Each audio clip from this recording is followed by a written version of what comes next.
अपन लोग स्टार्ट कर दें, रिकॉर्डिंग स्टार्ट कर।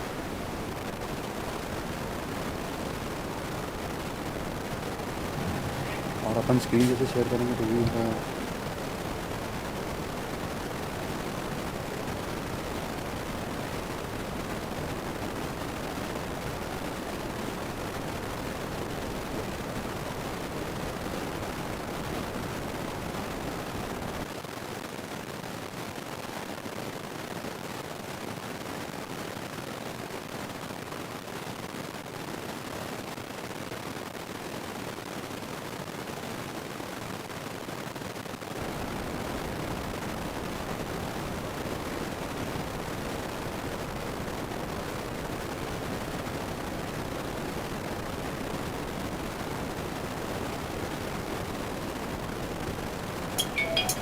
Hello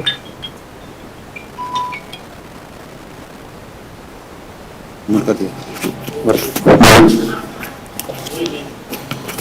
Okay, good morning everyone.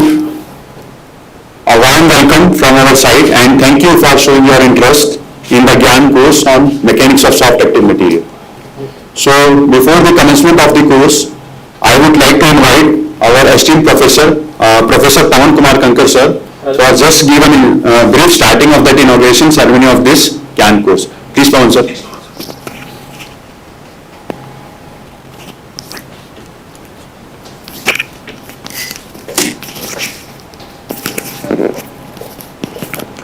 Good morning everyone.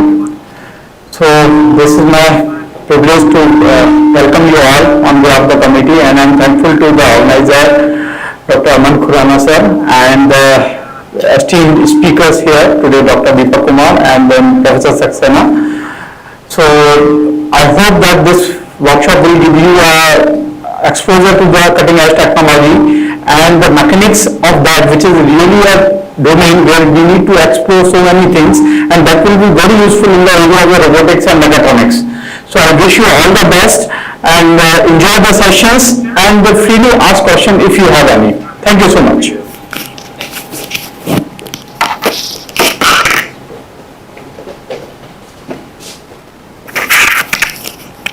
So thank you very much sir for your warm words.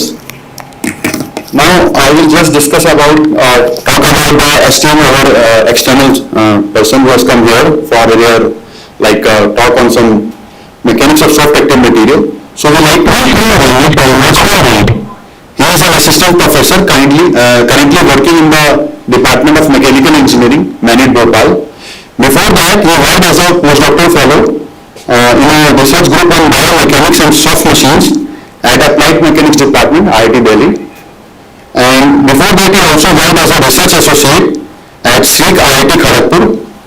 Basically, Dr. Kumar has received his PhD in Mechanical Engineering, specializing in continuum mechanics from IIT Patna in 2019. His main areas of interest include soft material mechanics, electromagnetoelasticity, electromagnetoroyology. Dr. Kumar is a very highly motivated dynamic scholar and fully dedicated to the original research. He regularly writes and reviews the research article in reputed journal. We all are going through that article also, you will see soon. And he is the recipient of the AME Fellow Award 2018 from a Pune organization named the Institute of Engineer India, incorporated by Royal Charter 1935. So I would like to welcome Dr. Deepak Kumar to start with the course of the Gian. Please Dr. You can take आराम से उसको settle कर लीजिए.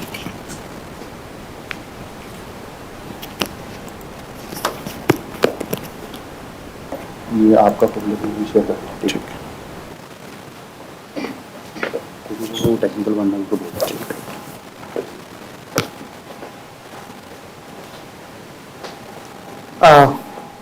Thank you very much, Dr. Khurana, and I would like to thank Professor Kankar for inviting me in this esteemed, you can say that, Gyan course. So as the title shows, basically major objective for this course is to actually to discuss in more details, okay, about how the mechanics behind the soft actuators and sensors, and more or less actually to understand the mechanics behind the soft active materials and soft actuators, soft sensors. Okay, so today we are not going into detail, but actually we are going to start just about what are they actually. Okay, so just we are going to do very brief introduction today. So just kind of introductory session we are going to deliver only for today, and later on you will be able to understand the hardcore mechanics behind the soft active materials. So Professor Saxena is going to deliver in detail lecture. Okay, so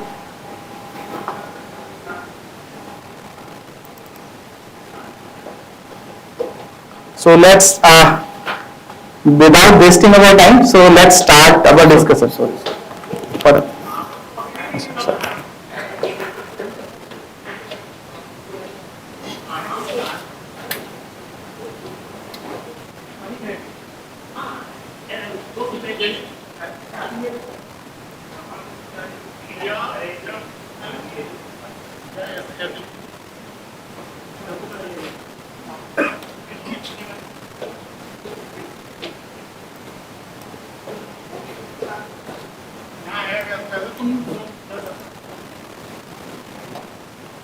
Okay, so as our introduction about this talk, I have also mentioned the same. You have also seen in your schedule, which we have already shared to you.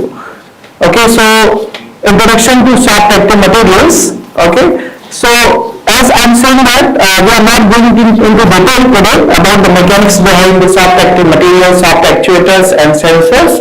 We are just going to understand what are they. Okay, so in detail,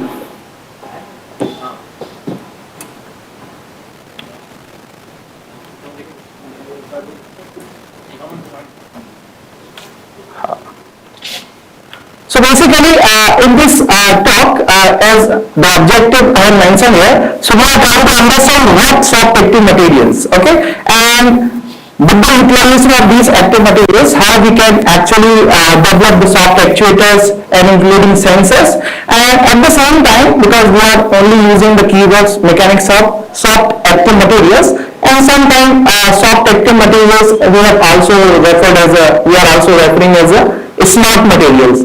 And more or less, there are multiple applications for these type of materials you will find, but specifically we are targeting right now in soft robotics. So later on we will we are going to discuss. There are multiple applications for these soft active materials and smart materials.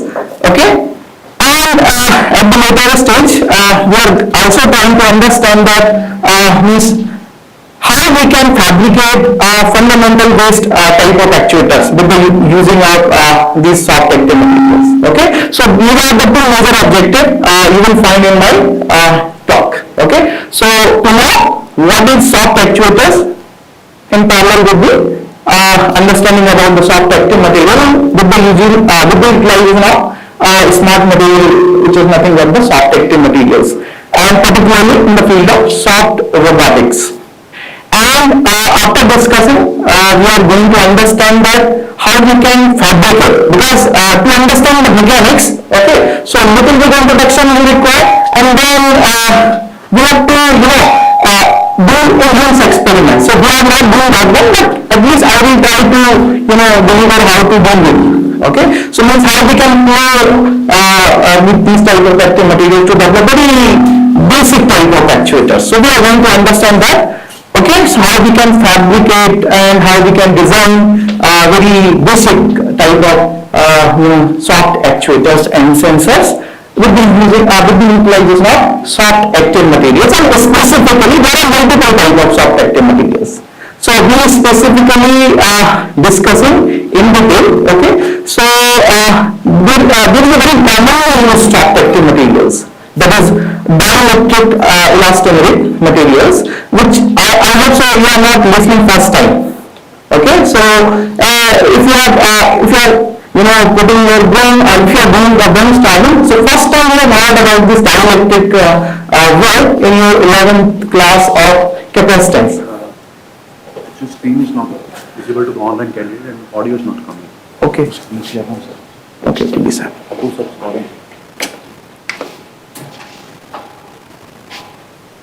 Just a small issue, okay?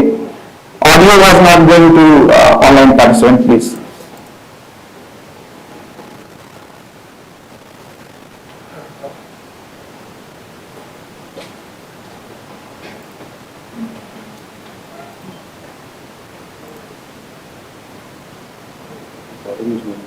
Share वाला open किया था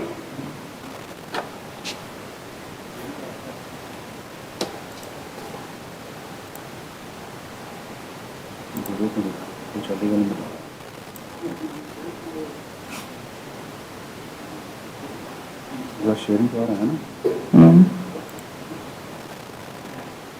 complete screen या अभी दिख रहा होगा ना okay आप उनसे बात करके पूछ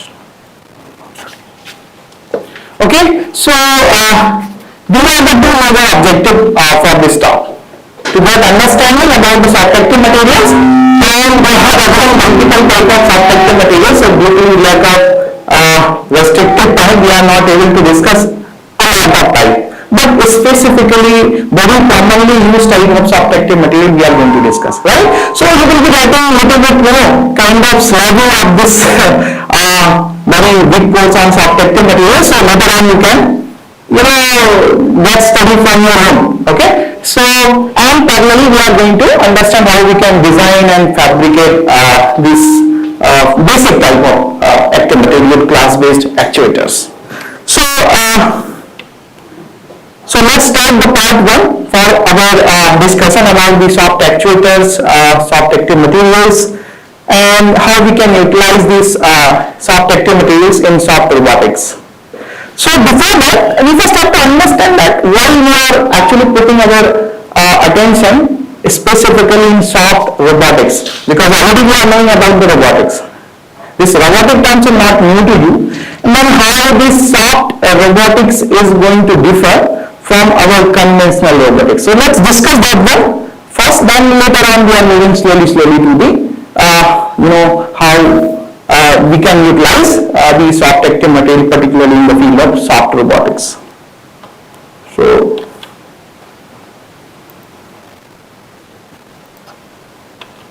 sorry. So if we are looking into our technological revolution as a human being so when we have started our critical understanding about the technologies. So we would like to, classify our major technological revolution in terms of history perspective. So in general, we can classify our technological revolution in three category.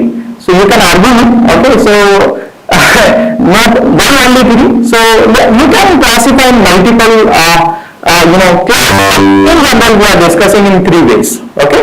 So the first human revolution, the first technological revolution, we can say that we can refer, means we can say that other forefather scientists they have given this specific name as a first human revolution, that is the industrial revolution, okay. So in general if we are talking about the duration, so in general we have the human revolution, first human revolution, that is the industrial revolution in between 1760 to 1840 in general, okay. And you can see lots of images here, okay.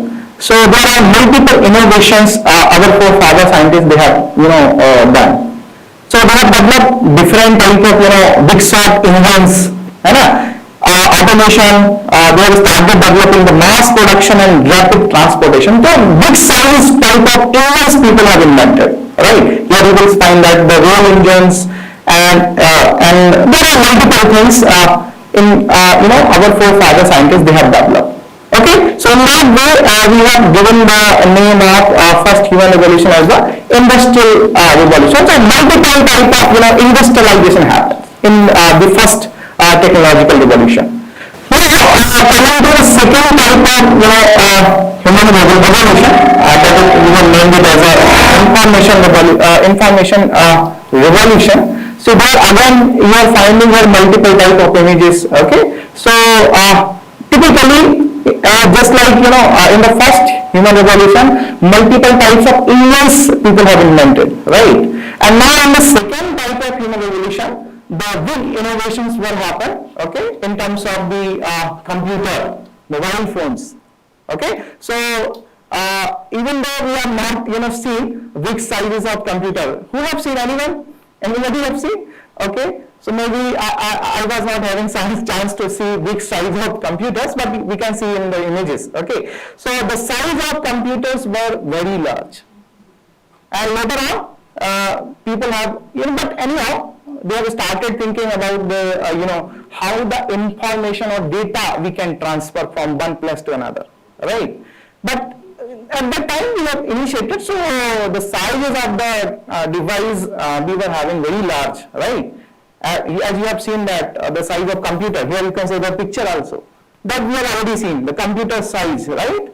So multiple mix of thickness was there, but now this time very thin laptop screen we are able to deal. We are dealing right now, right?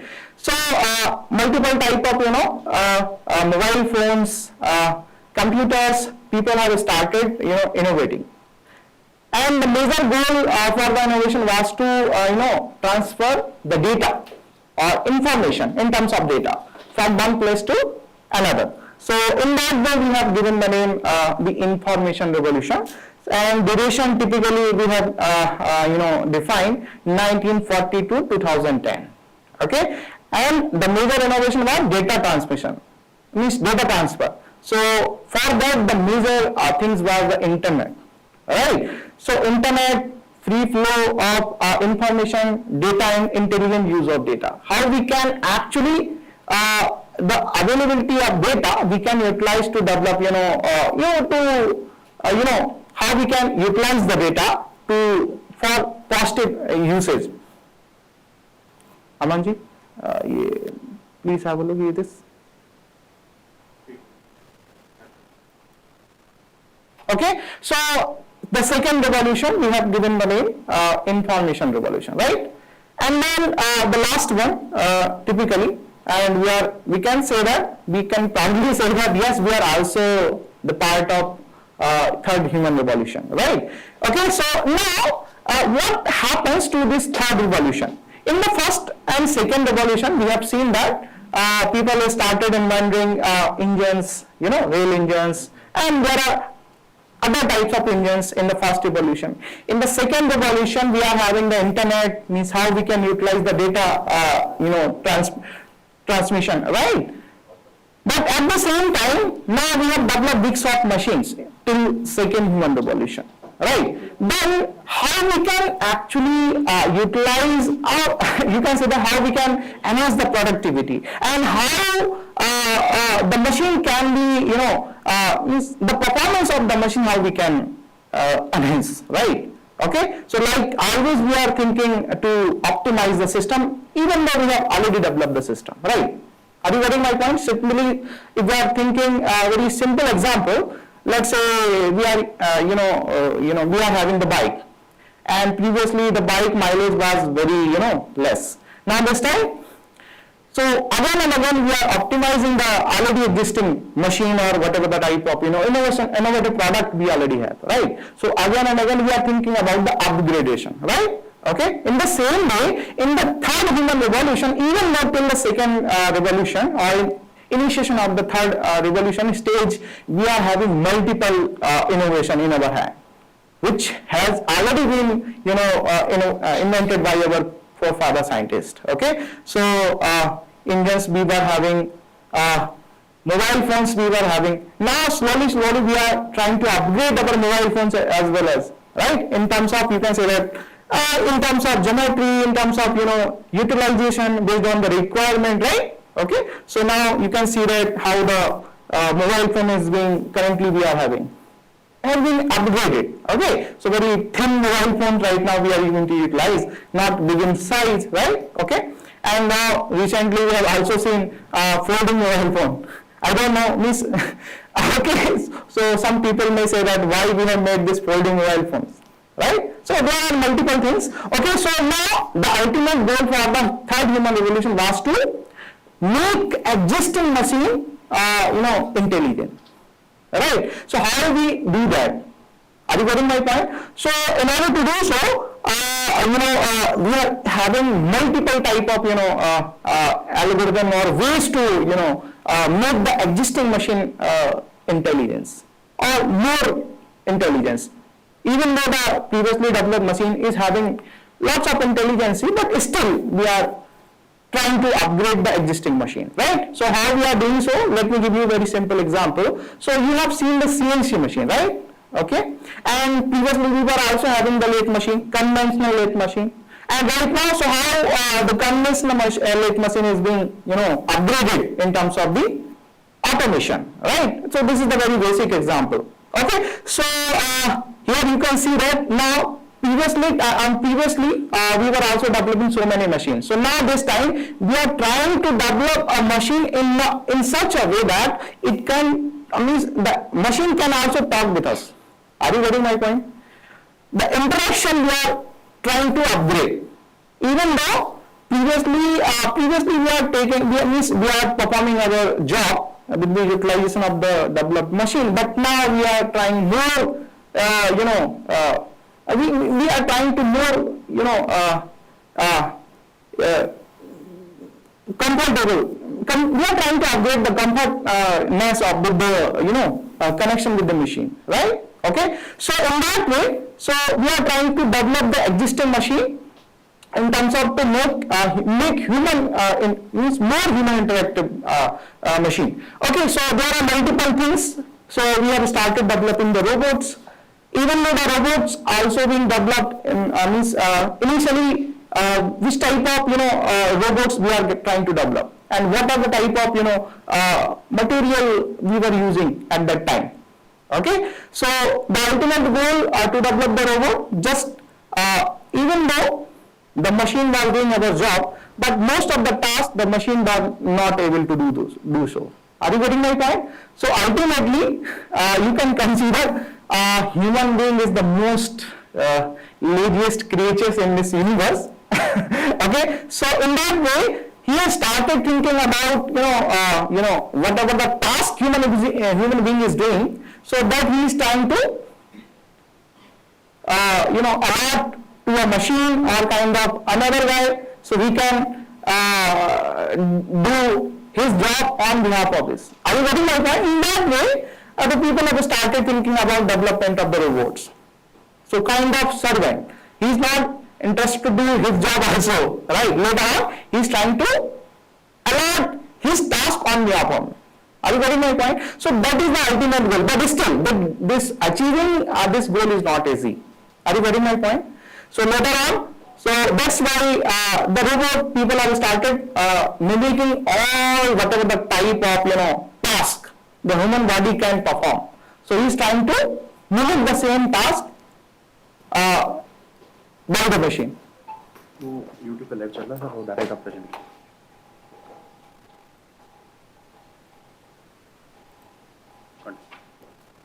Okay, so people have started thinking about development of the robots. Okay, so previously in the conventional based robotics, people have started utilizing the hard material based robot. You have seen, right? Yes or no? But later on, the ultimate goal was to develop the similar, to mimic the complete human being. Are you getting my point? So in order to do so, later on, people have started thinking about the, which type of material we have to, use to develop the, robot, humanoid robot, let me say that. Are you getting my point? Yes or no? So here later on, you can see that how the people have started, shifting from the material perspective of the development of machine. Are you getting my point? So people have started closely looking inside the body, how the God has created the human being, right? And which type of material God has utilized. Are you getting my point? So in that way, people have started thinking closely to the human body, right? Okay, because human body can also be considered as a machine. So you can say that yes, robot is a machine, okay, but all machines are So there is some statement, okay? So all robots are machine, but all machines are not robot. Why it is so? Because robot particularly designed by keeping in our mind that it can perform like human being, right? And it can perform multiple tasks at a time or instantaneously. Are you getting my point? Even though the machine can also perform. Are you getting my point? But typically, what our objective was to, if we can be mimic completely our human body. Okay, are you getting my point? In terms of machine, but still, we cannot say that it's a machine, it's okay, but specifically we are not giving this name machine. The only difference is that because as a human body, in terms of what we are taking energy, we consume food, right? But if you are developing the robot, so anyhow you cannot design such a product. Means till now you are not designed, right? So means you can provide the food as an input energy, right? And the output task, whatever the activity the human being is being performing, you can get it. But still we are providing the electricity or whatever available energy we are having as an input, because any system whenever you are going to design, it requires any form of energy. Still, just like our human body also needs some form of energy to perform lots of activity which we are already doing in our daily life, right? Okay, so now, so that's why in the third human revolution we have given the name intelligence revolution, and it has been started since 2010, and you are also part of this human revolution, and we are expecting from your side as well. You have to do lots of innovation. That's why we can add the multiple innovation which our forefather scientists people have given us, right? Okay, so we can upgrade, even though kind of we are not expecting that, even though we can expect, but if you are even upgrading the existing machine or system, that is also kind of innovation. Till now, the innovation definition not only inventing the big short thing, whatever people have not developed, even though whatever the people have developed, if you are trying to upgrade that one or to optimize the existing system, that is also a kind of innovation, and that is considered as a you can say that you can get the respect same. Okay, so now moving ahead, so let's focus our discussion about the soft robotics. Why again and again we are putting this this means again and again we are giving this word soft robotics. So robotics already you are aware, okay? So we are trying to understand what soft robotics is and how it is being differ from the existing conventional robotics. So let me give you a very simple example to get understanding the difference between conventional robotics and soft robotics. So everybody is having आपके भाई होंगे है ना, you are having big brother, big sisters. Okay, suppose we are having 6 month or 1 year kid, okay, and our big brother has given a little task when you have gone to your home or whatever. Okay, so suppose they have given they have allotted one small task that just go to the market and you have to purchase a small toy for your kid. Of course you can say that our kid, okay, you can be the uncle, okay, so whatever the relation you are having. So let me put you some kind of question that, okay, what will be the priority? Suppose when you are going to the shop and you are having multiple options for purchasing the toys, okay, so typically if we are talking about the material perspective, right, so typically which type of material based toys typically we are going to purchase? So I hope so everybody is giving same answer. So which type of toys you are going to prefer for purchasing? Made of hard material based toy or soft material? Why you are doing so? So this is very, very very common sense, okay, but it is giving us a very, major motivation to shift from conventional robotics to the soft robotics. You can say that this is the major answer that is going to differ the conventional robotics to the soft robotics.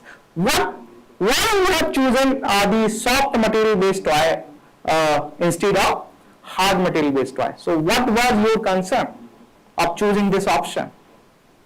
What was it? And can anybody answer?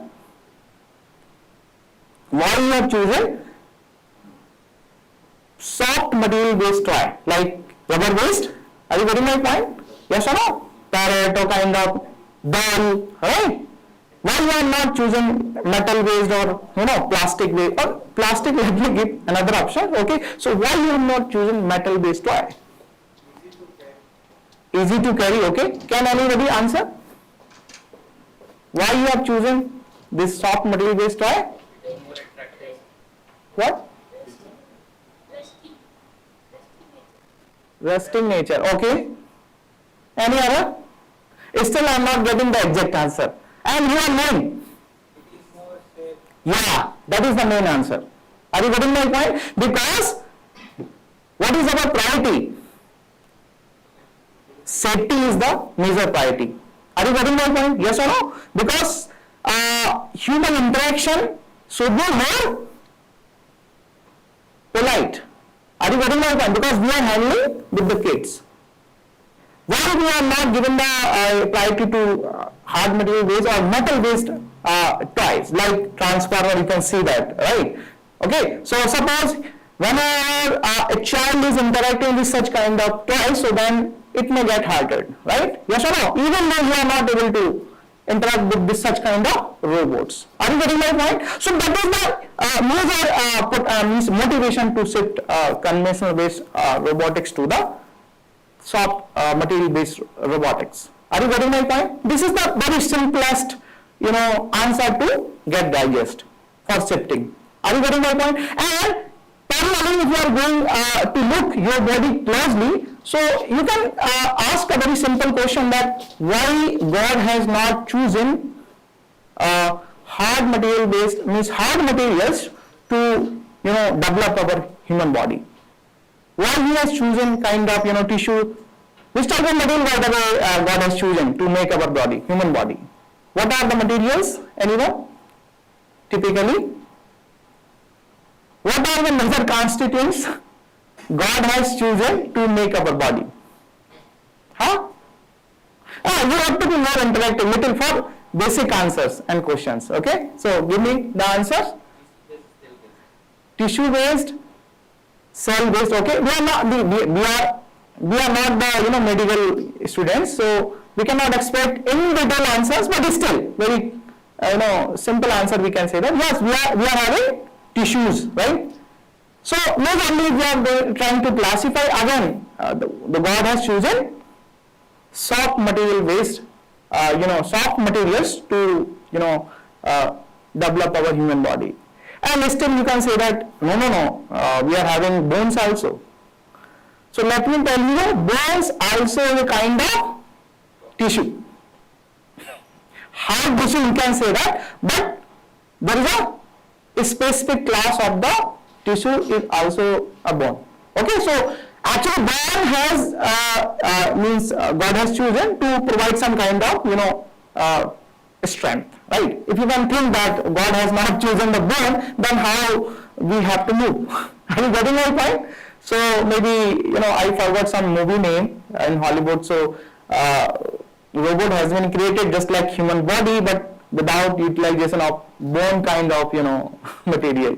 So you can think about how we have to move, right? Okay. So to provide some kind of strength or rigidity, so some kind of hardness is required.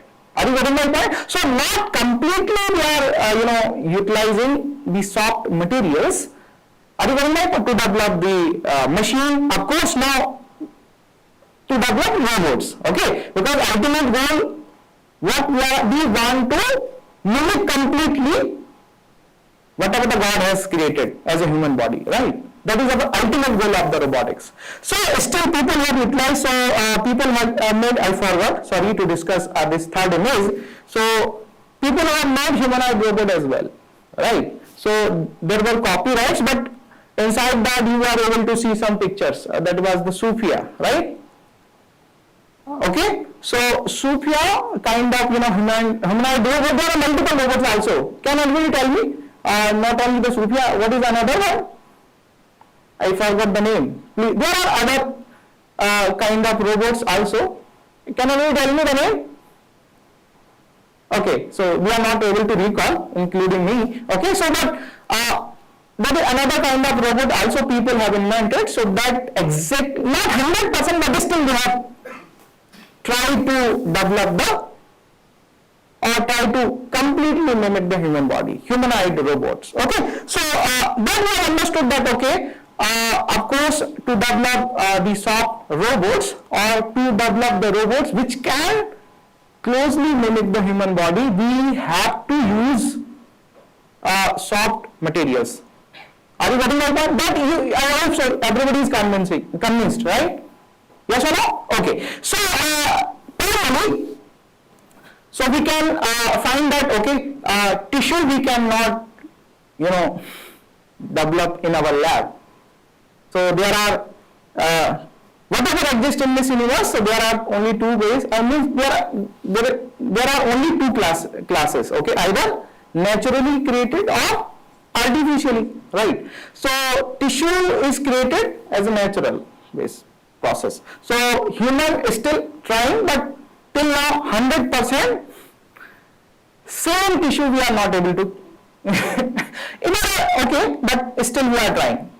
Okay, so what we do, we are trying to develop a kind of material which can give us the 100% similar properties just like the tissue has.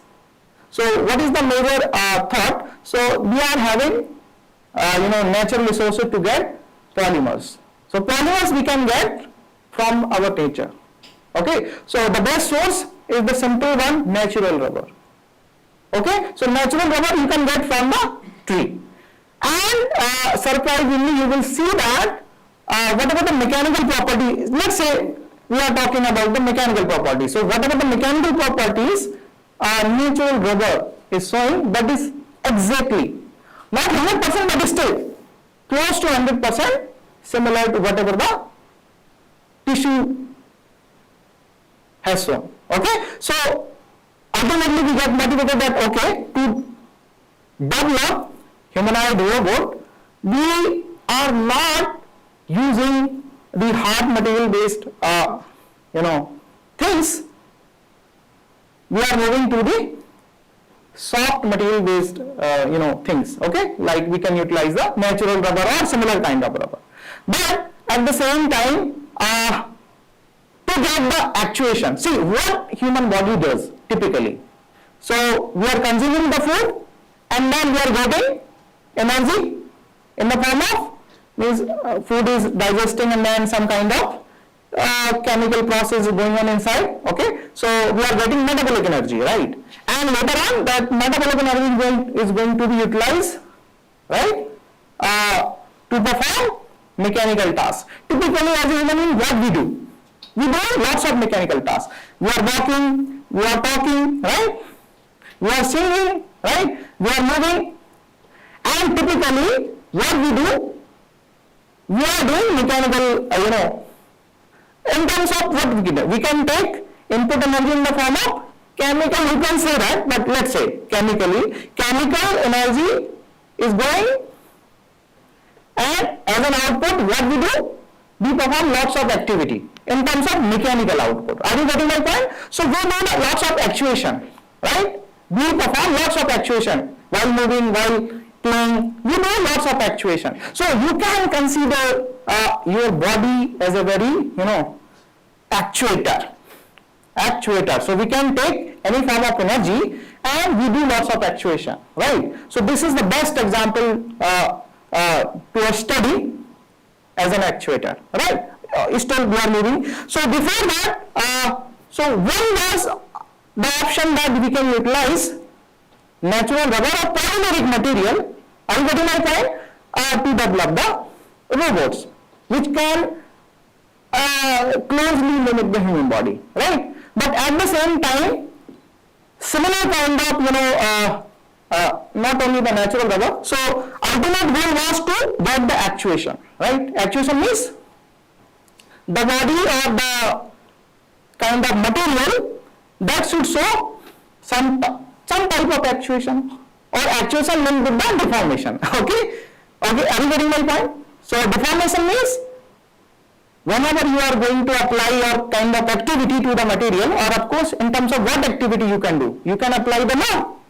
So the natural rubber can give you the shape change effect, right? And that is nothing but the deformation. And later on, the deformation how you are measuring means that shape change effect with respect to time, that should change, and then you can define that is nothing but the actuation, right? Are you getting my point? Okay, so if you are measuring the shape change effect with respect to time, that you can say that typically this is nothing but the actuation. But the problem is that you have to apply the load mechanically, right? Then the natural rubber can give you the actuation. Are you getting my point? For making simple type of, system. Are you getting my point? But you are not interested to apply any kind of mechanical application. Are you getting my point? So there are other options also we are having. So our material scientists, they have developed similar kind of whatever the natural rubber we are having. Okay, so and finally we don't have to apply any kind of mechanical loading. Even though without applying the mechanical loading we are able to achieve, we can easily achieve the actuation. And actuation, as we have discussed, is nothing but the how the shape change effect we are noting it down with respect to time. Are you getting my point? Okay, right? Okay, so what are those? So one of them we have given a different name. Okay, so ultimately you have to apply another mode of loading condition. Are you getting my point? We are not interested to apply the mechanical type of loading condition. So loading doesn't mean that you have applied the mechanical force. Maybe you have applied the electrical field. You can apply magnetic field. Even though you can apply change in concentration or chemical field, you can say that. You can apply temperature change, right? So there are multiple options in order to get the loading to the material or to the body or kind of system. Are you getting my point? And the ultimate goal was to get the actuation. Are you getting my point? So ultimately we are targeting such type of material which can give you the output as an actuation and can take any form of input energy or in terms of any form of loading condition. And there are multiple options, right? So in order to get the actuation to the material, so we are having multiple options. So one of the option was giving you electroactive material. That's why our Gian course title name was that Mechanics of Soft Active Materials. First we are talking about the soft materials. So only we are concerning the soft materials. And why this active word we are giving attention? Soft active materials. And if you are removing this activeness, so then you can get the actuation or deformation to the material, just an application of the mechanical force. Are you getting my point? But specifically we are targeting the any other mode, not only the mechanical loading. This is just a commonly used loading condition, but specifically we are trying to focusing our attention to the another kind of loading condition, that may be electric field, magnetic field. Typically we will do in all of the courses, complete course, electrically loading and mechanically loading, and at the same time electromagnetic-mechanical loading condition. Okay, Professor Saxena will discuss in detail.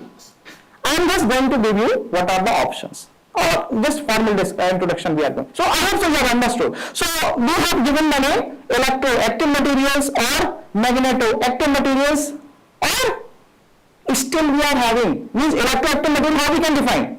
A material which can give you the actuation just by application of the electrical loading. So how you can do the electrical loading? You have to apply the electrical voltage. Yes or no? Or you can say that you have applied the electric field, because to apply the electric field you have to apply the electrical voltage. So whatever you want to say, right? So choice. Are you getting my point? And similarly, magnetic materials you can define. You have to get the actuation just by application of the magnetic field. Okay, in order to do so, how will you get the magnetic field? There are multiple options to apply the magnetic field. Are you getting my point? So either you can, means with application of electricity itself, you can get the mechanical load, magnetic loading. Are you getting my point? So you can say that. Are you getting my point? Or you can take, you can apply big strength magnet. So there are multiple cases. Okay, you have to apply the constant type of magnetic field, or variable type of magnetic field, constant type of electric field, or variable type of electric field. And to study or to start with, you can take very simple example, a constant electric field application and constant magnetic field application. Typically in our course also we will deal only for this constant. Later, because what will happen? Actually the problem is that if you are varying, so inverse effect will get. Are you getting my point? Means if the electric field is changing with respect to time, then what will happen? Induced magnetic field will develop, and similarly for magnetic field as well.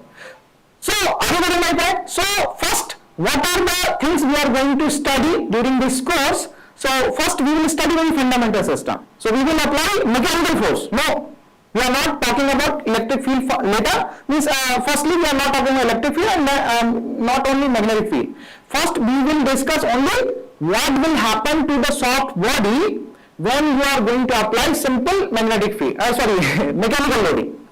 How the actuation the system is going to give you. So that what will be the mechanics behind this getting actuation? That we are trying to understand typically in the next lecture. That I am going to discuss. And later on, how the electric field can give you the actuation, right? The mechanics part. Okay. So now I also have understood about the soft active materials. So in generic way we have given this title for the material. Normal material. It's commonly means we can refer, yes, it can give you the mechanical actuation just by application of the mechanical force. So active means kind of different options you have been choosing. Are you getting my point? Okay. So now next question comes to our mind is that how we can develop these type of materials. Are we having we are having such type of materials naturally? God has given us or not? Or we have to develop? Are you getting my point? So typically we are not having got such type of materials.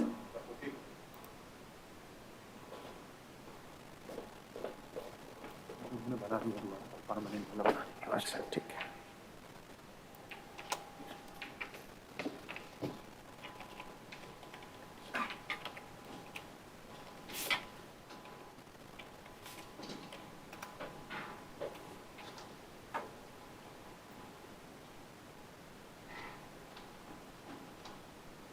इसको आगे पीछे करने का यहाँ से अलग से है कुछ क्या? पॉइंटर नहीं, मतलब आगे पीछे करने के लिए स्लाइड्स. हाँ, अगर है तो ले आओ, नहीं तो एक्चुअली यहीं खड़ा हूँ. मेरी आदत क्या घूम घूम के. ठीक, ज़्यादा better.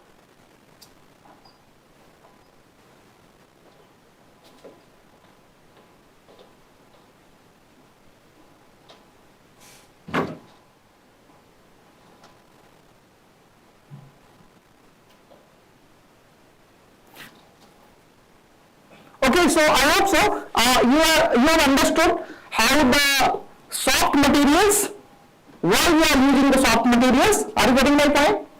To develop the robots. This is the basic motivation. Means you can say that yes, of course we are having lots of existing benefits in order to develop the conventional based robots, but still we are moving slowly to the development of the soft material based robot. That is nothing but the soft robotics. Are you getting my point? Okay. So let me give you another example. So why we have to move the development of the soft robots? Okay. So suppose let me give you. We have to design a robot which can go in any unknown territory. So suppose we are having two options. Okay. So you are designing the robot using your conventional materials. Acrylics, plastics, and metals, whatever. Jungle में छोड़ना है, okay? And then think about the situation. You don't know when the bumper will come and what will be the territory. We don't know, and we don't know how means which type of robot or kind of wheel we have to design. There are multiple thought we have to do so, and lots of brainstorming is required. Are you getting my point? But on the contrary side, suppose we have made a very kind of in general, simply we are having a spider, let's say. Is there any kind of difficulty the spider getting feeling? No. It can go at any unknown territory. No issue. पहाड़ पर चढ़ना है कोई दिक्कत नहीं. Are you getting my point? Yes or no? But if you are trying to develop the hard material based robot, so unknown territory can not give you the proper, are you getting my point? What I would like to say that. So in that way, we are sitting slowly. So in order to design the soft robot is also not a kind of simple task. It's very, easy to develop hard material based robot instead of designing soft material. But the problem is that the mechanics development is still in research. Are you getting my point? Even though the mechanics behind the matters, you have understood very closely till now. The success of understanding the mechanics behind the hard material, still we have developed a lot. Still people are doing. Are you getting my point? But in order to understand the mechanics behind the soft materials and specifically the soft active materials, are you getting my point? Is still we are in the initiation phase, or we can say that yes, slowly we are moving to the moderate stage, but we are not having lots of findings. Still we are trying to get understanding. Are you getting my point? So there are multiple options to convince you that okay, you have to shift slowly from conventional robotics to the soft robotics. And the major concern was that human safety.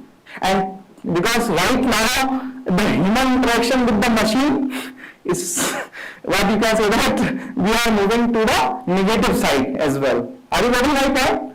So, but we are not able to break itself. Are you getting my point? You can understand how much mobile phones you are using right now. What will be the time? What is the current time screen? You want to reduce that, but you are not able to reduce that. Are you getting my point? So there is another way that you have to design the mobile phone in such a way that it can reduce the harmness. Are you getting my point? Yes or no? Means even though you are interacting with your mobile phone, let's say 7 hours, and think about what are the radiations are coming and it can harm your lots of organs. But now we are not able to reduce the time screen. Are you getting my point? So now we have to think another way of reducing your harmness.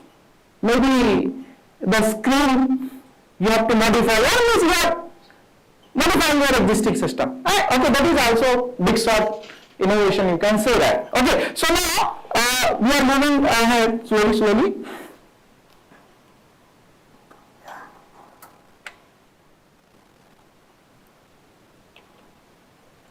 Okay, so I hope so you have understood what are the soft active materials or smart materials. So there are multiple names. Okay, so we can say that smart material. Why smart? Because simple rubber can give you the actuation when you are only applying the mechanical field.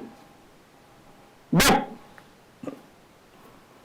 smart material or soft active material can give you the actuation not only with the application of mechanical field. It can also give you the actuation with the utilization of another kind of loading condition. Okay, so mechanical to heavy. But in addition to that one, you can also control the actuation using either electric field or magnetic field or chemically, whatever the type, right? So next question comes to our mind is that we have started thinking that how we can develop. Either we are getting from the nature just like natural weather.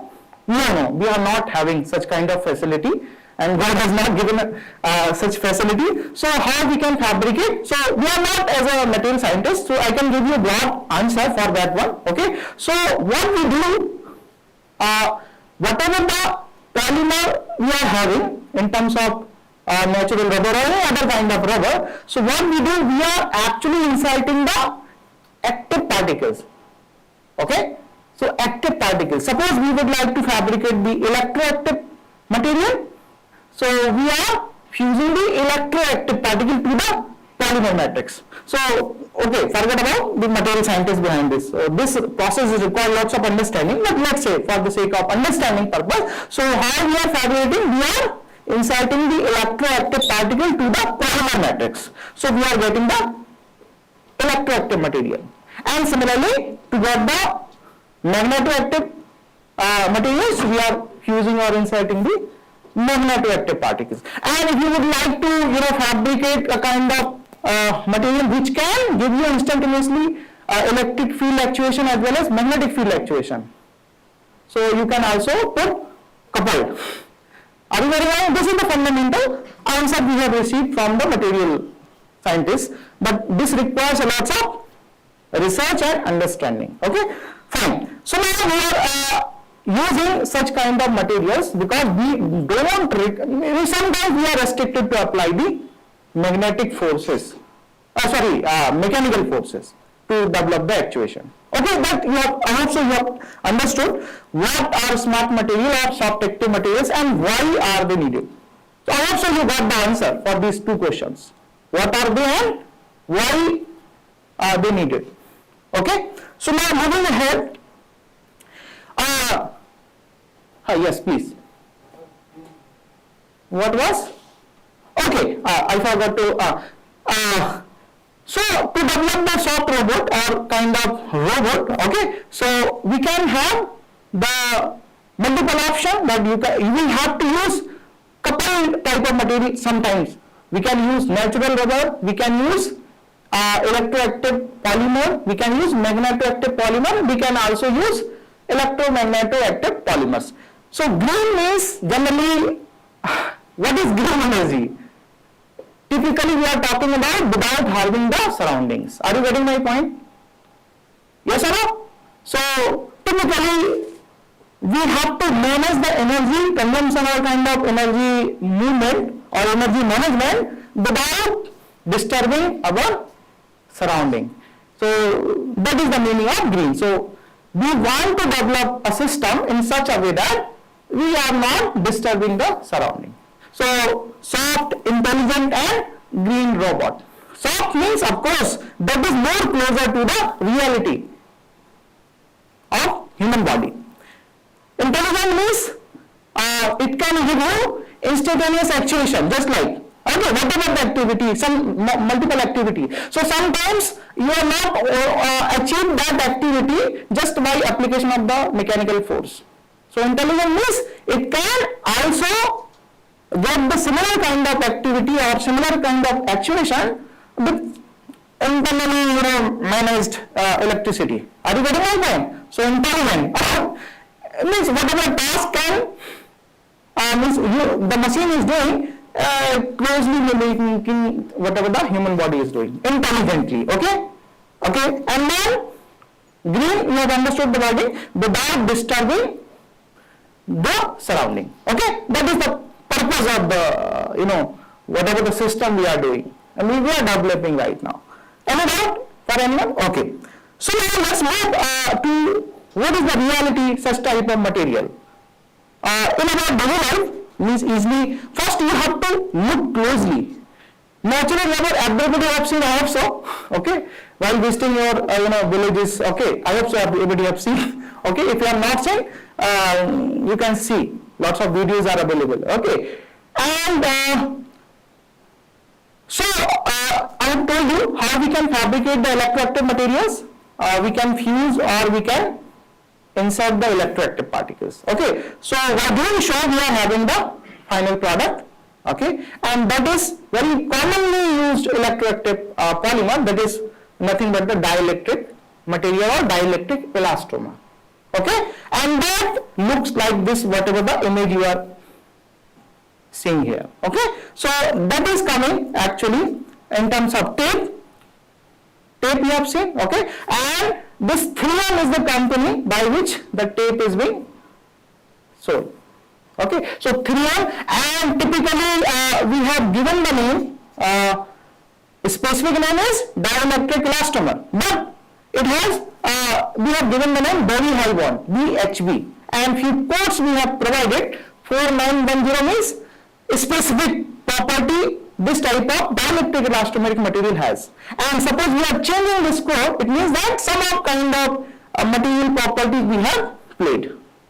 Are you getting my point? So 4910, 4905, there are multiple codes are there.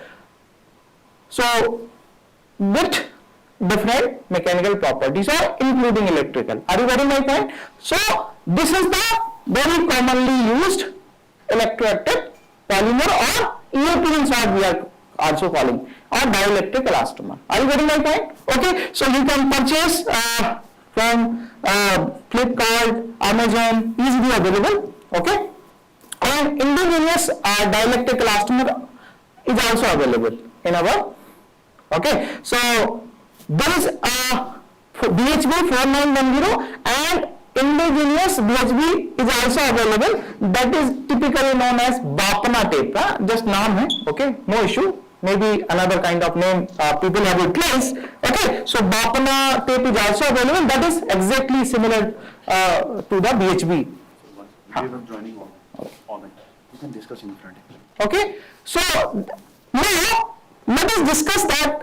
We have understood this is the main tape which we have discussed about the electroactive polymer, or EAP, electroactive polymer, or dielectric elastomer, or dielectric material, whatever you want to say that, you can give the name.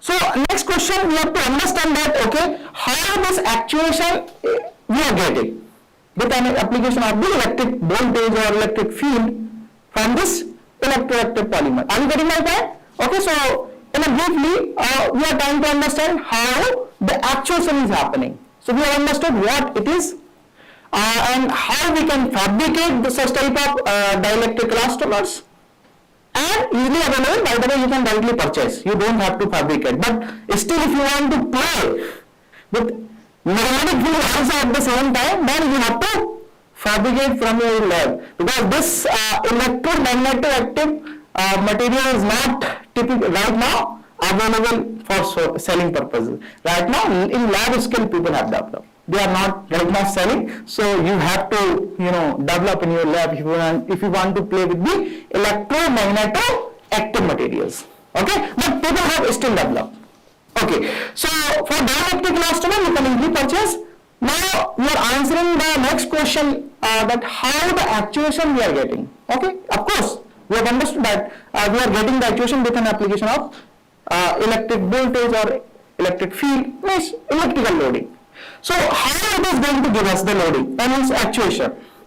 Actuation again, how the actuation we have defined? Change of shape with respect to time. Are you getting my point? Even the shape is changing, means you have to, means with different time scale, the actuation means the shape is changing. Are you getting my point? That's why we have given the name active material. Active material means shape or configuration is not uniform with respect to time. Are you getting my point? That's why we have given the active materials. Active material. This is the meaning. So now how we are getting the actuation? So basically we have to look closely that, and we have understood. Okay, we have inserted the electroactive particle to the polymer matrix, and let me give you the little bit what you can say that picture inner picture of this type of material. So for any kind of polymer, when you will see in microscopic view, how it is going to look like. Anybody having any kind of knowledge, prior knowledge? Anyone? What is the microscopic view of polymer? Polymer, already it is having its own definition. Chains are there. Chains are there, correct? Chains are there. So when you will see a microscopic view for any kind of polymer, you will be seeing in detail just like chow-mein on a plate. There are multiple things, okay, chow-mein on a plate. And in the chow-mein you have to sometimes put the, what you can say, the cheese or what you can say, the paneer, whatever you want to add on. So this is the microscopic view, any kind of polymer. So they are not discussing in detail, but this is the fundamental thing. But in addition to that one, if you are going to look dielectric elastomer very closely, so chains are there, of course, this is also a part of polymer or elastomer. So chains, of course, are there, but at the same time they are also having particles, electroactive particles. Yes or no? So electroactive particles is, what are the jobs of electroactive particles? So as you are switching on the electric field or electrical voltage, of course when you will switch on the electrical voltage, what will happen? Just by switching on the power supply, what is happening? Current will start flowing. And before that, see, to get the actuation, you have to do little bit arrangement to get the actuation from the dielectric elastomer. You cannot directly get just by attaching the bars with that dielectric elastomer. So little bit arrangements are required. You have to make some kind of electroding. Okay, I will let you know. Okay, so when you are going from the power supply, so what will happen? Electron will flow, and where the electron will flow, current will start flow in opposite direction of the electron movement. So electron will go from one side to another side. So in that way, wherever the side the electrons are going, which type of density, charge density is going to develop. So negative, electrons has negative charges. Okay. And later on, we are discussing about the mechanism, how the actuation we are getting from the actuator, means dielectric elastomer. So you can see that this type of actuation, like this small animation is shown in the slide. Okay, so suppose we have cut it in a very simple configuration, let's say plate type of configuration, and I'm saying that you can get directly get the actuation. You have to make little. Okay, so you have to make little arrangement. So how we are making the arrangement?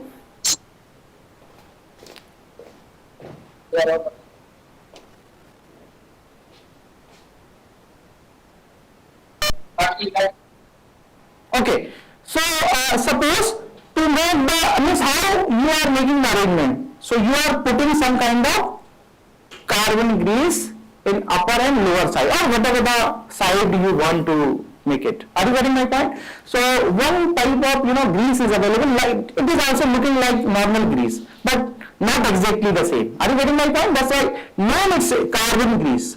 So you are making the layer. Whatever the side of layer you want to choose, let's say we have put the carbon grease layer to the upper side of the thickness and downside of the thickness, and then later on again you have to attach the power supply, whatever the bearings are attached to the power supply. So now what we are doing, so in that layers you have to put some copper tape, okay, metallic, very thin metallic, not exactly the bar you can say that, but thin metallic tapes are there. So you can also use aluminum, but copper is good. Okay, you can use both, no issue. So thin copper tape we are having, so we will stick that copper tape to the upper and lower layer what we have created using carbon grease. Then What about the power supply?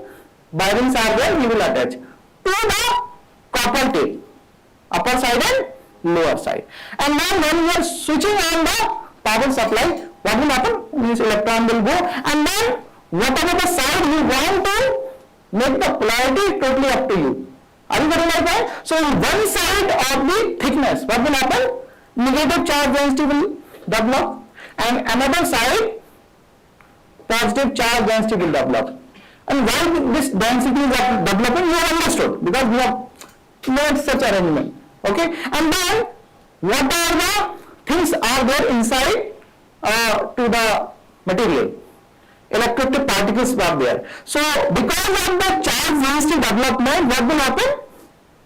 Based on the Coulomb law, electric field will generate. Yes or no? Because you have applied the electric voltage. Yes or no? And then active particles were there. Initially the active particles were not activated. Are you getting my point? They were random in, are you getting my point? They were random in direction. But as you have applied the, or as you have switched on the power supply, electric field is developed. And then because of that electric field, they also get polarized. In what direction? Previously the direction of the polarization was random.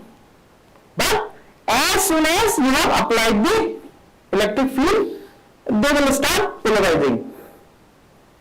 They will become polarized in the thickness direction because we have applied the charge density in the thickness direction. Okay, you can also choose another dimension, no issue. Are you getting my point? Okay, so now what will happen?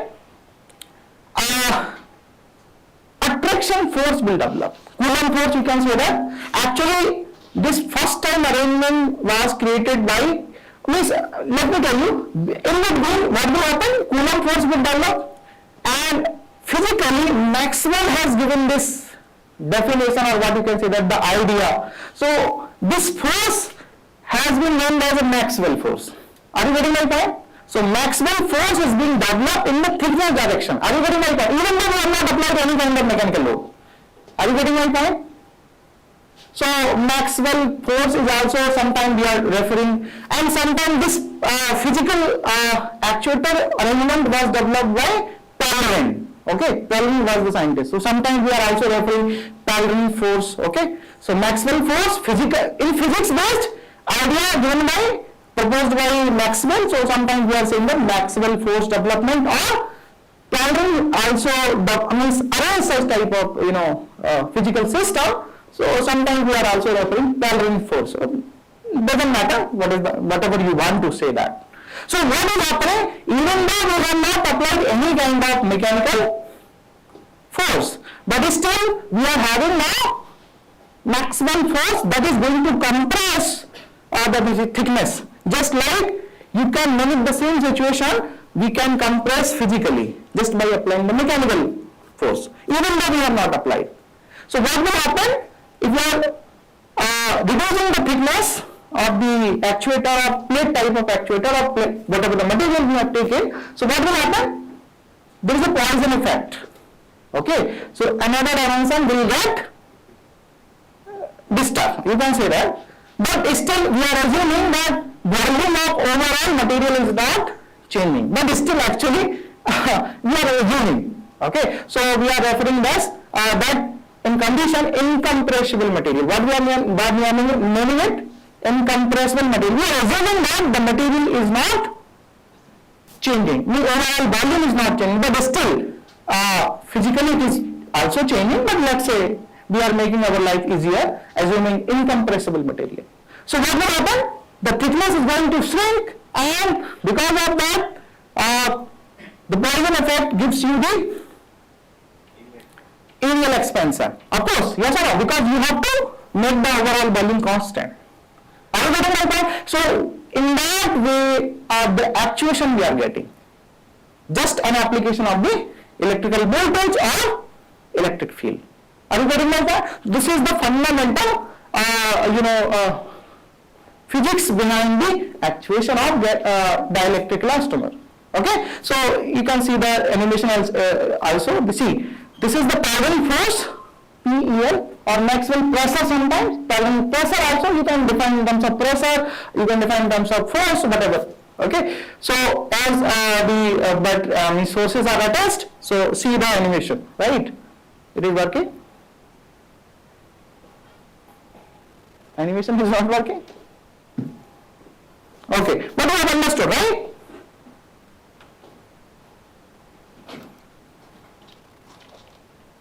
It was working, I think. Okay, you have understood. Okay, so previously it is working, yeah. So elastomeric film was there.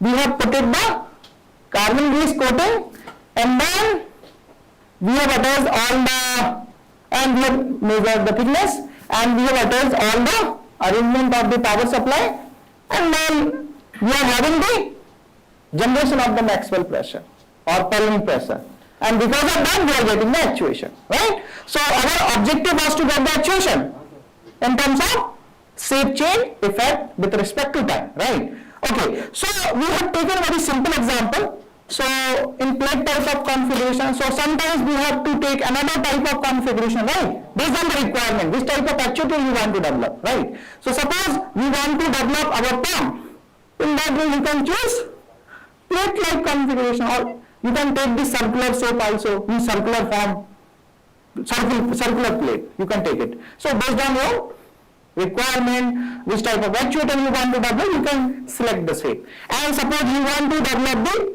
muscle actuator. So muscle looks like cylindrical in shape. So how we can develop such kind of configuration with the utilization of the dielectric elastomers? You can take same. You can put kind of, you can take cut in the same plate like configuration, then you can roll it. And later I will let you know that we have to use the strength. So just like God has chosen not only the tissue, they have also put it bones inside our body. So in that way, what we can do, we can include some fiber. Okay, so sometimes we are not only including the fiber, sometimes we can also include particles.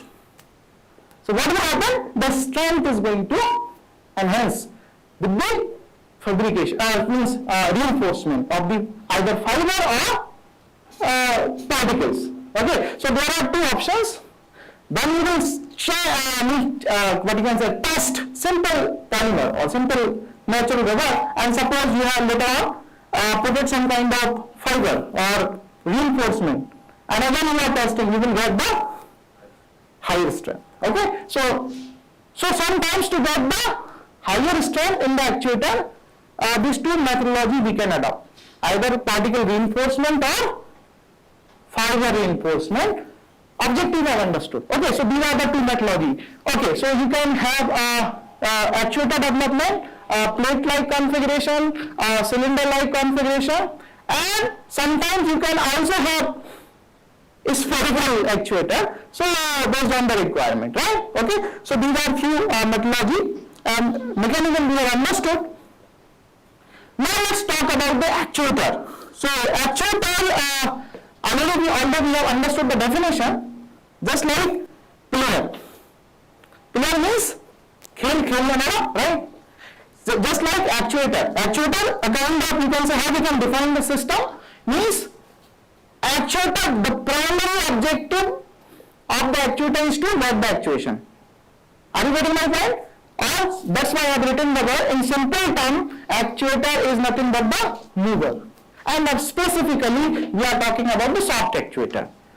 There are other kind of actuator as well, but specifically we are focusing our attention to the soft actuators.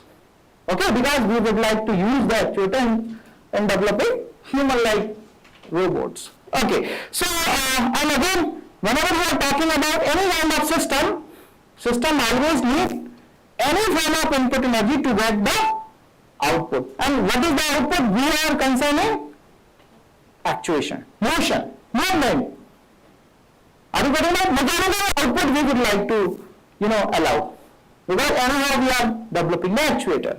So actuator, physically we would like to define, means kind of a system or device or machine, whatever you want to say that.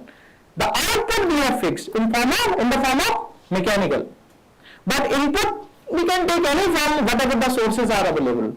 It may take mechanical itself, it may take electrical energy, it may take, magnetic, whatever the availability we are having. But output we have fixed in the form of mechanical movement. Okay, so that is nothing but the actuator. So it requires some energy inputs to convert the same into mechanical movement, mechanical motion, or in terms of actuation. So let's take some few examples. What are the small actuator we can develop? Specifically what concerning dielectric elastomer based, let's say. So let's say we have understood the fundamental mechanism behind the actuation, how the actuation is being shown by the dielectric elastomer. Okay, so suppose in the same dielectric elastomer we have attached a simple spring, mechanical spring, simple. Okay, so how the actuation is being utilized based on the requirement. Okay, so let's say we have taken the first system, very simple system to play with. Okay, so we have taken a plate-like configuration. Okay, and the same arrangement you have to do it. Means you have to put carbon grease coating, and then you have to put copper tape, and then you have to put all the arrangement with the power supply connections, and then with that connection, what will happen?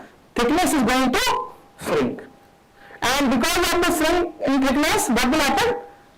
Another dimension, lengthwise or widthwise, they are going to extend, and that extension suppose can give you the actuation in the or kind of compression to the attached spring, or just to test the system. Are you getting my point? And we can measure what is the block force you can achieve. Are you getting it? You can measure it with the whatever the type of compression you are getting in the spring which you have connected to the actuator. Just a system to play with. Okay, and later on there are multiple options. There are multiple requirement, multiple actuators you can develop with the help of dielectric elastomer. So let's say very simple example. So suppose you are having simple muscle actuator you would like to design. So what you can do? So again we have taken the plate type of configuration, then we have put it the carbon grease, and then we have rolled it. Because anyhow to get the, we have rolled it. Hello, testing 1 2 3 4. Hello, testing 1 2 3. Hello, those who are joined online, am I audible to you, sir? Anybody can reply? Hello.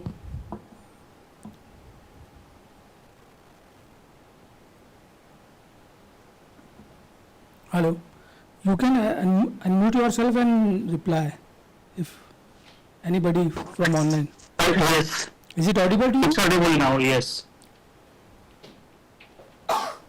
Okay, Dr. Sobat, so am I audible to you, right? Yes, right now, okay, fine. Okay, so you can open that slide. Yeah, just.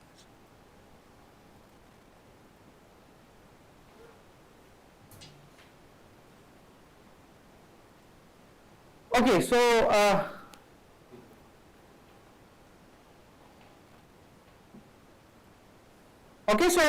suppose we would like to develop our muscle actuator, let's say, simple type of muscle actuator. Okay, so what we do, we can cut the tape from the, whatever the tape we have purchased from the market directly. Okay, so we have cutted the tape, and then we have put the carbon grease coating in the thickness direction. Okay, and then we have rolled it, and after rolling we are having the arrangement which you can see in the figure number A in the right side. Okay, so I have told you that to get the strength, right?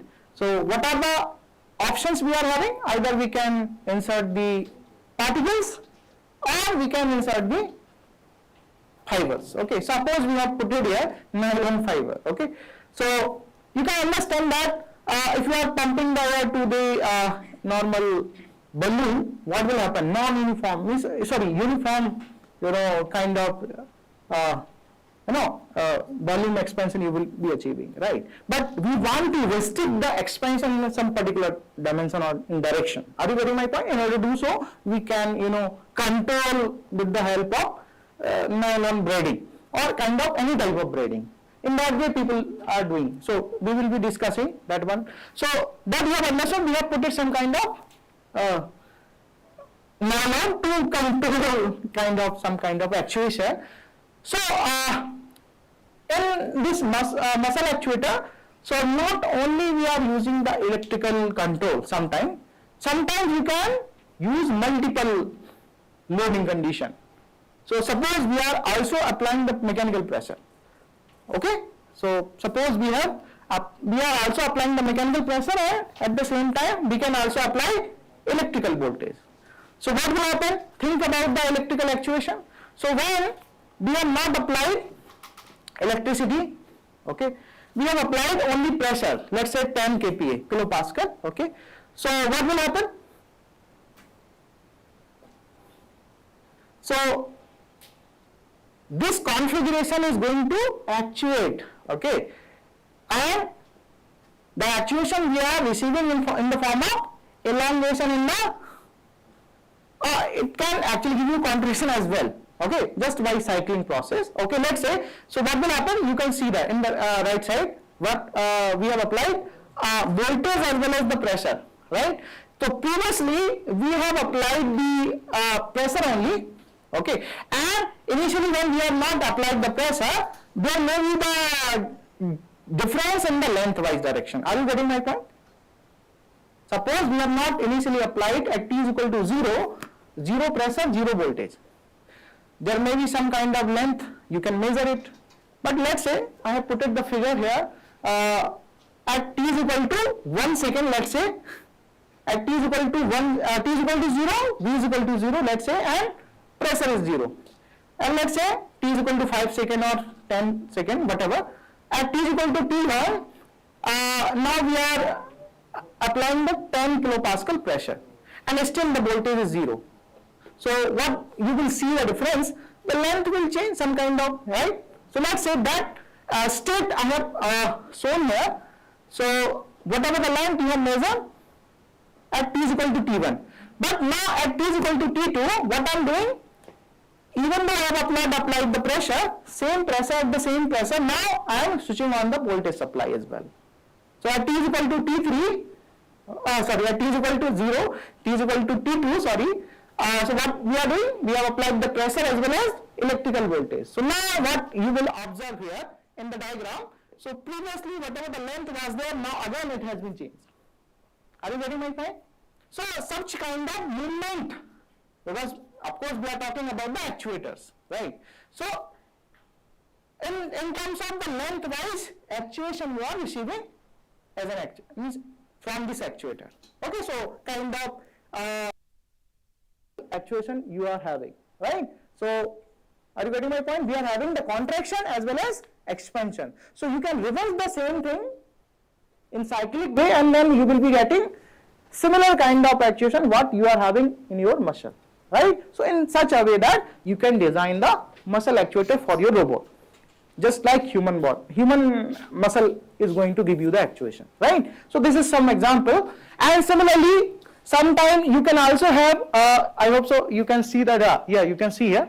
So you can suppose some person is there and he is having some problem to pick, and some handicapped person is there, he is not able to grip glass of water, let's say. So but little bit he is having, completely he cannot provide the grip force whatever the required to pick the glass of water, right? So in order to do so we can design the rehabilitation device, right, which can give little bit support, right? So in order to do so, sometimes in the first diagram you can see that whenever we are talking about the human interaction, okay. So now let me tell you. So some device, let's say bearable device. So of course human is required to bear that one. So in order to bear a device, right now we are avoiding the electrical control, right now, because there is a large limitation in dielectric elastomer, only dielectric elastomer. There are another kind of electroactive polymer as well. They require a very little amount of voltage to get the actuation, or means to provide the actuation. But specifically the dielectric elastomer, which is very commonly available and commonly used, is having very major limitation. You can say that it can give you the actuation only when you are going to apply the voltage in the range of kV, kilovolt. So it is sometimes difficult to handle the kilovolt. Typically it can give you the actuation in the initial of 1 kV or 2 kV. It can give you a start actuating. Are you getting my point? So this is the major limitation, but DC. So no, don't worry about that one. But so whenever we are having the human interaction or behavioral device, so we typically ignore, but whenever you are designing completely for robot, you can proceed. Are you getting my point? So in the left side diagram, below side, so you can develop the bearable what you can say that gloves, which can help the handicapped person to pick the glass of water, okay, and where we have applied the mechanical power to get the actuation, okay. So we have designed the fingers, okay, using natural rubber like material, that is called, we have named it as a liquid silicone, okay. We can actually fabricate this type of fingers easily. So there is availability of the liquid silicone, easily you can purchase from the market, and parallelly you are having the binder, name I forgot, okay. So you have to mix both in same content, and then you have to design some kind of finger, and then just like casting, everybody have heard the casting process, and you can pour the liquid silicone, that whatever mixture you have created, and then you have to put some heating, and then you will be getting the finger like whatever the configuration you want to fabricate, okay. I am going to discuss in further slide, okay. So and parallelly you are going to apply the mechanical pressure, compressed air through the compressor, and then because of the air compression, what will happen, you are getting the gripping like movement through the fingers, right. And even though he is not able to pick, but still he can do that, right. So this is the simple type of system. Anyone is having any, you are having some kind of doubt? There is no? No, only simple rubber like. We are not using any kind of active material. This is not kind of active material, okay, because we have to connect with the human body. So let's say we are ignoring that one, okay. So now similarly, this is one of the example, same case you can design the what you can say the makdi, spider, okay. So again it's your choice, okay.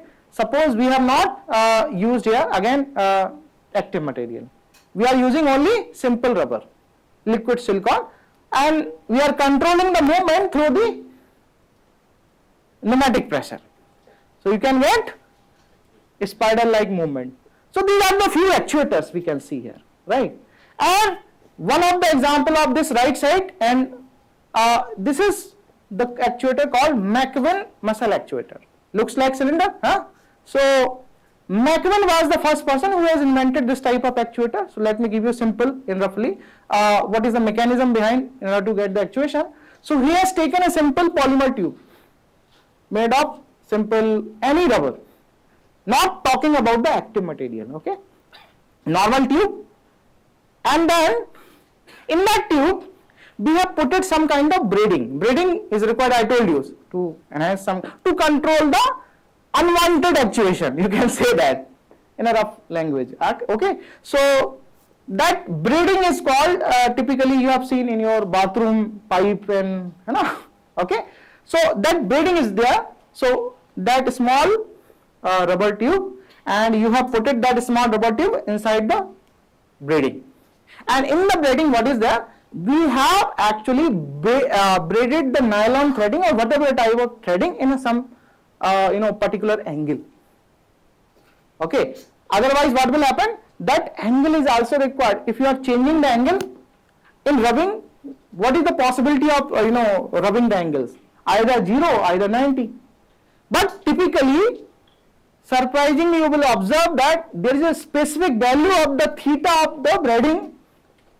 We have to move, okay, in order to get the maximum actuation, and that angle called magic angle. We have named it as a magic angle. It is also you are getting lots of physics behind this magic angle. That is the value of 54.7 degree. What is that? You will find this the same angle like बेल देखा, bel in local language, सेम का पेड़ देखा, same का पेड़ नहीं होता, वैसे बेल होती है, right?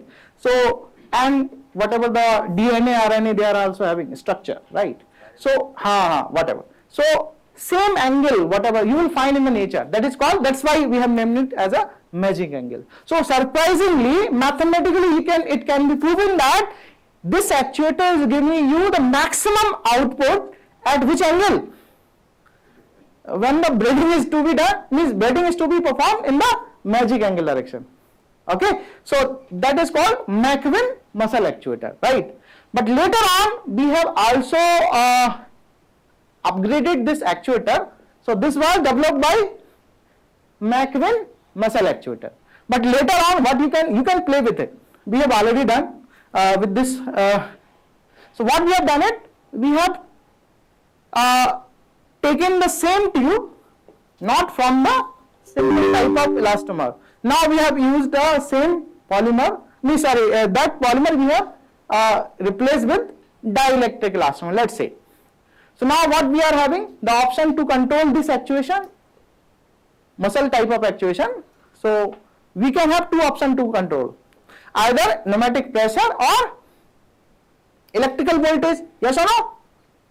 Are you getting my point? Yes or no? Okay. So in order to do so, but you can ask me that why you have additionally included this electrical control.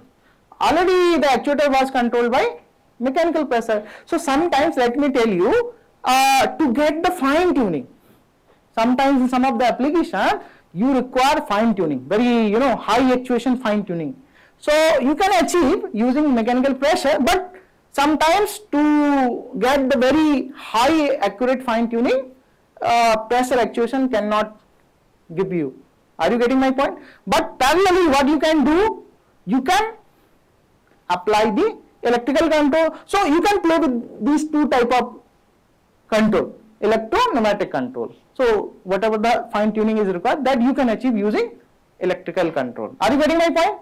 Yes or no? So in that way, you can upgrade. We have already upgraded when I was at IIT Delhi. Okay, so electro-pneumatic, I have given the name electro-pneumatic braided muscle actuator, EPBM. Okay, and previously people have developed McQueen muscle actuator or pneumatic artificial muscle, PAM, pneumatic artificial muscle.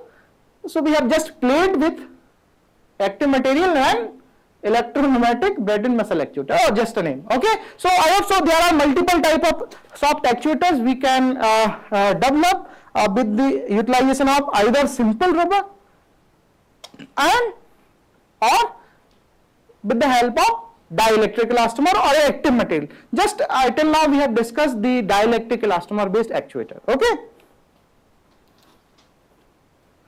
so there are multiple options. Okay, so here you can see that this is the electro-pneumatic braided muscle actuator. Okay, and these are the other actuator used from the simple rubber material. Okay, so we are using the pneumatic control for this type of actuator.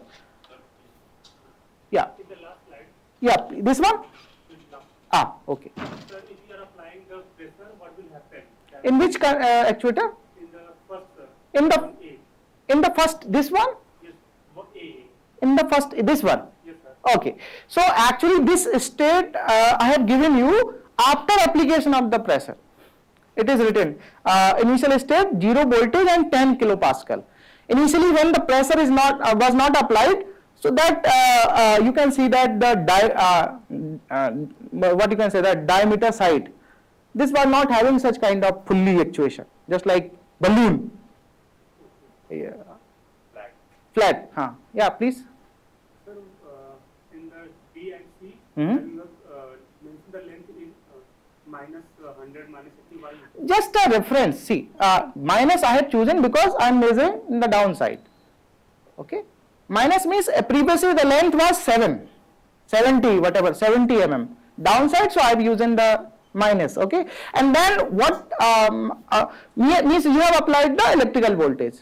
Now, parallelly you have applied the pneumatic pressure.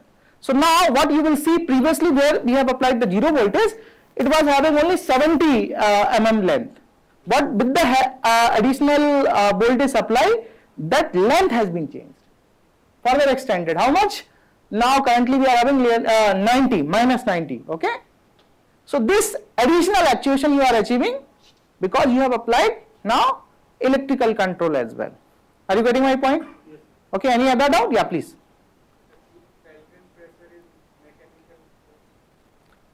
Pellet pressure is mechanical force.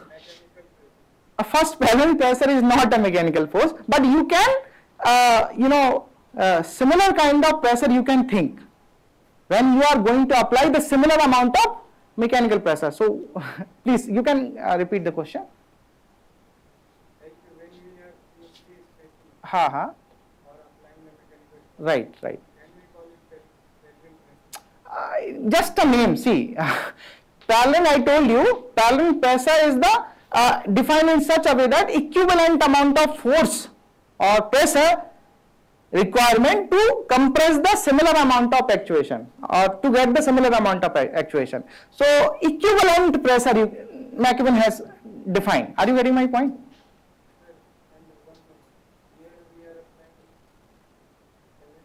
No, in here we have not applied any kind of pressure.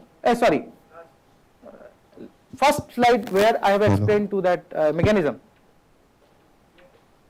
This third diagram? This one? This one? Yes, sir. Okay, yeah, please. So, are we applying like that pelvic pressure here? No, see, here what we are doing, here we have applied, first it is not a kind of parallel pressure, just simple, we have applied the mechanical pressure, right? Compressed air we have inserted, and because of that compressed air, what is happening? Initially the balloon was there, because inside we are having the rubber tube. So rubber tube will start inflating, right? And that yeah, please. By applying which pressure, like pneumatic? Pneumatic, mechanical, compressed air just we have inserted. So how it will go like expansion and compression? No, initially first it is going to expand. Okay, let me explain. Okay, so suppose you have inserted in from one side the compressed air, right? So initially what will happen? The rubber tube will get inflated, right? So what will happen?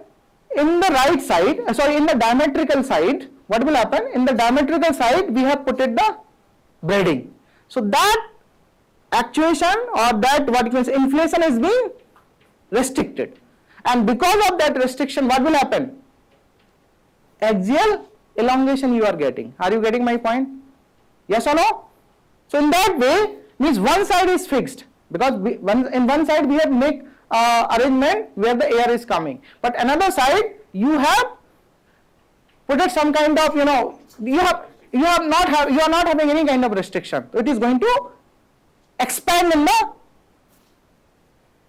lengthwise direction, okay, or axial direction. Are you getting my point? But in the same way, what you can do in the second mode, you can restrict that actuation. So in that way, what you will get? You are getting the blocked force. Are you getting my point? There are two modes of getting measuring the things. So in the first mode, you have not put it any kind of constraint. So what will happen? Elongation you have been allowed. So you can measure what is the elongation. You can measure the output of the actuator in terms of length change. Are you getting my point? You can note it down. But you want to measure the output in terms of force, let's say. So what will happen? The force will be given by the actuator when you will put some kind of constraint. So suppose in the second mode, again we have put it one side, either left or right, you have inserted the compressed air. Again you have put it the braiding, then what will happen?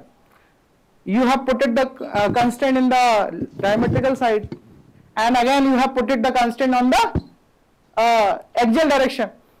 So what will happen? The actuator will develop the force to the lengthwise direction. Are you getting my point? So you will be measuring that force as a, we have defined the blocked force. So actuator output can be defined in terms of movement. Of course, the actuator can give you the movement. If you have restricted the movement, then what you will achieve? You will achieve the force as an output. Are you getting my point? So actuator output is actuation, and if you are not restricted, and if you are restricted, then it will give you the force. Are you getting my point? I hope so. Yeah, I have cleared your doubt. Any other question? Okay. Okay. So anyone is having? So we are coming to the discussion. So let me finish this one. Okay.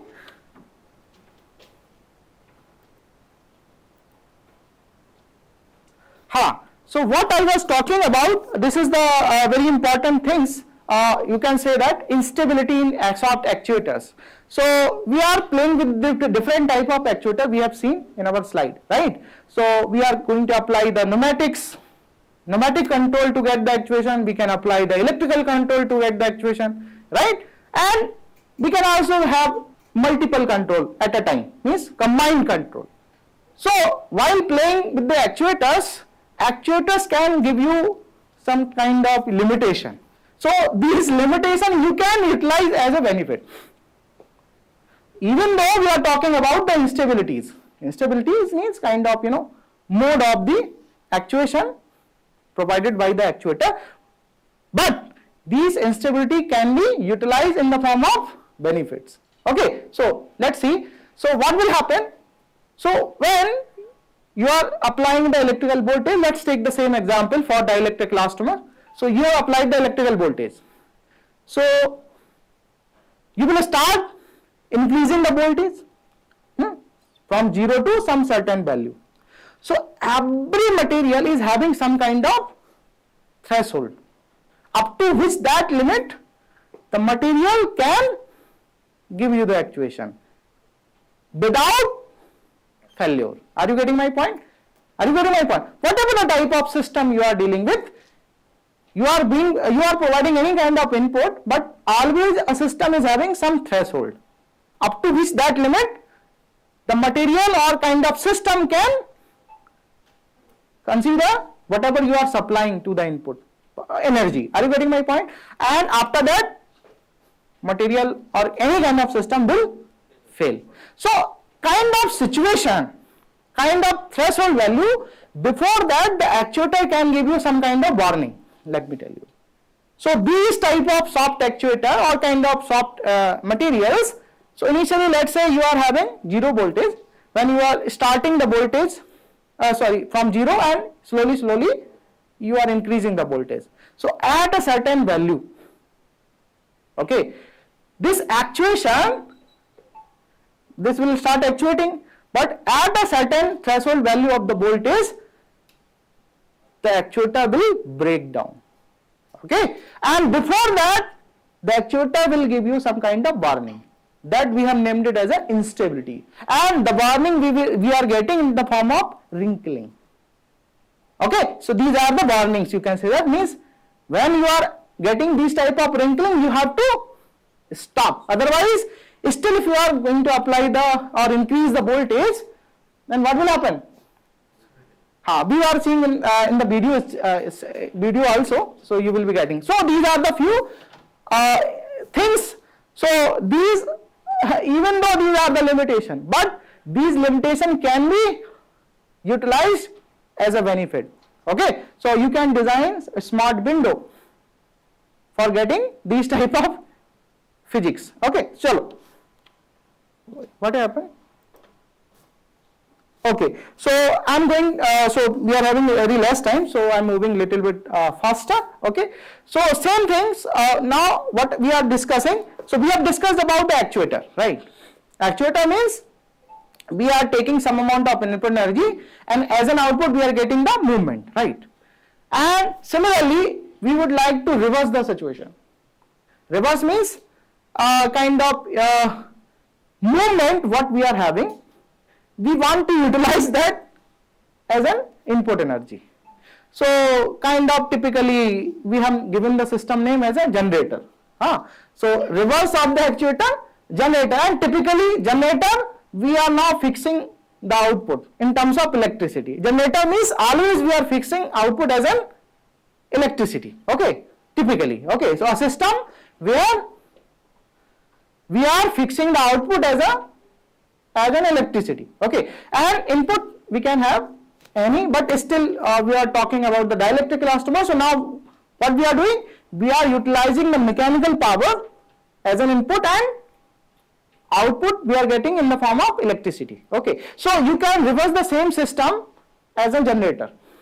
Are you getting my point? So now what previously we are doing, previously we were doing, we were going to apply the electrical voltage, and as an output we were getting the actuation. But now, and if you will restrict the actuation, again I am saying, as he asked, we will get the force. So now this time we are providing the mechanical pressure as an force we are going to provide. Ultimately we are changing the configuration, right? And because of that change in the configuration, we are able to harvest some amount of energy. Okay, you can do the experiment, but that amount of energy not so much high, but still we are able to get it. Okay, so there are few examples. Okay, before that, where is the previous slide? Yeah, so you can develop some human movement to charge your small mobile device. Are you getting my point? Because the amount of energy harvesting range is very low. Okay, not so much high, but still whatever the amount of harvesting energy that can be utilized to recharge, charge your mobile phone, that is the range typically 7 watt. Okay, so this is the very basic calculation roughly. Okay, so while walking, and of course while running specifically, not in the stable situation. So typically 70 kg. So what is the mechanical force while running? Basic calculation, 70 kg into 10 mg. So what is the force? In each step we are putting nearly 700 Newton, and so this is this 700 Newton, and while walking or running, typically running, let me say that. So typically how much energy we are having in the mechanical form? So typically in each step we are while running we are putting nearly 0.01 meter step distance. Okay, so we are having mechanical power nearly 7 joule. But now this 7 joule energy is availability, and then with the utilization of the available energy, we have designed the system using dielectric elastomer as an energy harvester. So of course we will not designing such a system which can give you 100% efficiency, right? So let's say whatever the, still we are not getting 100%, but still whatever the range we can harvest, that is also falling in the same range whatever the mobile phone is required to charge the mobile phone is ranging from 2 watt to 5 watt. Are you getting my point? So similar kind of system you can think about, and the same system you can have like whenever you are having kind of a specific movement or kind of frequent movement of the heavy vehicles. So you can design some kind of floors and disco ground, right, like disco floor, right? Are you getting my point? So using that movement you can harvest some amount of energy. So using that energy you can ignite whatever the traffic light in free of cost. Okay, this is the basic calculation. We will be sharing this slide. So we are not discussing in detail. You have understood the physics behind. Okay. So now just quickly whatever we have discussed. Now you have to to get full understanding. You have to hands-on through this system. So, but still through pictures we can take that experience. Okay. So suppose we would like to develop a very fundamental type of actuator, plate type of actuator, let's say. So first thing, whenever we are performing the experiment, what we do? We are listing down the things we require, right? So let's say, so what are the things required? First, of course, we require BHB, dielectric elastomer. Suppose we have purchased directly from the market, and to make little bit support to, are you getting my point? To provide some strength. So we require, let's say, like bones, we are using the acrylic. So not 100% soft, but still to provide some strength. So suppose we are using the acrylic, and of course this is the carbon grease that is also required to, yes or no, we have discussed all the things, and this is the copper tape.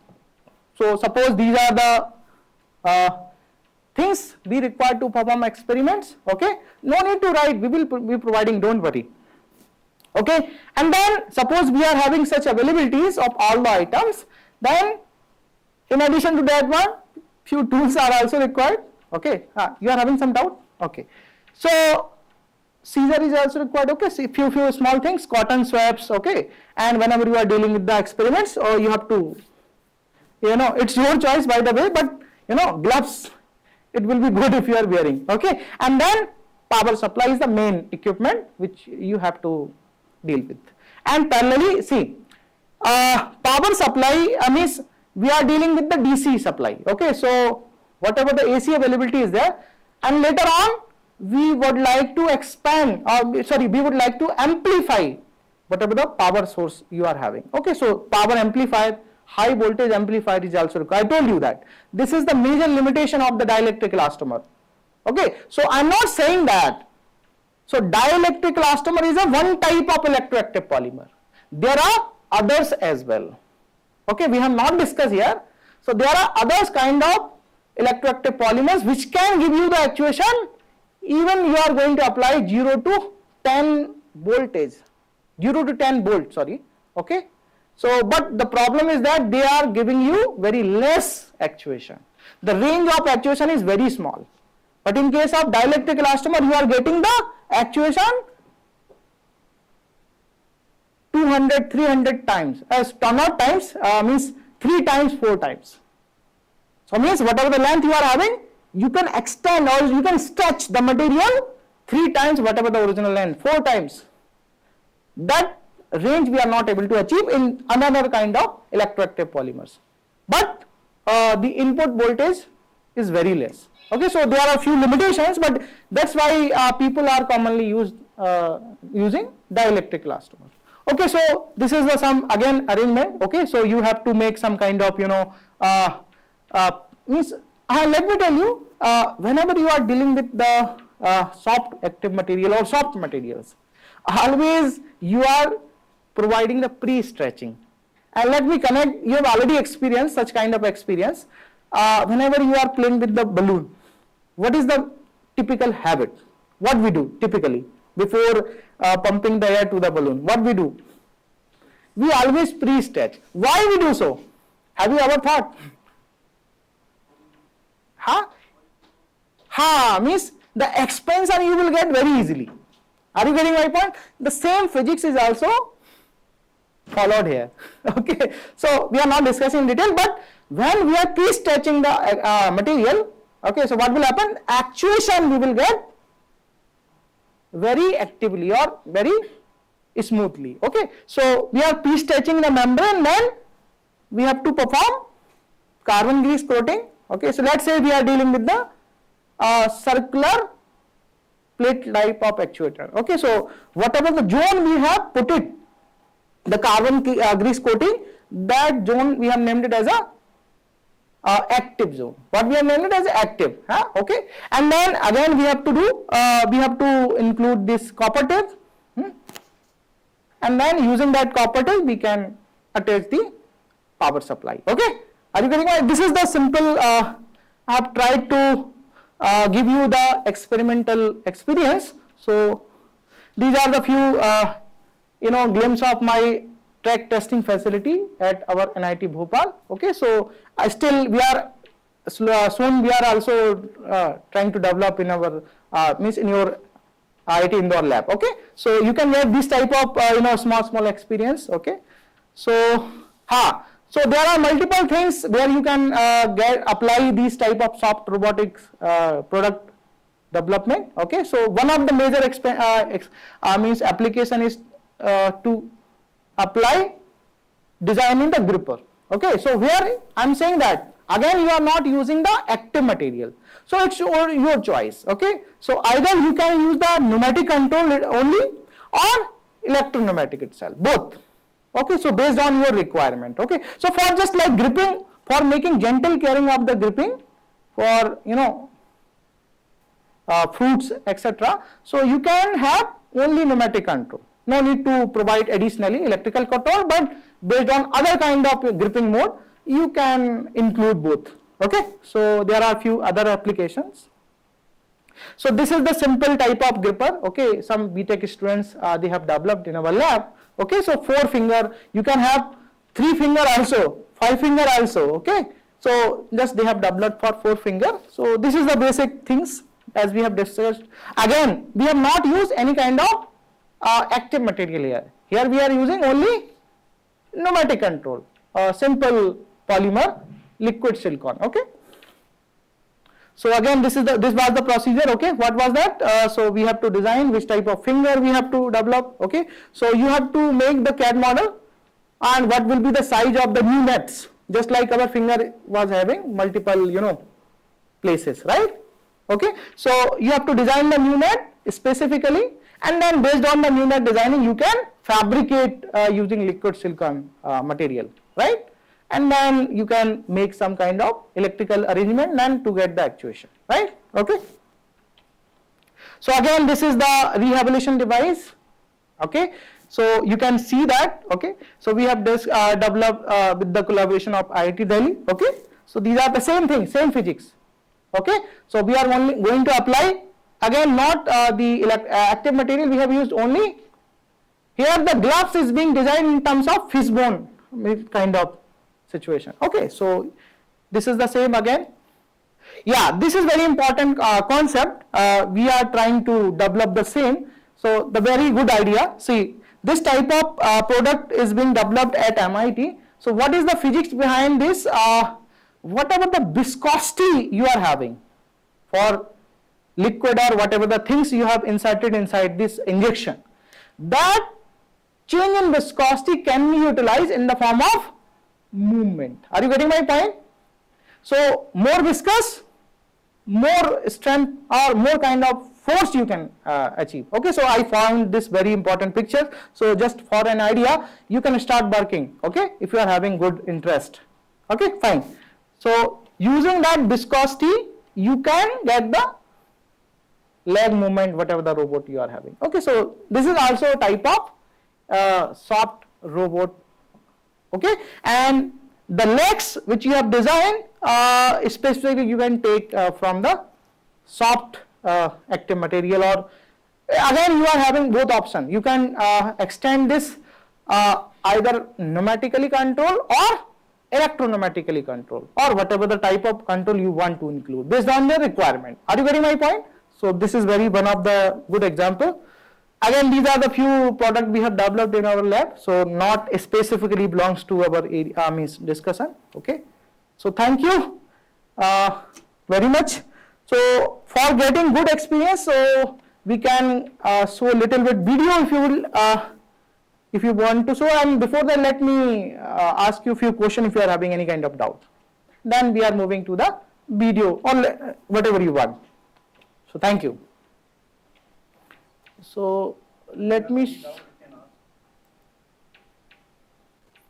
yeah, parallelly somebody is having any kind of doubt, we can discuss. And for giving you exact experience, let me show you few videos.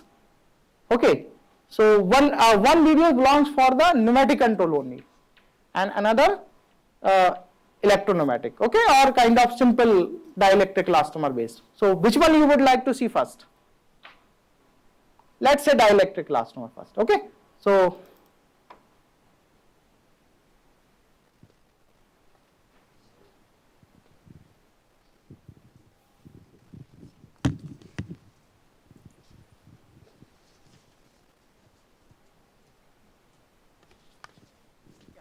these type of So, to explain dielectric elastomers in a nutshell, let's start by looking at a block of rubber with no modifications. Rubber, similar to liquid water, is incompressible, meaning that volume remains constant when it is deformed. So if you apply pressure to the top and bottom of this rubber block, it will deform in the x and y directions. Think about squeezing a balloon. When you squeeze it, it bows out in the directions it's not being squeezed in, right? So, when you shorten the height of this block, the depth and the width will expand in order to keep the volume constant. So how do we apply a constant even pressure over the top of this rubber block? Well, one way would be to attach a conductive material to the top and bottom of the block.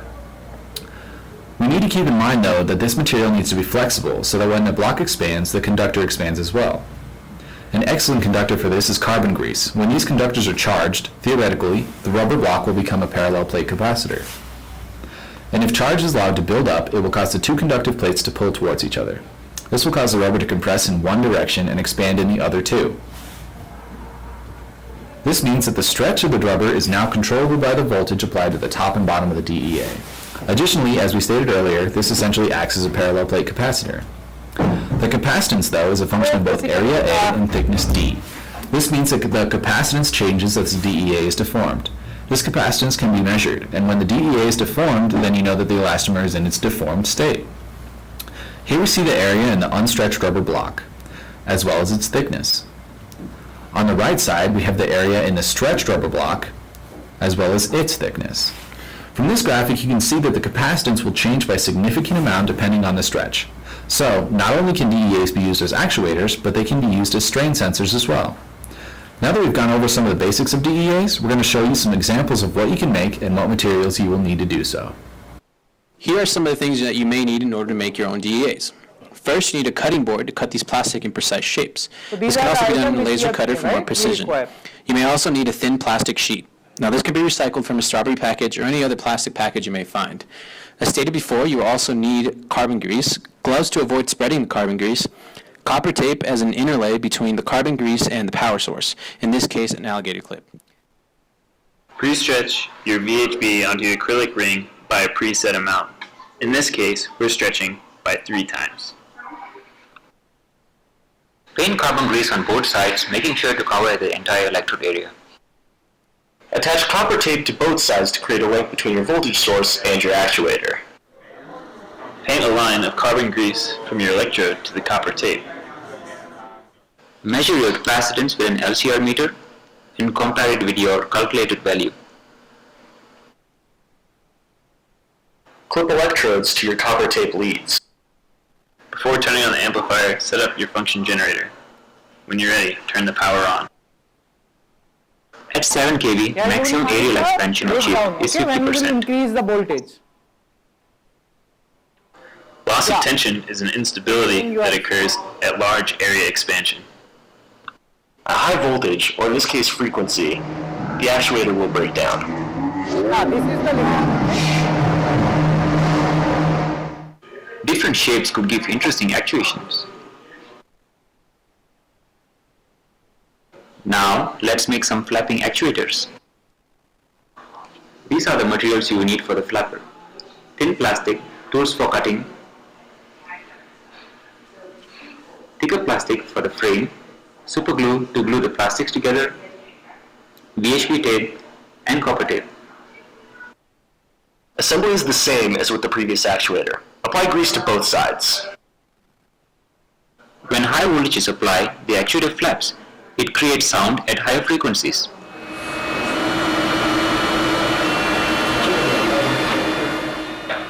Now let's have some fun with DEAs. It's burning, sparking and burning at the ends.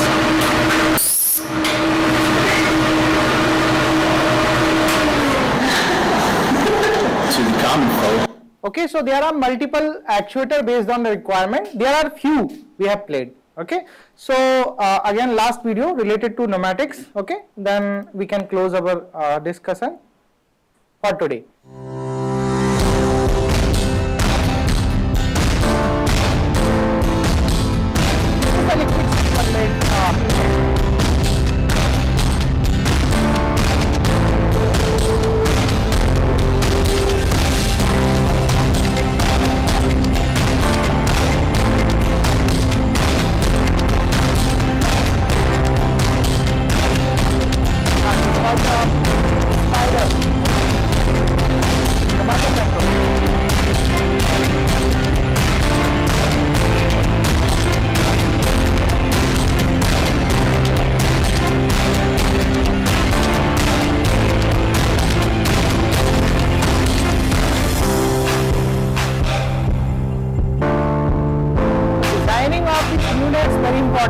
we will be discussing the mechanics part when we will discuss.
After pouring, heat is required. Now, this is a very major challenge to remove the bubbles.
the things you have seen that ultimately what exactly we are using. We are using the actuation, right, to solve our whatever the whatever the application we would like to for particular application, right. So ultimately the actuation we are utilizing, right, either with the utilization of numeric control. Ultimately actuation we are going to control using either numerically control or active means. So whenever we are talking about the active, so we have to deal with a smart material or another kind of not normal rubber we have to use, right. So we have to move ahead with the normal rubber, we have to deal with active material. Okay, so these are the, so this is the fundamental introduction we have seen today. So now developing systems, understanding the actuators, this is kind of basics. Here you can say that even though class 6 student can understand all the things, and you are already the BTech guys. Okay, so now here our major role is coming to understand the physics behind and to develop some kind of models. Means what will be the actuation, you have to develop the model for the given amount of pressure, what will be the actuation, right. Again and again we cannot make the actuators, right. Are you getting my point? Means for before developing any kind of final product, you have to do some kind of basic calculation, you have to develop the model physically, right. Are you getting my point? So this is the major focus we have to understand. Just to get that one, this is always required. This is the initial steps we have given the introduction for today. Okay, so thank you very much. And again, still someone is having any kind of doubt, you can right now ask me, and later on you can also ask me. So thank you, sir, for inviting me in this lecture series. Thank you. Thank you, Dr. Deepak Kumar. So right now, students, if you have any doubt, Professor Deepak Kumar is still with us tomorrow also. And so let's come and join for a tea outside. Thank you, sir.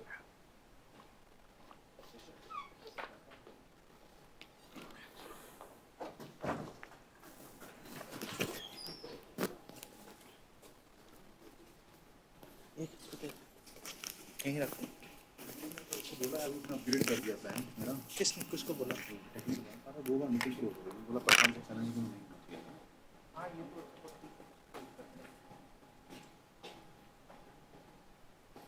तुमको आ रहा था बाद में फिर आ गया था। ये अपन में बंद कर देना। मुझे फोन नहीं किया। कौन?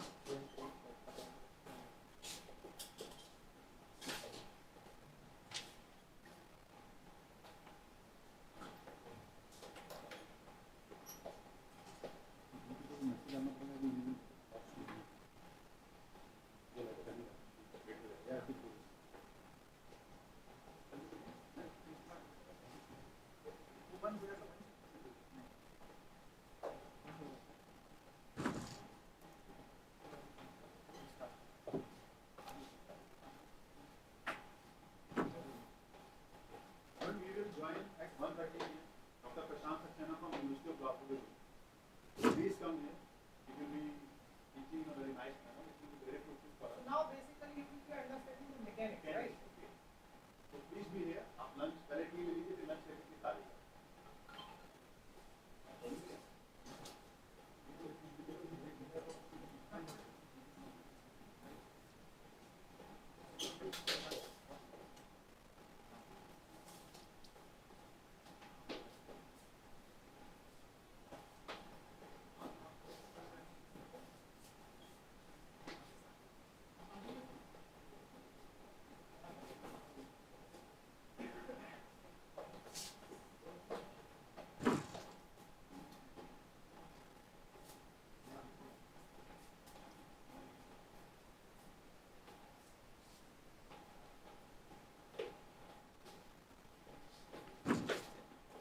मैं स्क्रीन खोल लेता हूँ पहले स्क्रीन खोल लेता हूँ।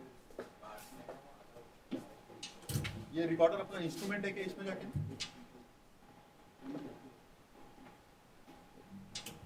एक सेकंड मैं खोल लेता हूँ। राइट साइड पे स्क्रीन बनी है। हाँ रिकॉर्डर आ रहा है, इसमें मैंने क्लिक कर दिया।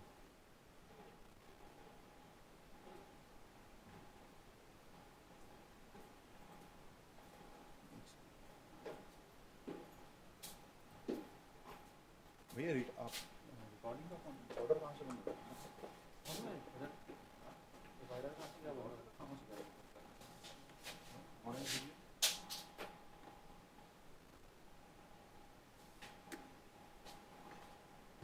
हाँ मैं उसी पे हूँ,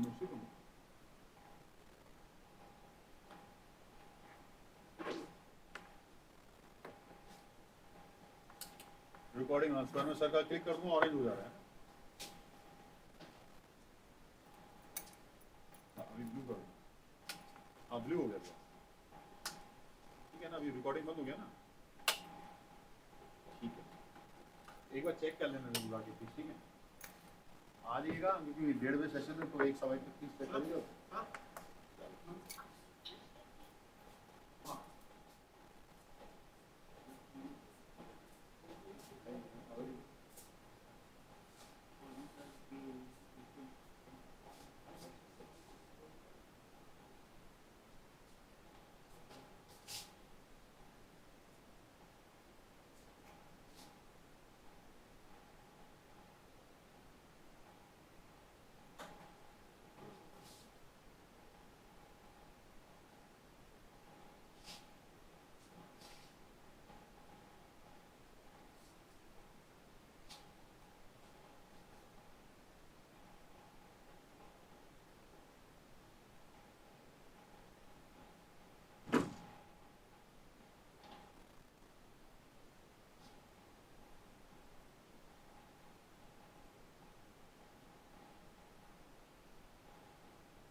नीचे कैसे करेंगे?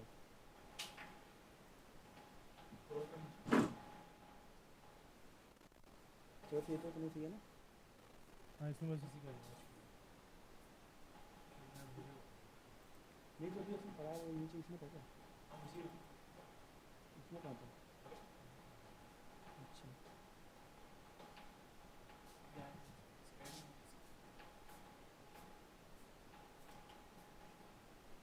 डिलीट ना हो अपने को।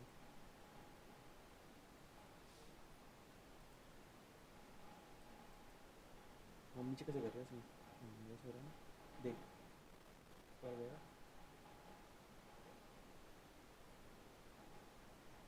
देख हम देख इसने यहाँ पे वोल्टेज नहीं है अभी, वोल्टेज अप्लाई करा, रिंकल्स है। तो ये रिंकल्स ना जितने ज़्यादा तो वोल्टेज देगा उतने ज़्यादा आते हैं, ठीक है। तो एक टाइम के बाद ना ये क्या होता है, ब्रेकडाउन एनिमेशन का ब्रेकडाउन हो जाता है, रिंकल्स आते नहीं, टूट जाती है पूरी मेमोरी। तो कितने मैं वोल्टेज दूँ उसके बाद ब्रेकडाउन ना हो, मतलब कितना थ्रेशोल्ड वोल्टेज है वो निकालना है, और कितने वोल्टेज पे कितनी रिंकल्स आ रहे हैं वो निकालना है मुझको, मतलब मॉडल बनाना है ऐसा। तो इसमें मुझे इनपुट में वोल्टेज मिलेगा, L/D का कुछ ऐसे मिलेगा रेशियो, तो उनसे मॉडल बनेगा अपना। चालू करूँ मॉडल हेलो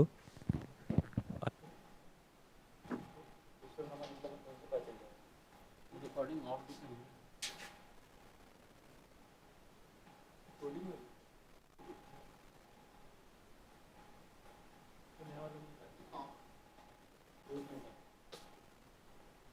बताना कि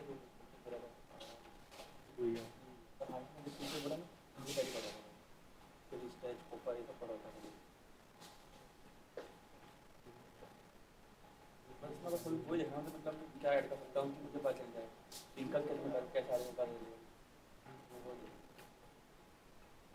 नहीं हो जा रहा है।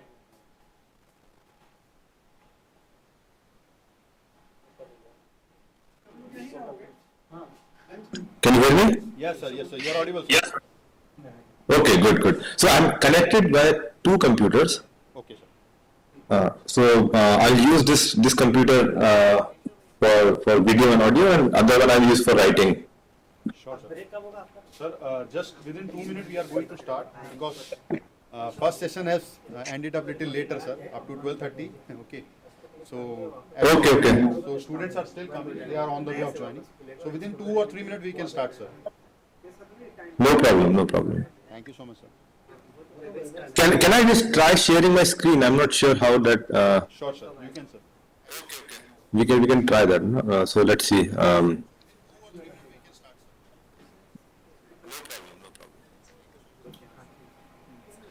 I just try sharing my screen? I'm not sure how that.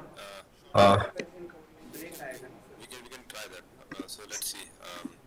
Sir, just open that document you want to share. Just click on share, and then document that will flash there. Yes.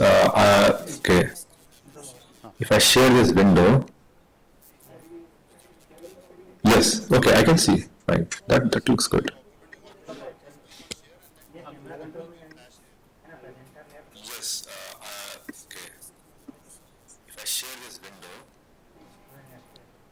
Okay. So this I can see this is moving. Fine. And then if I want to remove the sharing, no. Okay, so this, I can see this is moving. How do I unshare? So just unshare it, sir, then I will, right now it is being sharing with us, sir. Yeah, I'm just trying to figure out where is the unshare button.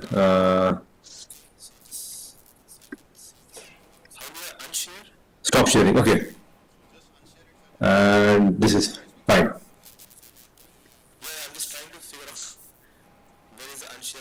So Aman, just a few things like how many are people sitting in the classroom and then some people are online? Sir, it's like in hybrid mode. So we will have the both the strength, online as well as offline, sir. So around, sir, Okay. IITI student and some around 7 external students have come here in person. So we can say, sir, 50-50 strength is there. Like half of strength will be joining online and half will be here, sir. Okay.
Sir को एक student camera भी दे ऐसा जाएगा।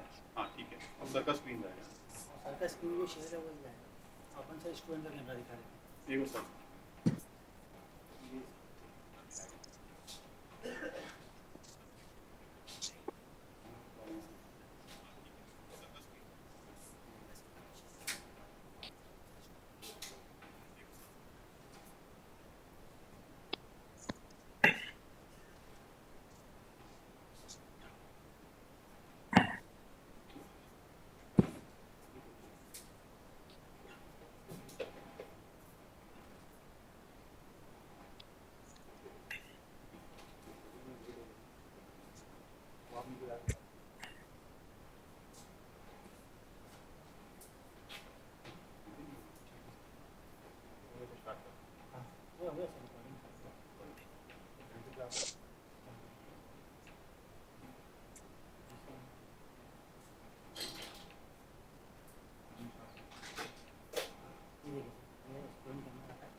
Sir, shall we start, sir?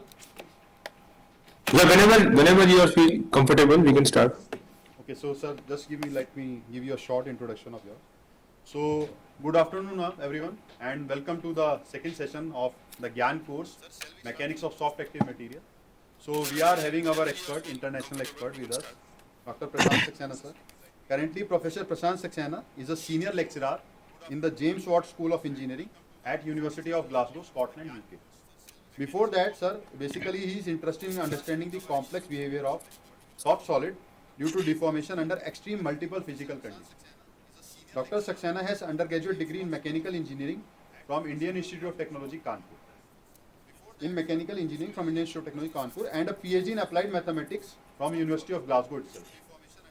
He has received postdoctoral training from University of Nuremberg and Lausanne. He also worked as an assistant professor in Indian Institute of Technology, Hyderabad.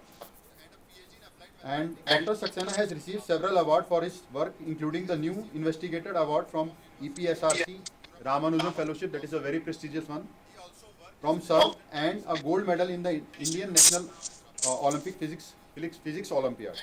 So words are not limited to explain his work. He is continuously writing a good paper in International Journal of Repute. So we all, let's welcome Dr. Prashant Saxena sir with us. Welcome, sir. Sir, you can share your screen, sir.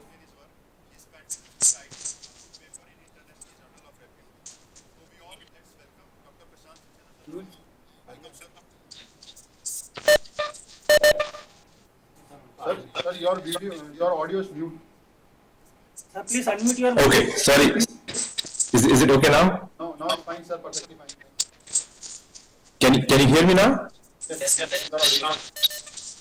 so it's all. I think there is somebody on with a mic on, one participant. Can you ask them to mute?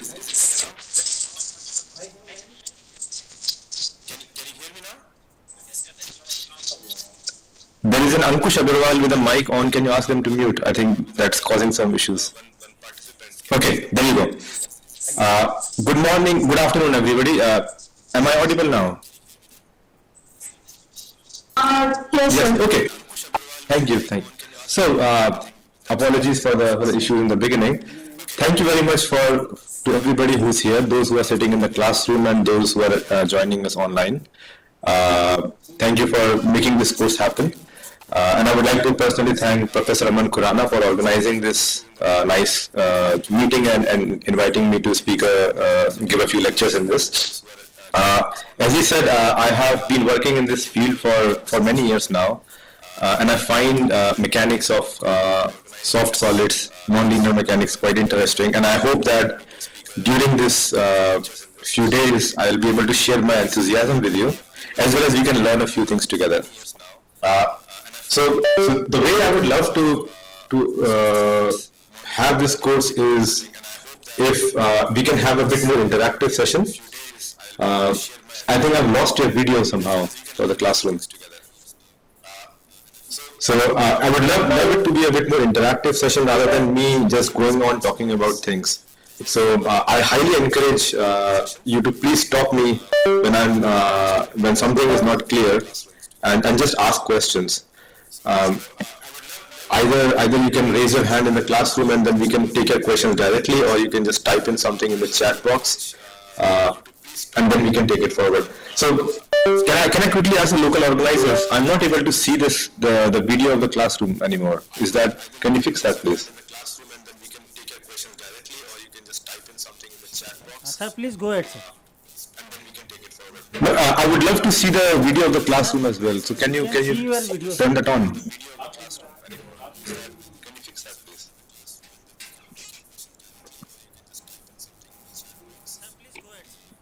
The video was initially on for the classroom, but it's no longer there. The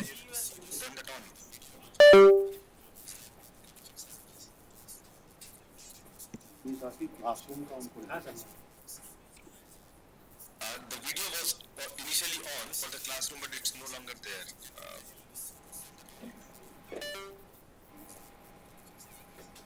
So, sir, we are working on that. Give us few seconds, sir. Yeah, no worries. Yeah. The reason is that unless you see people who you are talking to, it becomes very hard to just keep on speaking to a blank screen. So that's why it's nice to have some feedback from the people who are there. And also the participants who are joining online, please turn on, if you can, it will be very nice if you can turn on your video. So it becomes much nicer if we can just see each other while we are discussing on something. Okay, so the classroom video I can see now. And yeah, people who are online, please feel free to turn on your video as well. It will be nice to just have your feedback. Okay, so you have already had some initial introduction to this topic in the morning session. So I understand you already know that big topic of the course on why why mechanics of soft material is important and so on. I just want to give you like a couple of slides of introduction, and then I will move on to a bit more detailed discussion, right? So let me try to share my screen.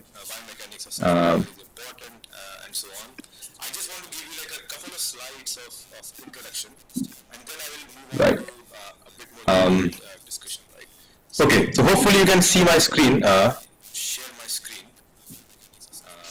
And I'll just move on to directly to some examples. I'm not going to talk a lot about the introduction. I just wanted to show you a couple of examples of the kind of materials and systems that I've been working with. Okay, so the two essentially the types of systems that I like to study are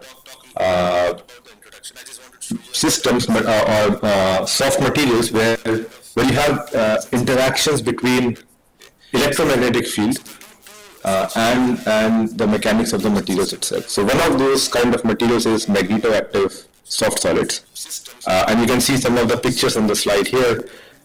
The central idea, and they are a lot more complex and very interesting system, but I'm just giving you the very basic fundamental idea of the system is that you have some sort of a rubber material as shown here, and which is what we call as the matrix. And then you've got some, let's say, ferromagnetic particles. So in this case, it is iron particles, but then you can have different types of particles. And they are all microscopic in nature. And when you apply a magnetic field, then they can deform significantly. And because the matrix is very soft, the matrix can be made of rubber or hydrogels or some other kind of elastomer. Because the matrix is very soft, they can stretch a lot. So and that large stretch basically is very useful in designing certain applications. So in the bottom figure, you can see there's a whole host of millimeter scale robotic mechanisms that are designed that they can control from a distance. They can bend and they can roll inside a fluid environment. So this is like one of the ways where soft solids are being used in robotics. So on the figure here, it's kind of a vibration absorption system where the characteristics of the vibration can be understood by tuning the stiffness of the magnetoelastomer here. So you can change the stiffness by applying a magnetic field. You can tune that, and based on that, you can basically isolate a lot of vibration. This is another system where basically it's a valve that just opens and closes based on magnetic field. So magnetic field is just an example here. It's not the core idea, but it's a way where mechanics can be enhanced and multiple with additional variables. There's another kind of system that I'm quite interested in is electroactive materials. And here what happens is, again, this is based on extremely large deformation. And by the way, we'll study these systems in detail. I'm just giving you just a brief overview right now. And based on the softness of this dielectric material that is right here, it's like a soft elastomer that you can deform significantly in the presence of electric field. By applying electric field, you can operate either as an actuator or you can operate as an energy conversion system. So you can operate in both the directions. So the example down here is often is of a pump. So basically the active dielectric membrane is used as a pump. So the actuation mechanism is quite important here. So let me stop sharing here. Right. So this was just like a couple of examples where I think soft materials enhanced with additional variables, whether electric field or magnetic field, can lead to some interesting ideas. There is an entire field of robotics or of engineering where people like to take inspiration from nature and design new mechanisms or new products based on that inspiration, right?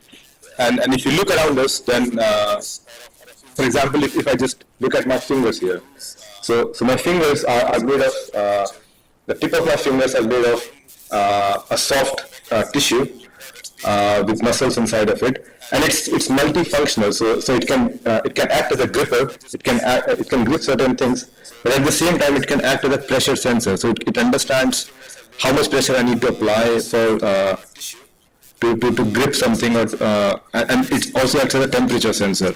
So this soft you can call it a soft soft system acts has multiple functions. It has it's a temperature sensor, it's a pressure sensor, it's a gripper, and if you look around in nature, pretty much everything which is in living systems, whether it is plants or animals, is primarily made up of soft materials and has multiple functionalities inside of it. So this is where we are coming from, and this is what we basically want to study in a bit more detail. And if we can design engineering systems which can have multiple functionalities at the same time, instead of like you can see this door on this wall behind me, which is made of a very stiff material, it has a single functionality. So that's where the motivation comes from. And then when we see that we have to study the mechanics of these soft materials, the primary thing is that they can undergo very large deformations, extremely large deformations. And because they can undergo extremely large deformations, we need to use a different set of mathematical principles to study them properly.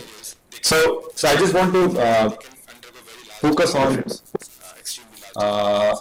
those principles in the initial part of my talk, in the first couple of days. So what I'll do is I'll just share my screen again, and then hopefully we can.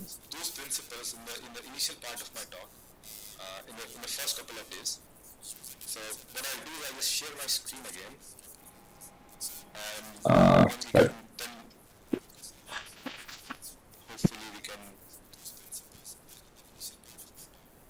So can I quickly check my screen is visible? Okay. So the things that I want to basically talk about is in the next few couple of days, just to begin with, is the principles of continuum mechanics.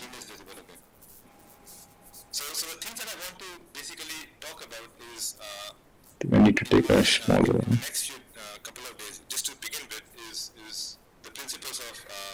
And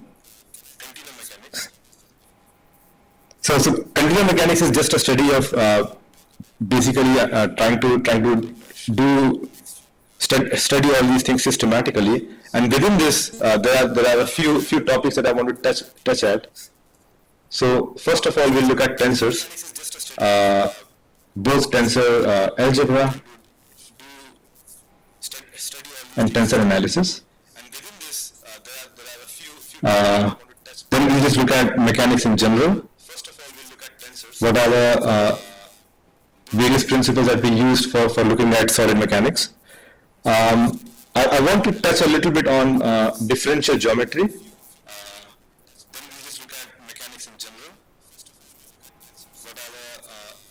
And the most important bit, in my opinion, for study of mechanics is variational calculus.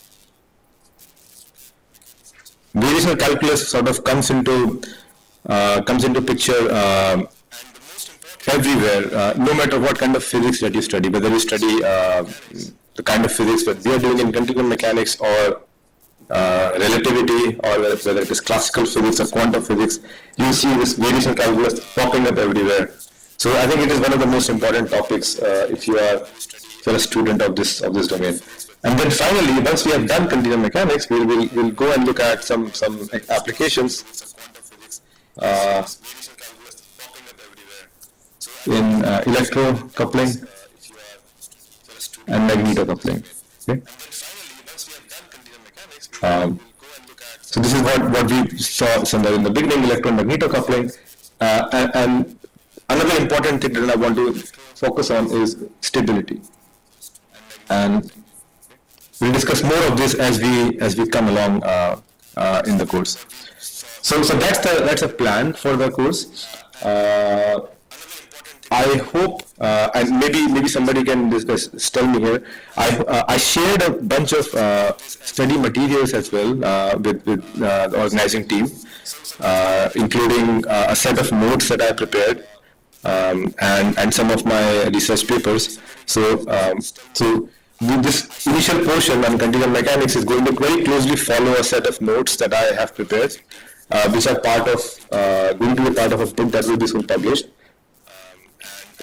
So I strongly recommend that if you have those notes with you, you can basically have them in your hands while we are studying. And a lot of what I will do will be based on writing down and basically on the slides, not showing you PowerPoint slides, but basically writing down things on this Blackboard environment. So if you can just take notes or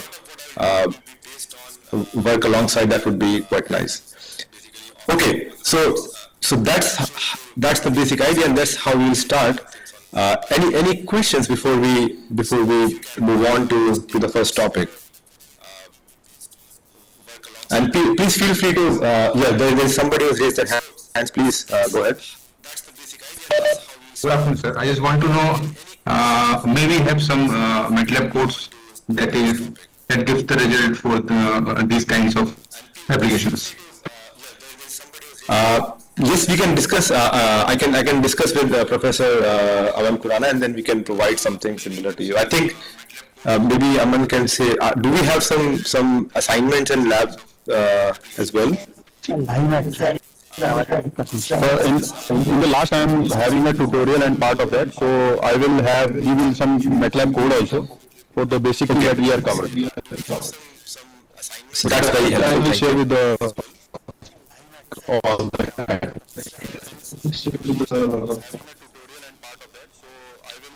Thank you. Yes. Anything else?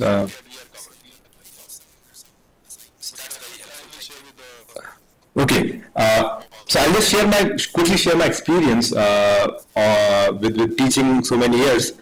This kind of teaching works really well if we kind of have a back and forth. So if you can just raise your hand or ask questions, or maybe give comments on something that I have done wrong, it will be very, very useful, and that's how we can move forward. The other thing that I want to say is the goal of this the next 5 days is not for me to come and write a lot of things, because majority of what I would speak up is present in a lot of books here. So you can see things in standard textbooks. But the idea for this course is that yes, there are things in textbooks, but there is a lot of value in you and me talking and figuring things out. So that is the key importance of this course, that if we can discuss and if we can talk. It doesn't matter how much material we cover during the lecture, because the notes are already there with you, the books are already there with you. It's more about our interaction. So again, I would highly recommend asking, stopping me talking about talk about things and ask questions. Okay, so feel free to do that. I love being interrupted. Right. So having said that, maybe let's begin with the first thing, that is tensor algebra and analysis. Okay? And my handwriting is a little bit ugly, so forgive me for that. Hopefully, the mathematical things would be fine. English is quite bad. Okay, so tensors basically form the fundamental mathematical object using which we work on a lot of things. So I was discussing the people who are there with Aman, and he told me that there are around a third of you are master students, a third of you are PhD students, and there are maybe a couple of faculty members. So my apologies to faculty members, because the things would be probably simple for you, but I think that for students, especially who are in the masters or PhD, I hope that you will find something interesting here, and then we can again see how it goes on. Okay, Aman, I think I again lost the video of the feed. Okay, there it is. It's back. Sorry. Okay, so we'll start with tensor algebra and analysis. And tensors, some of you who are studying mechanics might have come across tensors in many ways. So some of you already know that stress is a tensor, strain is a tensor. Stiffness of a material is often expressed as a tensor, and there is no limit to that. And then the question comes: this what exactly is a tensor? Because when I was doing my master's and PhD, I was heavily confused by this question. So I like to address it head on, and maybe so that at least one thing you'll learn from this course is what is a tensor and how do I work with tensors. Okay, so to understand tensors, we need to understand vectors first. Okay, and I know that everybody knows what a vector is, but we want to do a little bit more mathematical definition of it. So, and please don't get discouraged by the mathematics that comes in, because that's very essential, and it's also not hard. Once we look at it carefully, it's not really hard. So a vector, I think we are kind of familiar with in physics is that, okay, if something has a magnitude, has a direction, that is a vector. So like a velocity is a vector because it has a certain magnitude, which is speed, and it has a direction. But for mathematicians, that's not sufficient. So for mathematicians, they define vectors as something that is part of a vector space. Okay, it's an element of a vector space. Okay, so now the question is, what is a vector space? And that's a good question, because that's when we start to get somewhere. Okay, and by the way, all of this is from chapter 1 of the notes that I've shared with you. So you can go and see everything is there. Okay, so the vector space is again a very key concept, and we can't move forward without that. So let's take what is the vector space. Okay, so vector space is basically just a set of elements. So let me write it this way. Okay, it's a set with some key properties.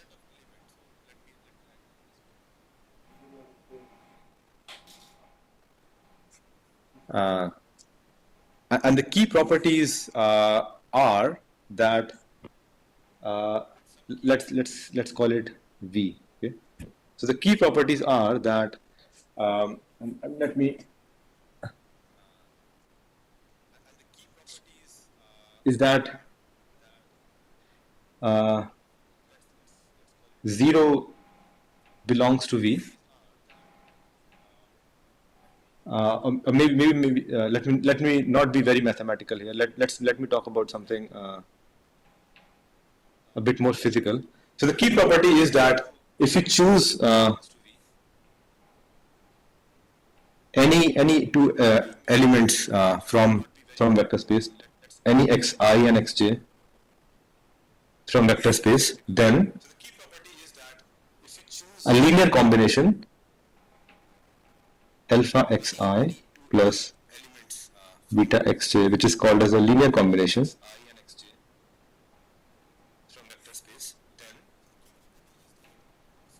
is part of that set again. That's the key property, and let's see why that is important. Okay, so if I take my set, let's say if I take the entire real line. Okay? So what is a real line? Real line is basically a set of all the numbers from minus infinity to infinity. So if I choose any two numbers, x1 and x2, which are on the real line, then I know that any combination of them, alpha x1 plus beta x2 is a part of real line. So the entire, if I take the entire real line, that's going to be a vector space. But if I choose, let's say just a set which is, let's say between minus 10 and 10, then this will not be a vector space because you can choose 7 and 8, which is 15, which is not an element of S, right? So that's the key idea of a vector space, that and a lot of other things basically boil down from it. So zero, for example, zero automatically becomes part of a vector space because you need zero to be there. And then you can kind of start thinking in terms of how do I define vector in a bit more careful manner. Okay? And by the way, this set which we said here is not necessarily just numbers. It can be other things as well, as we'll see later. So let me give you a few more examples.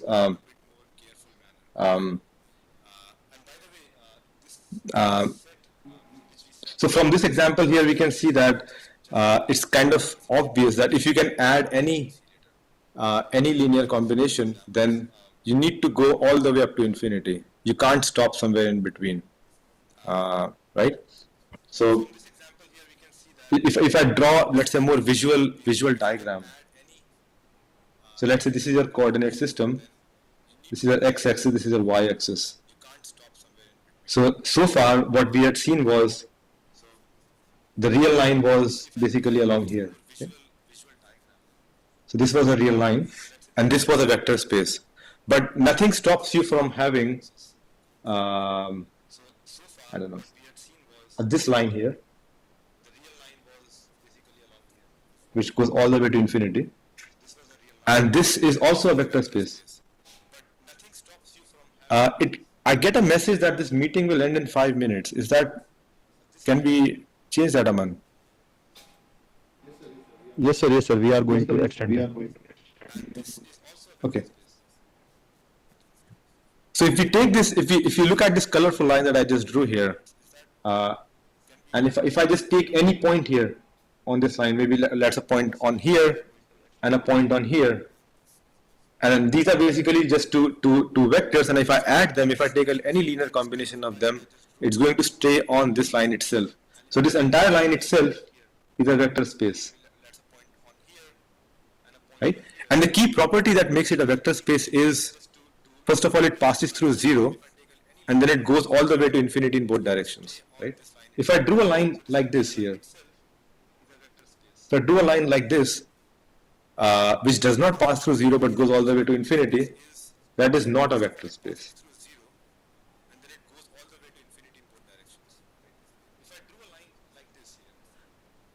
Right?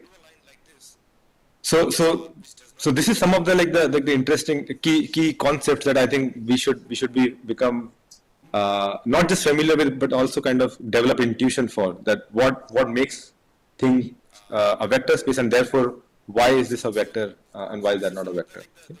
So this is, you can see in terms of coordinate lines. We can also see in 2 dimensions. So there is something called as R2, and those of you who are doing maybe a bit more advanced mathematics may be familiar with these notations, R3, R4, and so on. So basically, R2, R3, R4 is just 2-dimensional or 3-dimensional or 4-dimensional spaces.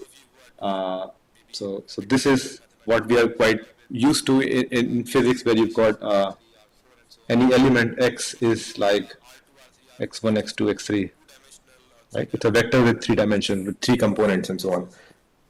So these are all vector spaces, R2, R3, R4. But then you can again see why they are vector spaces, because if you take any 2 elements, you add them up, you stay in the same space, so it becomes vector space. So the question that you can ask me is, why do I need to know about vector spaces because you said we are starting with tensors. And I think we will come to that answer very quickly. But let me give you another example, okay? Which is quite interesting. So take a set of all functions, linear, or maybe be a bit more precise, first order polynomials.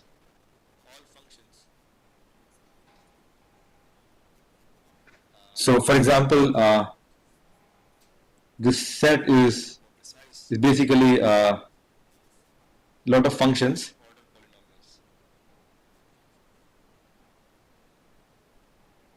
and I'm being a little bit loose with mathematics just now, but we don't need to be very precise.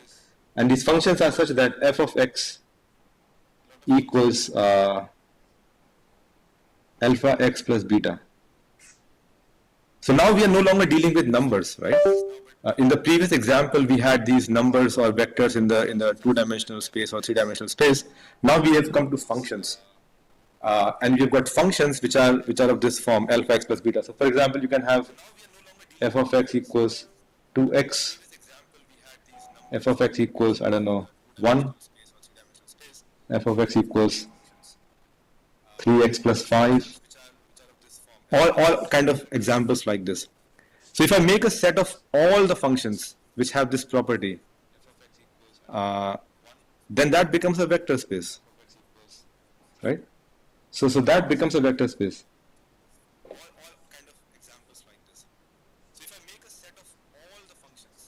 Because you take any of those two functions, multiply them with anything, add them together, you will get something that is part of the same set. Right? So often this is also sometimes called as function space.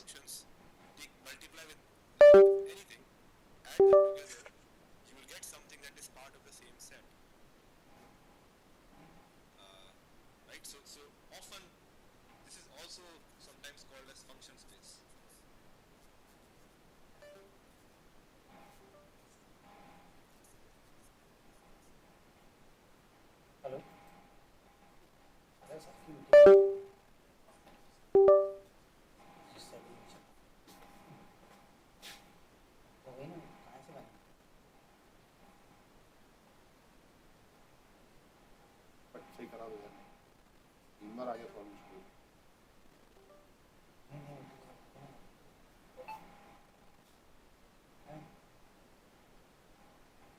हाँ time के कारण ही बंद हुई।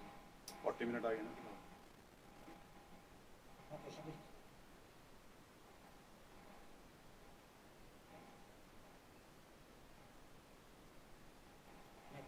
तो अपने आप बंद होगी ना 40 मिनट बाद।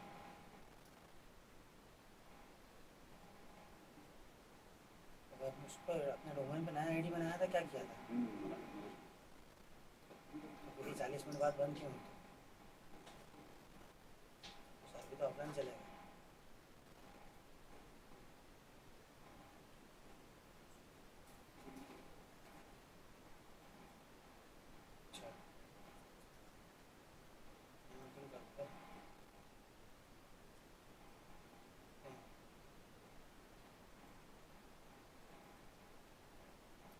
आज को सॉर्ट आउट कीजिएगा, कल भी ये प्रॉब्लम हो रही है।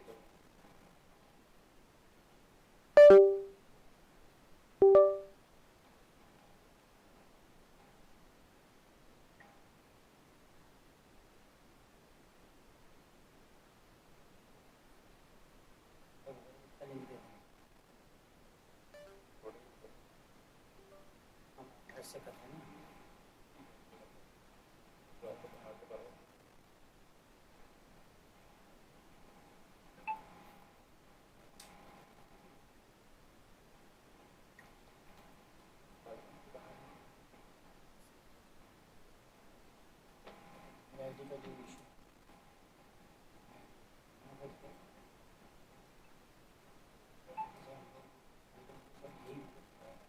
Thank you.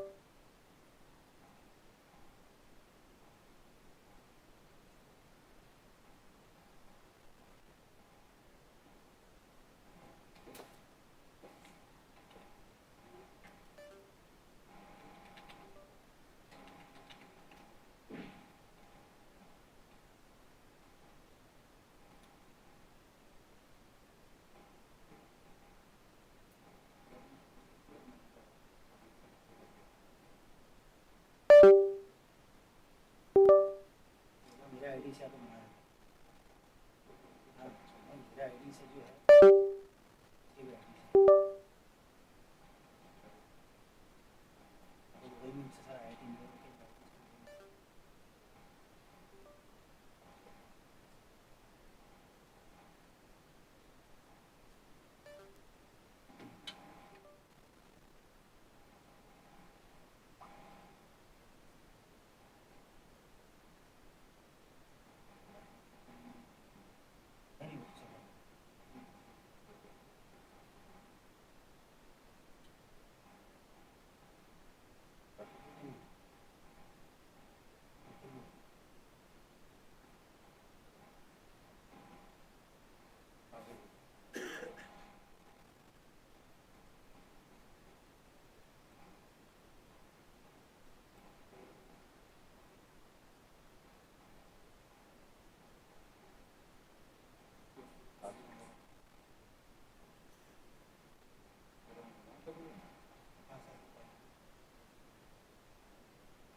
इसमें सर हमको जो इंटीग्रेशन जो है ना कोडिंग में भी देना है वो टेस्टिंग में भी देना अभी वो वेबएक्स हो गया sir sorry for the interruption sir so we can start again from where you have left sir. Okay, let me just connect from the other computer also. Just 1 minute. While I connect, it will take me 1 minute. In the meantime, if there are any questions, please go ahead.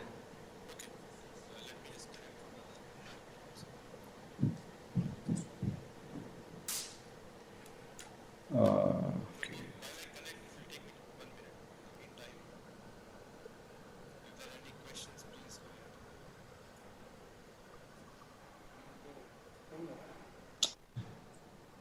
Sorry, 1 second.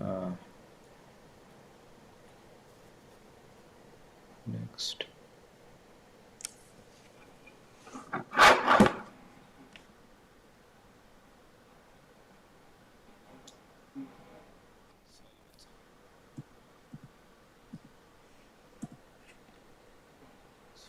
Okay, can you hear me? Yes sir. Okay, let me share.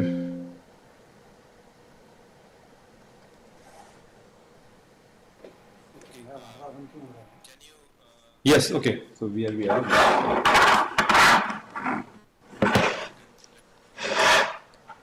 Okay, so this is where we were. We were talking about what makes something a vector space and what is not a vector space. So the last thing that I said was that for this particular set, which was made up of all the functions which were just first order polynomials, if you make a set of all of those functions, then that becomes a vector space, and that vector space is sometimes also used, we call it as a function space, right? So vector space can be basically collection of anything. It can be these traditional ones that we are familiar with, or these kind of function spaces that we have been using. Any questions so far before I just move on to the next thing?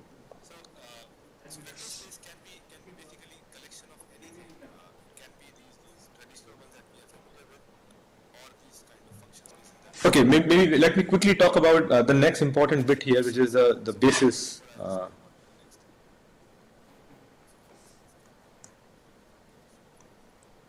So basis of a vector space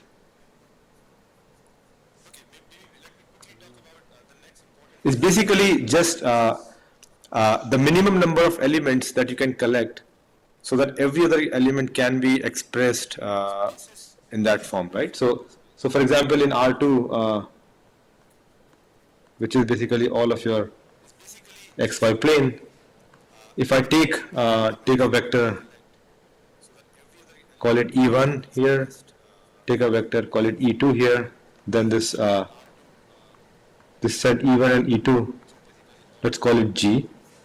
So this is the basis, right? So I think you're familiar with this part. I can take any vector now, any vector V can be written as, alpha E1 plus beta E2. So the concept of basis is quite simple, that you just take any two, and these need to be linearly independent.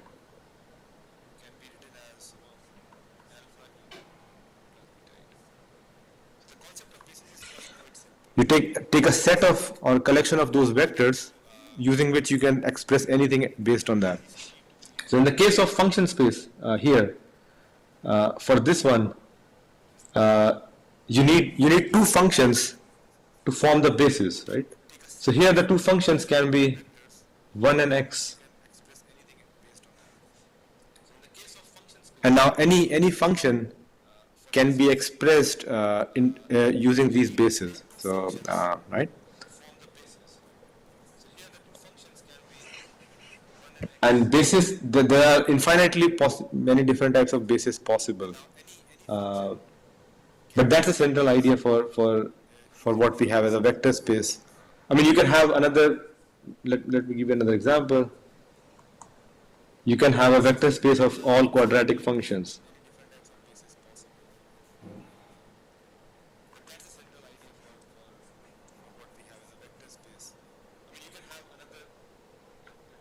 And in that case, the basis would be basically just 1x and x square.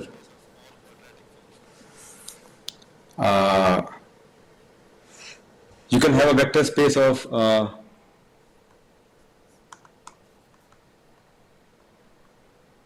all sine x. And this is not a very mathematically precise way of writing it, but I'm just writing it just to explain that. So this would be 0 sine x, 2 sine x, minus and so on. So the basis would simply be sine x. So in this case, if you just see all the different functions would be, this is sine x. Oops, something. This is sine x. Sorry, there's a problem, I think, with my. It's just deleting automatically.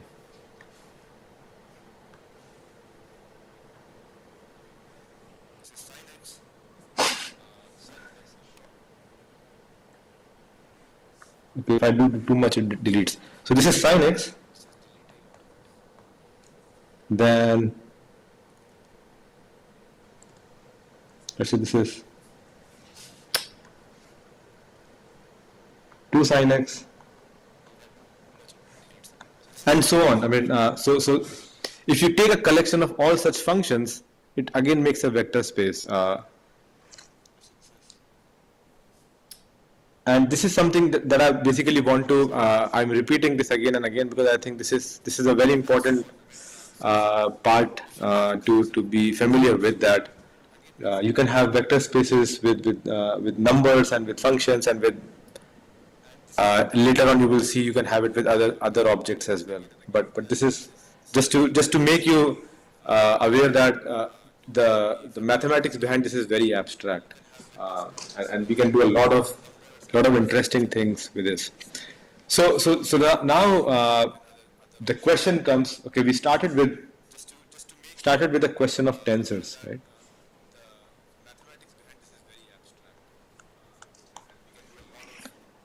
And now we at least understand what a vector space is, and then now we want to understand how do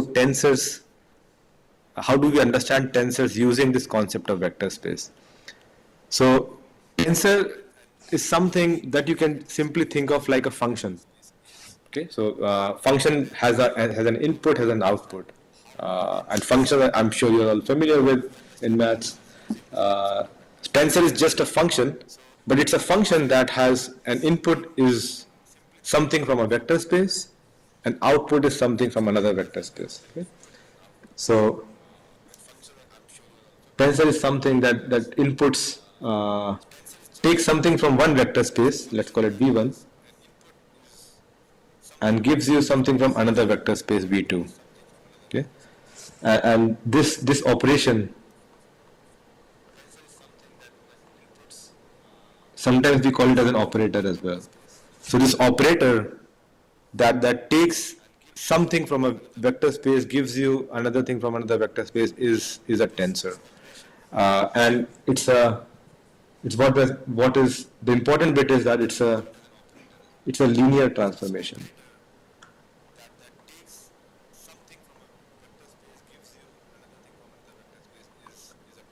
And linear transformation simply means that I mean you can look it up. It basically means that linear combinations are satisfied.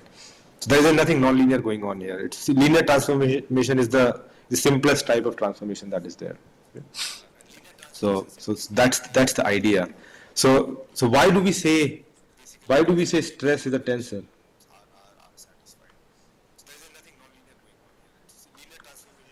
The stress is a tensor because it takes something from a vector space and gives you another output of the vector space. So what does it take in? So you might have seen this picture from your mechanics courses, but let me draw it again. I think you might have seen this in mechanics of materials. If you have done advanced mechanics, you might have seen this here. So let's say this is a body, and it is fixed at some location. I'm applying some forces somewhere else, and this body is under stress. It is experiencing some internal forces, right? So what I do is maybe if I take, it's a virtual plane, right? If I make a virtual cut in the body by a virtual plane, it will basically cut through the body via a surface, right? And if I look at that surface, let me draw this surface here, and I pick up a point somewhere here, okay? A small region on that surface. Then there is something which is a normal vector. Normal vector is basically just describing the orientation of the surface, and then there would be for this small element, let's call it dA, there would be some force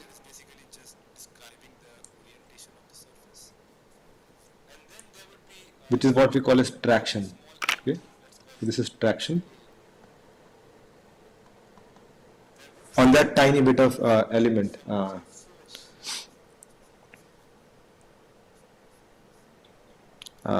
So this traction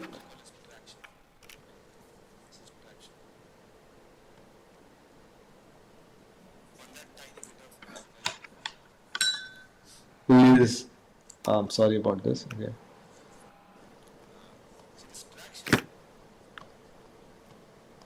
What we call as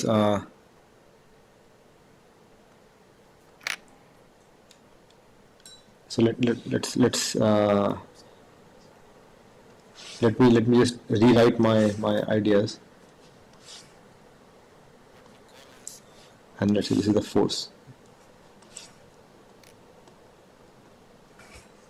and this is the traction here.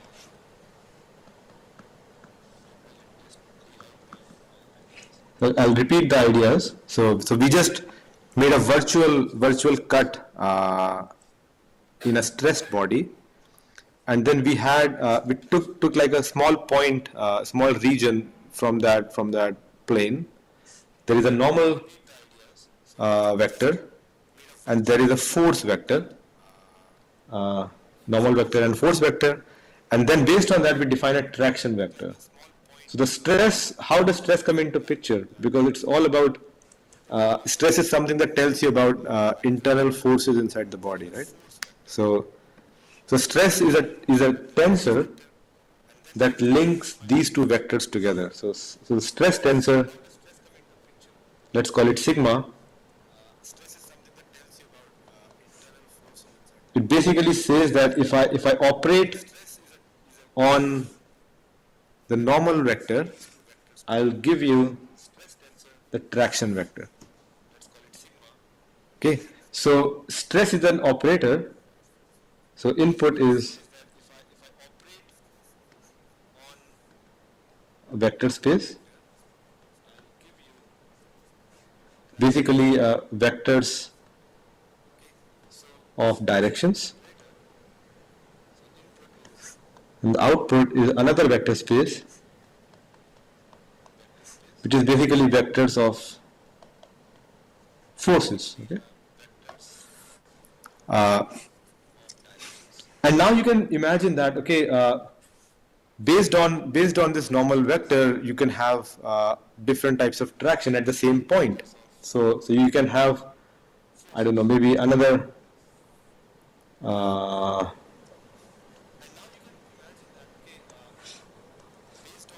you can have another plane at the same location with a different direction passing through the same point, and then that would have a different normal vector. So this would, maybe this normal vector is n2, and the traction corresponding to this is t2. So you'll have t2 is sigma times n2, right? So the sigma is the same. This sigma and this sigma is the same. So the tensor stays the same. This tensor contains the information about all the forces and all the directions. You give an input as a direction and you get an output as a force. And that's how tensors become quite important in this domain, because they start linking. You can start talking about vector spaces, and you can start talking about abstract objects. So sometimes you might see that stress is expressed in this form, right? Sigma 11, sigma 12, sigma 13, sigma 21, 22, sigma 23, sigma 33, and it is symmetric. So this is basically just what we call it as a matrix representation. And a lot of my students, and in fact when I was a student, I was always confused between the concept of a matrix and the concept of a tensor. Okay? So here we can kind of attack that again head on, and say that the matrix representation, so a stress, any tensor can have infinitely many different matrix representations. The matrix representation depends on the choice of coordinate system.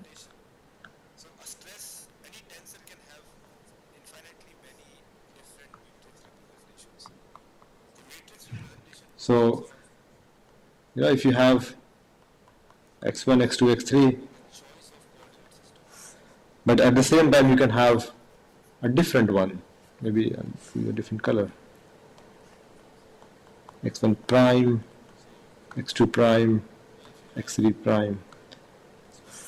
And depending on what coordinate system I choose, this matrix will change.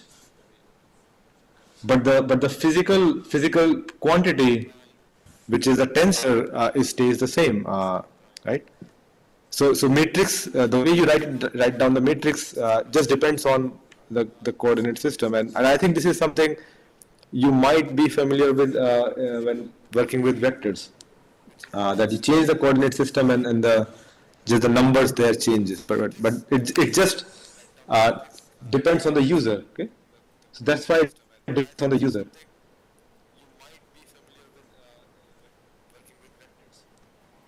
Uh, all right. So this is where we are. Any questions so far? I think we covered some very fundamental stuff here. I'll maybe pause for a couple of minutes and see if there are any questions around.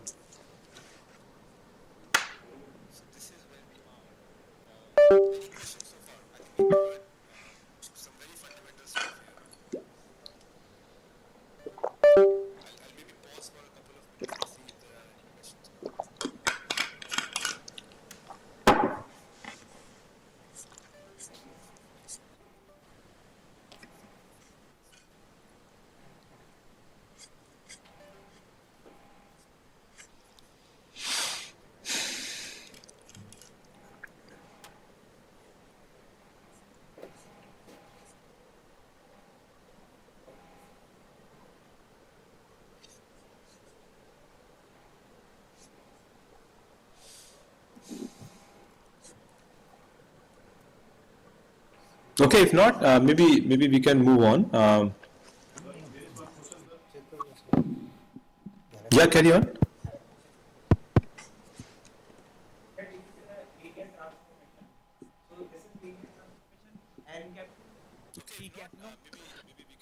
So, sorry, can you speak closer to the mic? I can't hear you from there. Am I audible, Yes. sir? You said it is a Yes, you are now. it is a linear transformation, so it will be always like it will be n cap is equal t cap is equal to n times sigma times n cap. So sigma is the linear transformation from n to t. Yes. Sigma is the operator that is transforming n to t. That is correct. Sigma is the operator that is transforming n to t. Yes. Initially, you said it is a linear vector space is a linearly dependent, but you also give the example of 1x and x square, also the sin x. These are not the linear function. How it is like then basis functions are linear? Okay. So let me go back to that. That's a fair point. So when I said that this transformation is linear, what I mean is that when you go from the input to output, so let's discuss that point. I think that's a good point.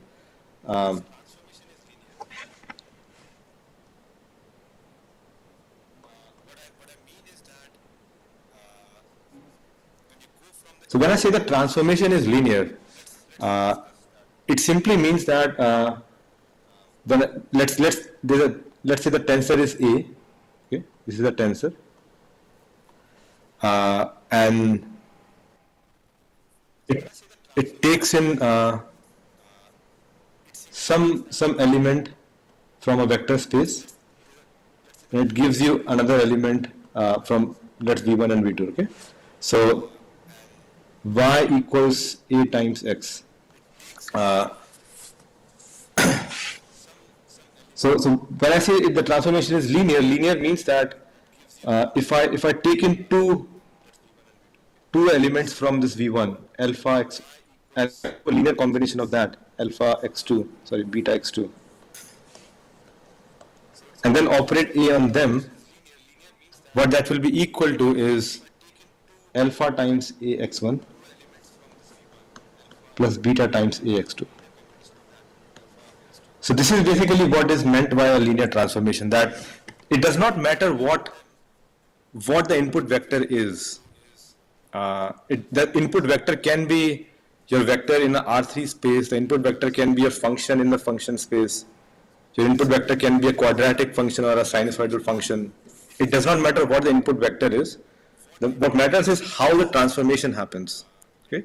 The transformation happens in a way that anything that was all this combination inside, so either you can add all your input vectors first and then do the transform, or you can do the transform first and then add your input, then add the resulting vectors together.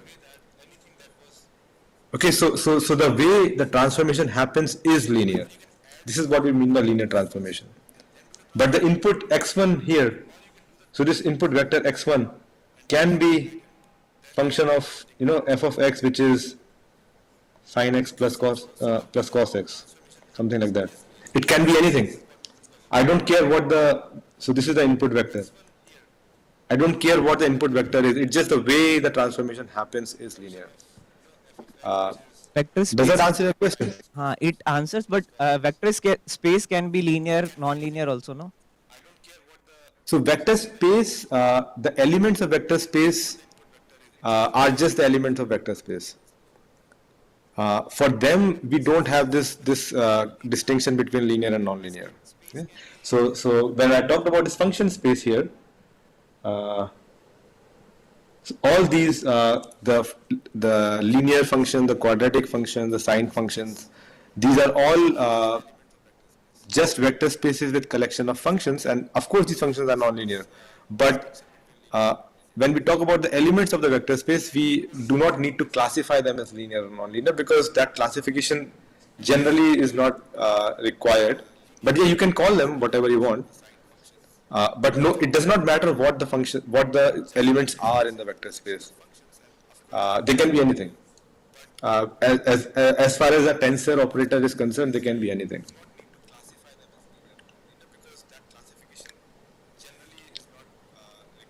Yeah,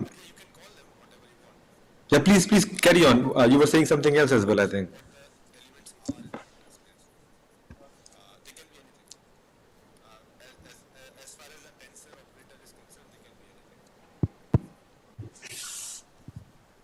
No, sir, it's okay. I understood. Okay, thank you. Is there anyone else? I think that was a very nice question. Thank you.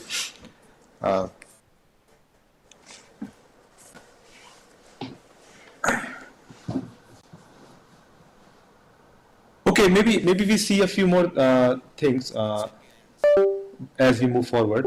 So let me. Microsoft is always a problem. Okay.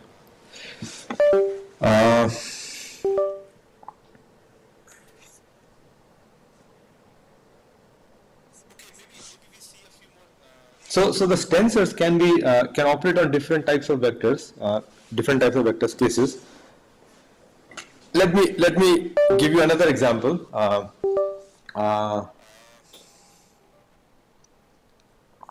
So right now what you saw was T equals sigma n, right? This is a very common occurrence in mechanics, where we work with stresses, and this is often like a matrix multiplication. You can have many different types of tensors. You can have a very commonly used is identity tensor.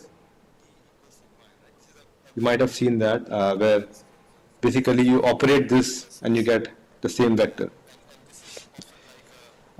You can write vector product, cross product, as a tensor. In fact, this is something that comes up quite often in if you are dealing with, like, let's say, advanced concepts in continuum mechanics. So let's say you have a vector in a vector space, and you have another vector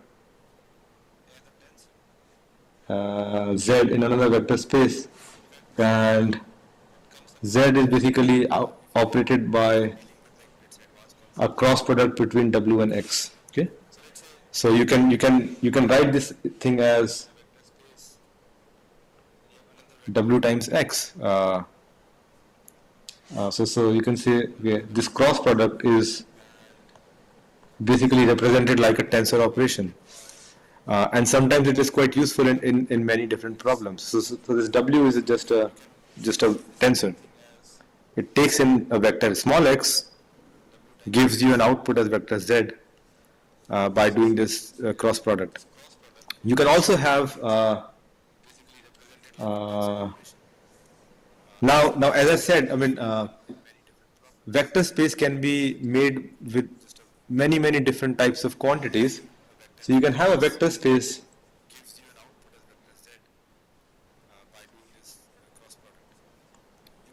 of stress tensors.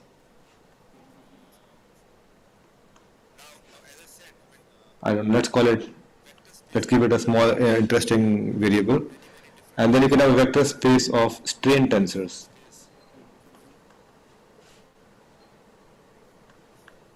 Let's call it E. So it is basically, it has lots of, all the different possibilities of stresses. It has all the different possibilities of strains. And then there is a tensor, what we call as the stiffness tensor.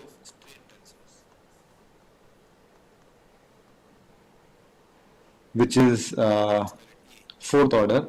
Now we'll talk about the order a little bit later, but some of you might know it's a fourth order tensor, which basically is represented like C, and you get that if you operate C on strain, you get the stress tensor.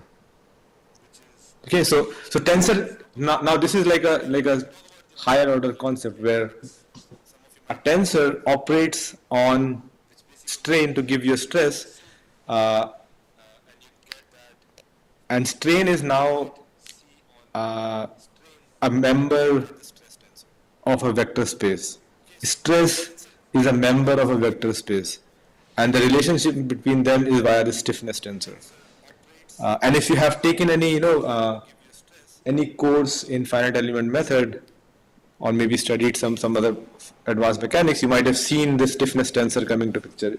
You might see this as CIJKL. This is a more common way of looking at in different books. This is exactly the same thing. It's a stiffness tensor, but it takes in a tensor as an input and a tensor as an output. But because these tensors are members of a vector space, you can actually do that.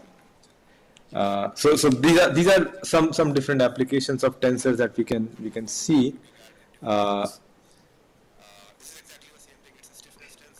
Now I want to talk a bit more about these, but I'll check with the host. Do we have a break at some point? You said, Aman?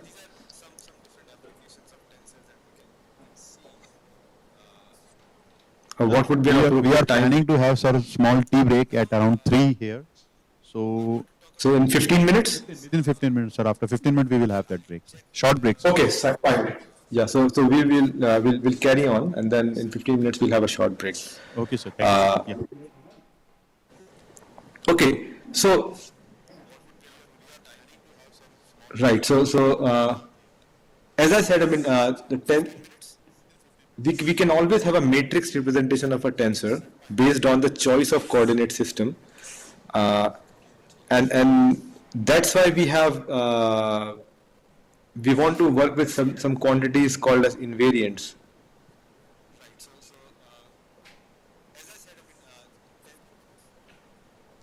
And these invariants become very important when we look at material properties, and when we look at other things later on. The idea of invariant is that, by what the name suggests, it does not change. So it does not change with coordinate system.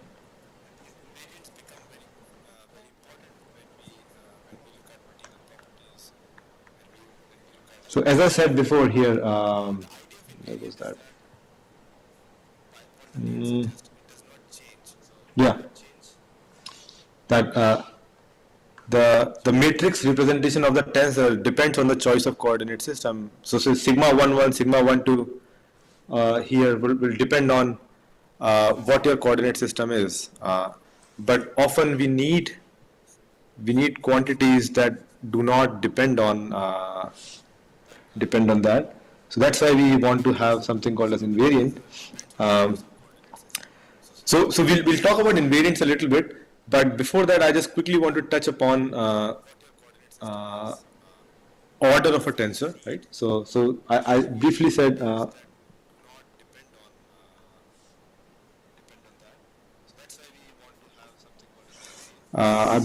that.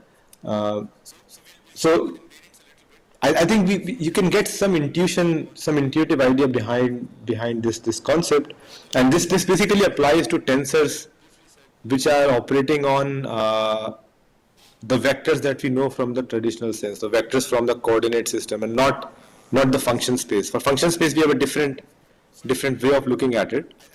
But the tensors that were operating on the usual vectors. And I'm not going ahead with a very formal definition just now because that is, you can see in the books. I just want to give you an intuitive understanding or a feeling of this, right? So like your normal vector, traction, these are all vectors in the way we learn vectors in high school. Right? So they are just vectors with a single direction and a magnitude. So these are basically vectors coming in from R3. So these are called as first order tensors.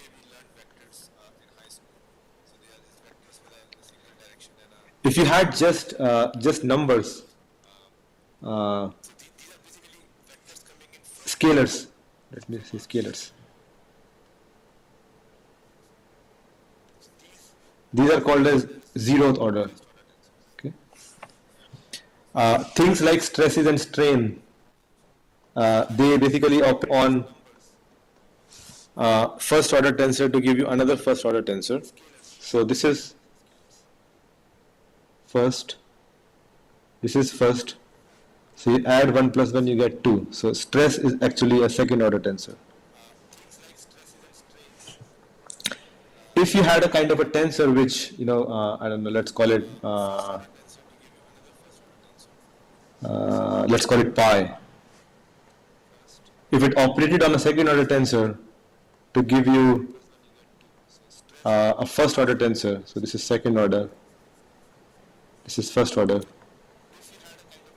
So this will be 2 plus 1 equal 3. So this is third order tensor. Right? The stiffness tensor operates on a second order to give you another second order. So this is 2 plus 2 equals fourth order tensor. So that's the general idea behind defining the order of a tensor. That you can have tensors of many different orders. This third order tensor is less known. I think you might have seen second and fourth order tensors. Third order tensor comes in handy when we work with coupled problems in magnetomechanics, electromechanics, and so on. So I think the second order tensors are quite common and from physics because they appear often. So we have a lot of interesting properties that we study just for them, and then we can generalize them to other tensors as well. So that's what I wanted to do just now. Just to the hosts again, Aman, the warning came again for meeting ending in 5 minutes. So maybe it will automatically shut down again in a couple of minutes. So we will have the break after that and we will start again. Okay.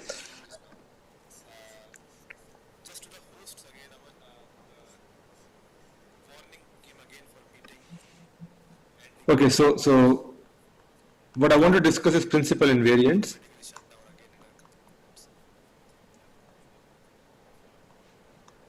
Of second order tensors.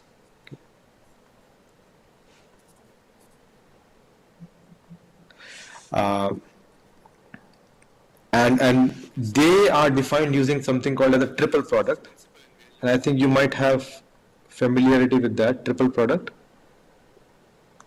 which is basically if you have three vectors, let's say A, B, and C, all in R3, then triple product is nothing but A, B, C. It's written like this, which is A dot with B cross C, right?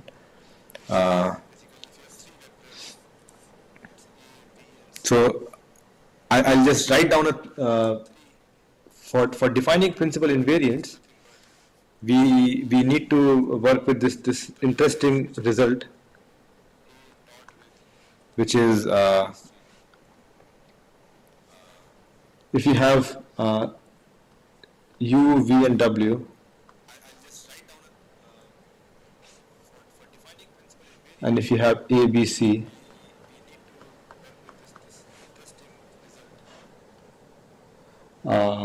all in R3,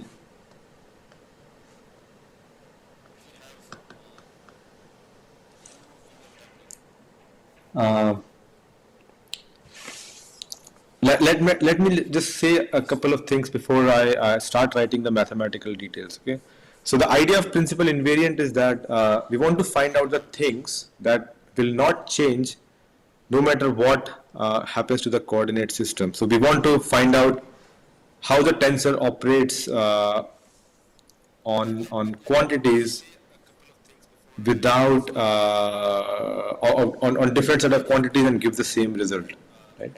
So this is a very useful theorem that we want to use, and the theorem is like this, and I don't want to dwell too much on the mathematics of it. So if you take a triple product of all the three vectors, so basically you're operating the tensor once and you're taking the triple product and dividing by the triple product of the original vectors, then this thing does not change.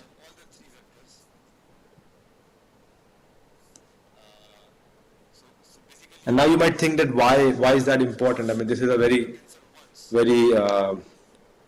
raw mathematical result, but I think we can see a little bit later how that connects to physics a little bit later.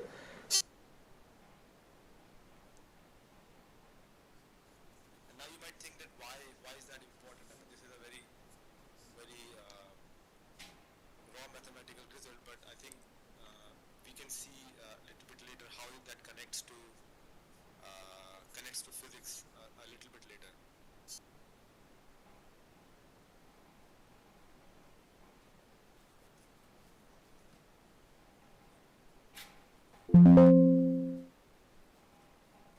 have short break for 15 minutes. We have a tea break. He is coming in.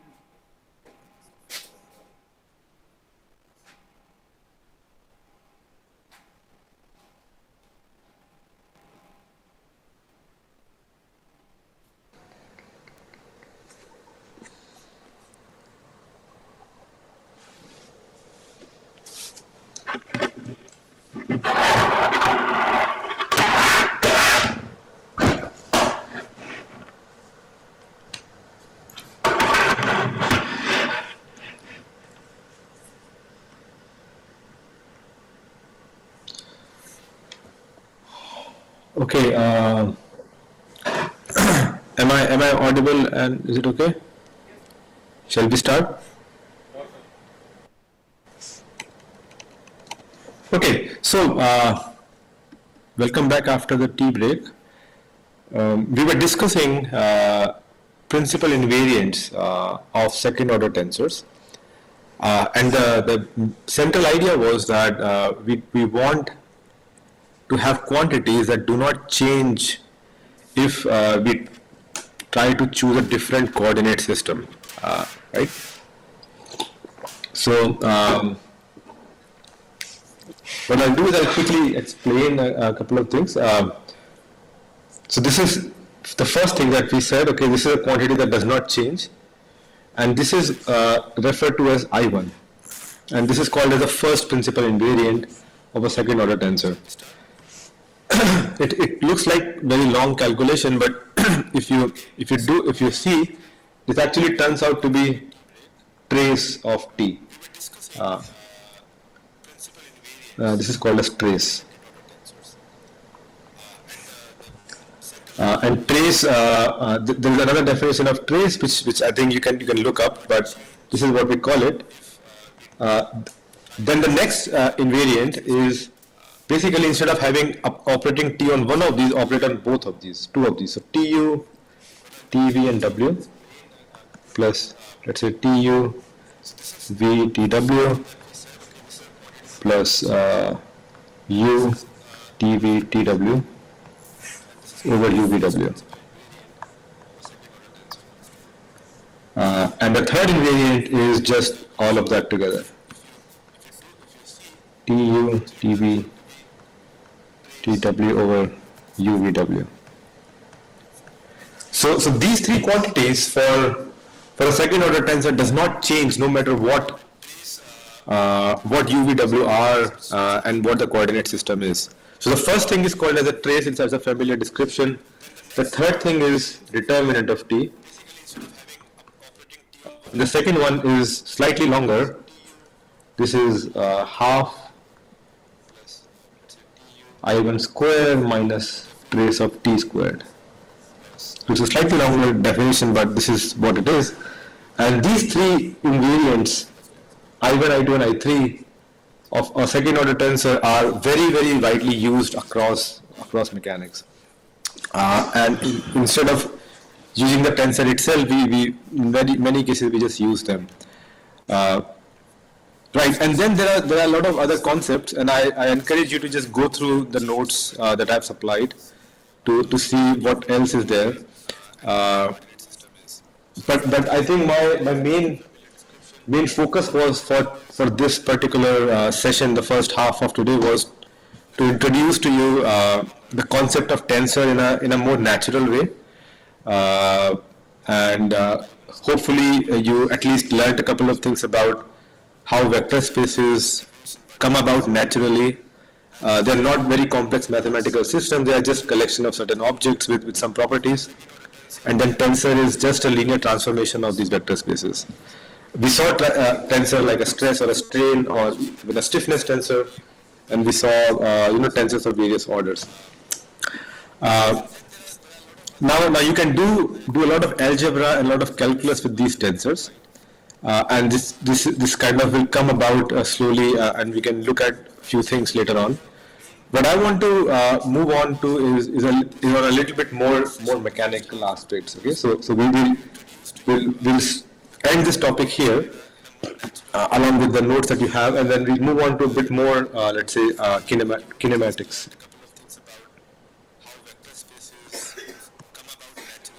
Which is like the foundation for continuum mechanics or continuum physics. Okay, so there is the whole purpose of this part of the study is that we are going to deal with soft material. Okay, soft materials, and if you have a beam, let's say, okay.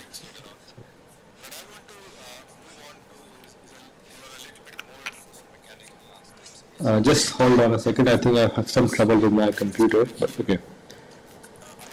If you have a beam, you might have studied beams deflecting, and these kind of deformations are easily expressed by one-dimensional theories. But when we have a complex soft material, let's say in some random shape, and we apply some stress and strain, very large forces, it can deform into very, very complex shapes. And trying to the whole idea of this, the second part is, how do we describe the deformation correctly?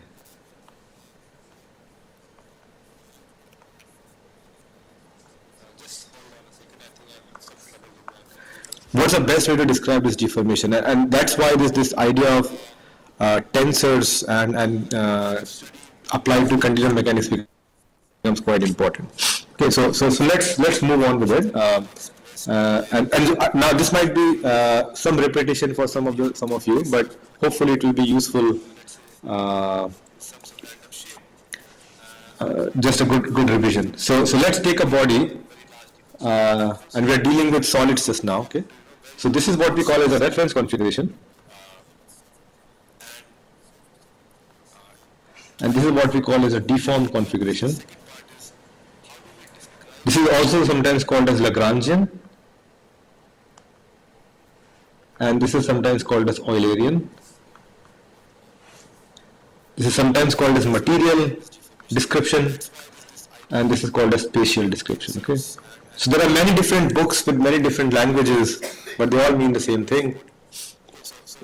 So you have a body, we call it the B naught, and this is the body B on the right hand side.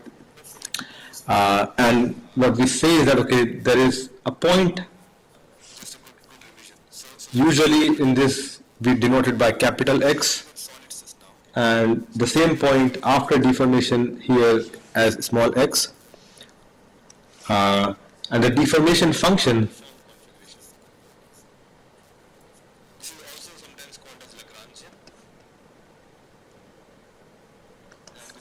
is small x is some function chi of capital X. Now this is Greek letter chi, and in a lot of books of continuum mechanics it is used, so that's why I'm using just to maintain the same terminology. So if you move on to some other book, you will be not surprised.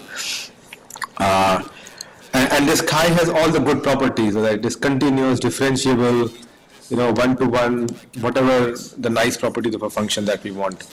If you're dealing with many difficult problems like fracture or other things, then those properties need to be changed. But for our cases, it's a good function.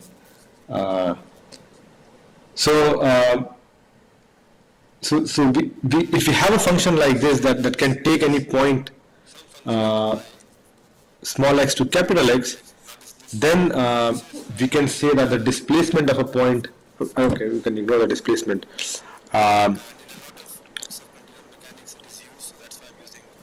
we can do something that we call it. I'll explain the concept of deformation gradient using two kind of views. Okay, and let me recap again what I was trying to say in the very beginning of this course, that the material that we are discussing right now is available in the books. So you can go ahead and read the books to get a lot more detailed understanding. My role right now is just to give you some insights of the way I have understood this material, and hopefully some of those insights can be useful for you to understand it better. Okay? So deformation gradient is something that is quite useful in describing this deformation, and people view it from different angles. So I just want to give you my understanding of how I look at it. So one of the angles is that inside this body, small x and this deformed and reference configuration, let's say we have a small vector here, small change,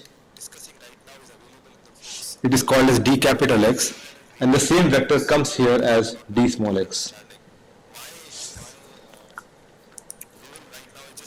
And then the points are linked by the deformation function, but these small vectors, now these are vectors in a vector space. Okay, so d capital X is in the reference vector space, and d small x is in the current vector space. So these two vectors in the vector spaces are linked by this deformation gradient. So I'll just put a underline to denote a vector or a tensor. This over arrow is a symbol, is a thing I don't like. So there's a tensor called as F, which is called as a deformation gradient tensor.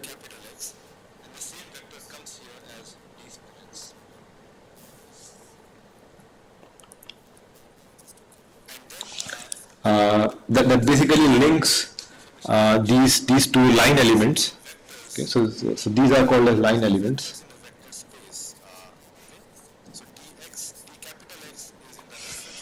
And it's called as a deformation gradient because this capital F is actually a gradient of this function chi.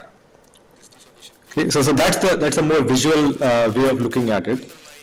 There is also a little bit more mathematical way for those of you who have more mathematical bent, and that is that this function chi is a function of this vector capital X. Okay, so vector X, capital X is just the position vector of this point.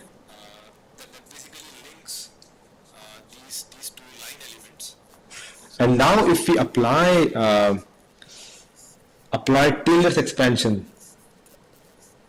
Taylor series expansion on this function, so it's like take capital X and make a small change. That's a small change.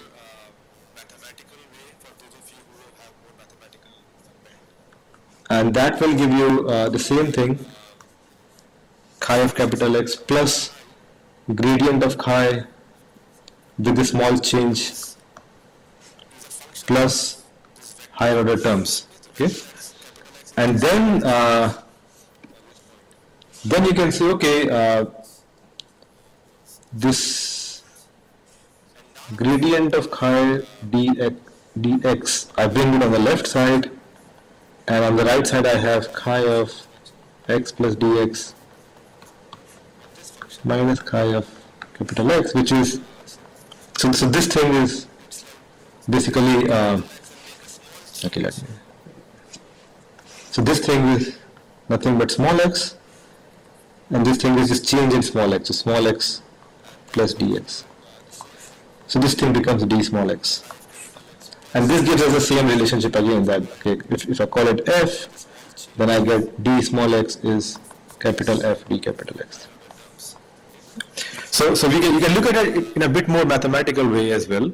It arises naturally from this Taylor series expansion, and you can also look at it from the more geometrical way that, okay, if you have a line element, then changes in that line element are captured by this deformation gradient.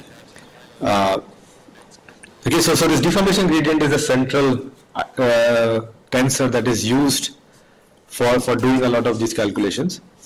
And then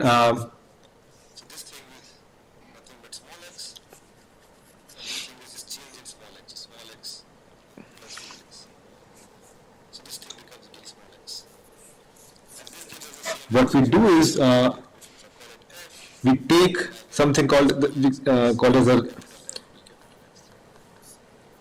okay, there are some theorems that I don't want to go through, but basically you can decompose F as a rotation and a stretch, or a stretch and a rotation. Okay, so R is a rotation. So you can write a tensor in terms of these two multiplications. So if R comes before, then it is RU. If R comes after, then it is BR. So these are two different types of rotations. And then if you do, let's call C as F transpose F, and now this requires a little bit more knowledge of tensor algebra, and you can look it up. That gives you U square. You can also have B, which is F transpose, and that gives you V square. Okay, so this is called as Wright-Cauchy-Green deformation tensor, and this is the same thing but left.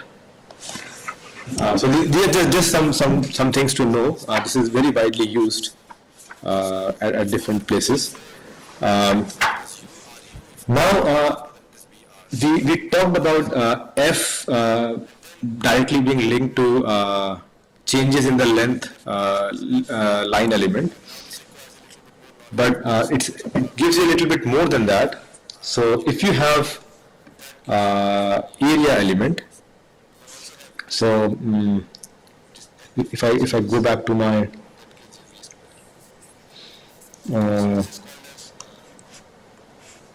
reference configuration, this is the point capital X, this is the line element, but you can have an area element by two line elements. Okay, so what happens is if you have dx1 and dx2, then area is just cross product of dx1 and dx2,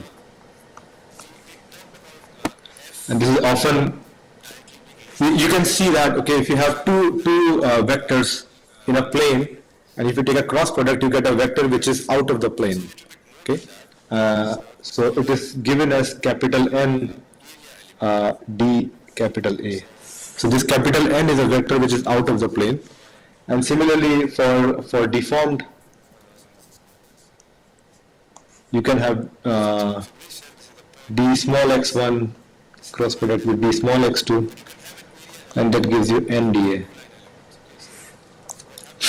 Okay. You can have a third line element, and that gives you the volume, which is dx1 cross dx2 dot with dx3, which is also basically triple product dx1, dx2, dx3. Okay. And it is called as d capital V in the reference and d small v in the current. Right, so we already saw that deformation gradient can link the line element, but you can also link the area element and the volume element. So area element NDA is cofactor of F multiplied by operating on capital N dA, and the volume dV is determinant of F operating on D capital V. So you can kind of link how the lines, small changes in the length are measured, how changes in the area are measured, and how changes in the volume are measured. And once we know all this, then I think we can kind of construct all the different types of changes in the dimensions of a body when it undergoes extremely large deformation. So this deformation gradient tensor becomes like a central idea behind all our measurements in continuum mechanics. Okay, let me pause for a bit and see if there are any questions in things that we've covered so far.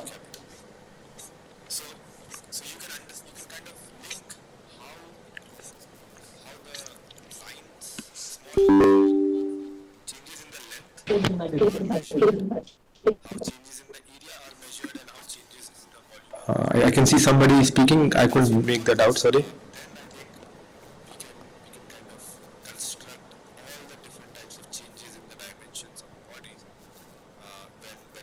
Not yet, sir, any doubt.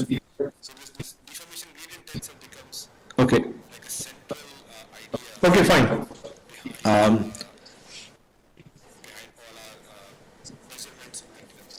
Okay, so let's move on.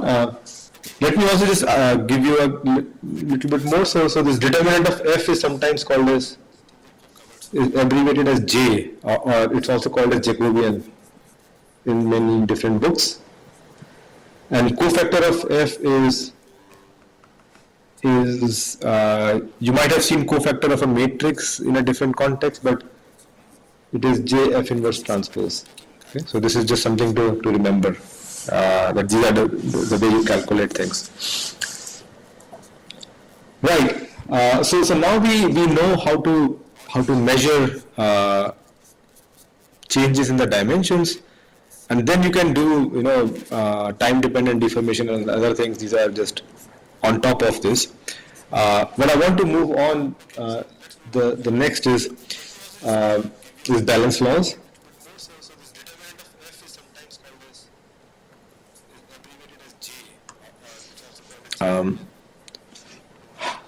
So the idea behind balance laws is that any physical physics-based process that happens must satisfy laws of physics. Okay.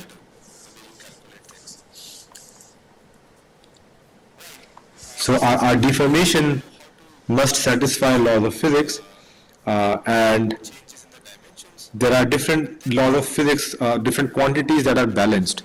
So basically, things that should always be true. Um, a few important ones are conservation of mass, conservation of energy, conservation of linear momentum,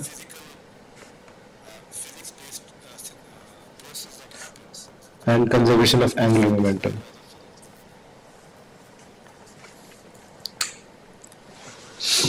Okay, so if you're dealing with a purely mechanical system, like let's say stretching a body, stretching a rubber balloon, then these things must always be satisfied with your with whatever you do. Okay?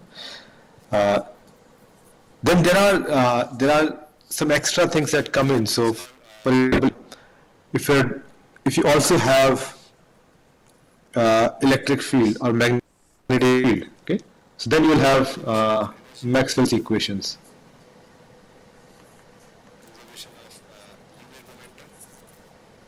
If you have electromagnetic fields. So these are an additional set of equations that you must satisfy to make sure that your problem is consistent. If you're dealing with, let's say, some process where energy is not conserved, or energy, or there is, like let's say there is some friction, there is some heat transfer, then you must worry about second law of thermodynamics.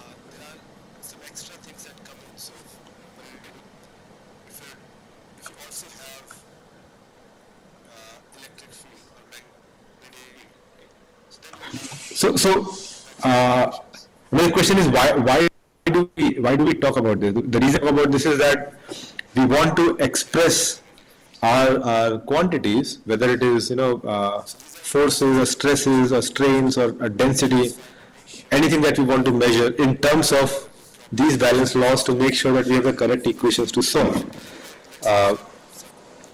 So I can give you a small example. Or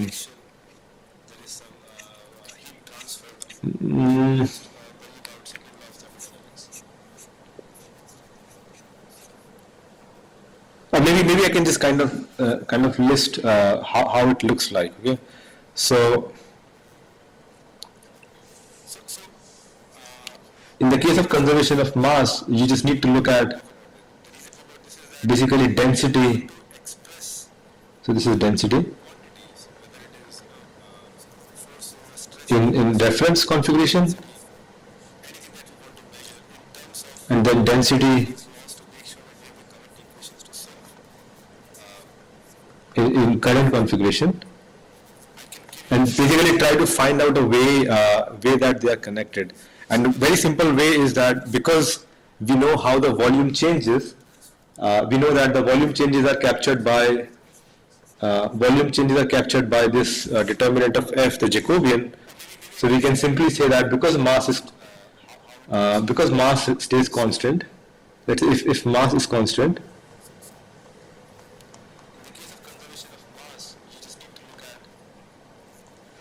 then density times volume in the reference is the same as density times volume in the current configuration, or rho naught is just J times dV. J times rho. Right? So you get a very simple relationship like this. And these are the kind of simple relationships that we get from each of these balance laws in terms of the quantities that we are working with. Okay? So, for example, for the case of balance of linear momentum,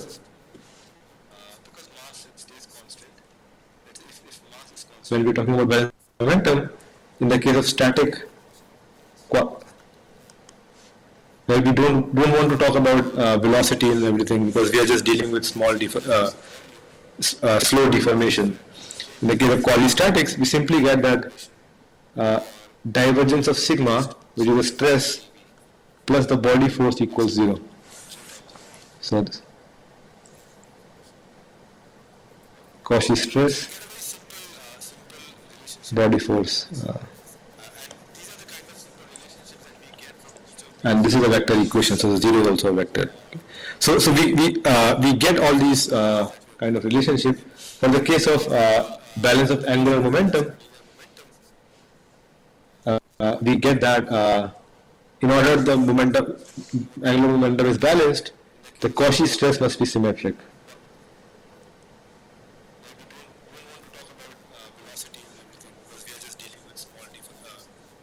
Now, how that comes about, you can see in the book why that happens, but this is just a consequence of these laws.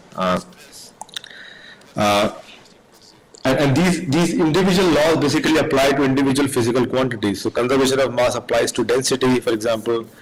Linear momentum applies to internal forces, and internal forces are captured by Cauchy stress. Angular momentum also applies to internal forces, which is captured by Cauchy stress. When we are talking about Maxwell's equations, you might have, we will see them later on. So once we have written down our balance laws and we know how to express the deformation, I think the important bit that remains is what we call as constitutive equations.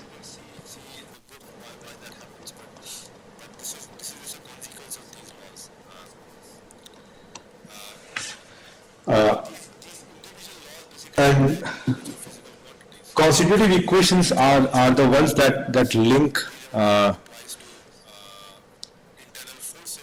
link stress to strain.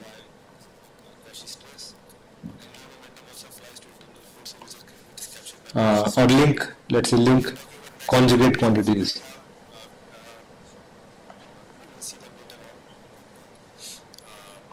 So you might be dealing with thermal flux and heat flow.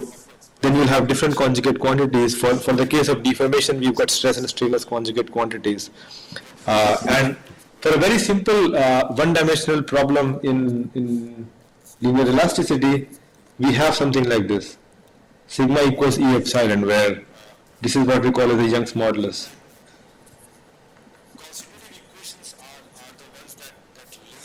Right? And this is a constitutive equation. It links stress to the strain. But when it comes to a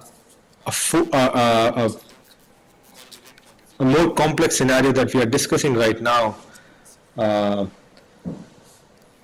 where sigma is a second order tensor, epsilon is a second order tensor, then we have to do a little bit more. So for example, in linear elasticity, we have already seen this thing, that the stress tensor is the stiffness tensor times the strain tensor, okay? So thisCijkl, the stiffness tensor. Those of you who have done finite element method and linear elasticity might have seen this thing, that something like this. The stresses and strain linked by a stiffness tensor, which stays constant, okay? So for linear elasticity,Cijkl stays constant. Because in linear elasticity, the stresses and strain have a linear relationship. But in the case of soft solids, it's often non-linear. Okay? So when you have stress and strain plots, we'll have something like this. And thenCijkl is no longer constant.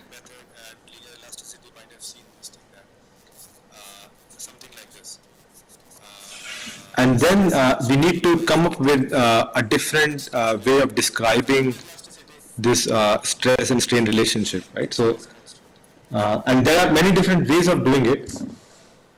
The easiest and the nicest way is what we'll do now, but there are many different ways of doing that. Okay, so we'll discuss that part a little bit now. But before that, Any questions at all?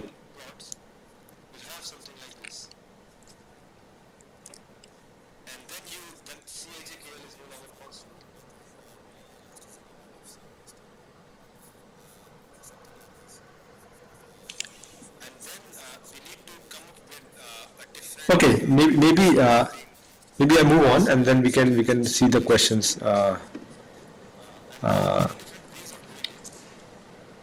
So I'll give you a couple of examples on this.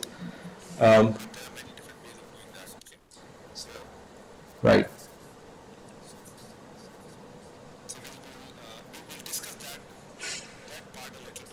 So before I do this, maybe I just also need to explain one more concept, which is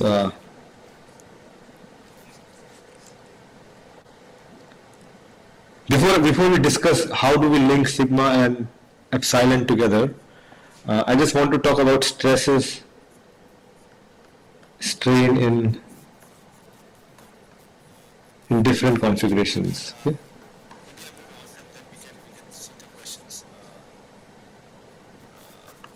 And this is something I think this is quite important from a more understanding point of view, and that's why I want to put a little bit more time on this. So remember we had this like reference with capital X here and a current configuration small x there. Okay? And when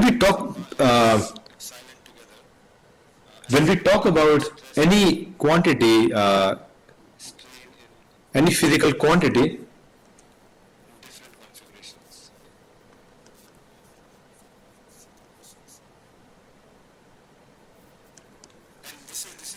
it can be expressed either in this coordinate system, let's call it coordinate system 1, or it can be expressed in this coordinate system, let's call it coordinate system 2. Okay? So these two different configurations are basically also two different coordinate systems, because the points, this capital X here is a position vector in this coordinate system, and small x here is a position vector in a different coordinate system. They might be the same, they might and they might be different, you know. So in linear elasticity, if you're not familiar with this nonlinear problems, if you're only familiar with linear problems and linear elasticity, then they are exactly the same. But in nonlinear problems, they are usually distinct, and it's important to make that distinction clear. Okay? So when I talked about this this tensor, deformation gradient tensor, capital F, it's a function of points in the reference configuration.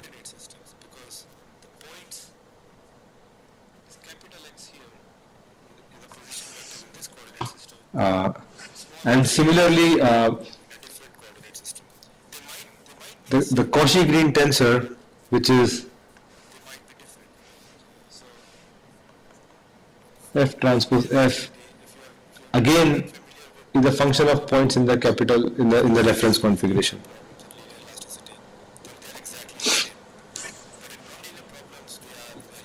So if I want to measure any changes in the length with respect to the reference configuration, which is on the left, I would use F or C.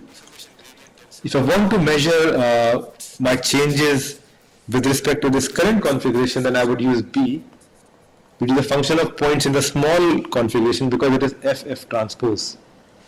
Okay? And this all depends on points in the current configuration. So you can express this deformation with respect to the points either on the left in the reference configuration, or with respect to the points either in the current configuration. The stresses, so you've got the Cauchy stress,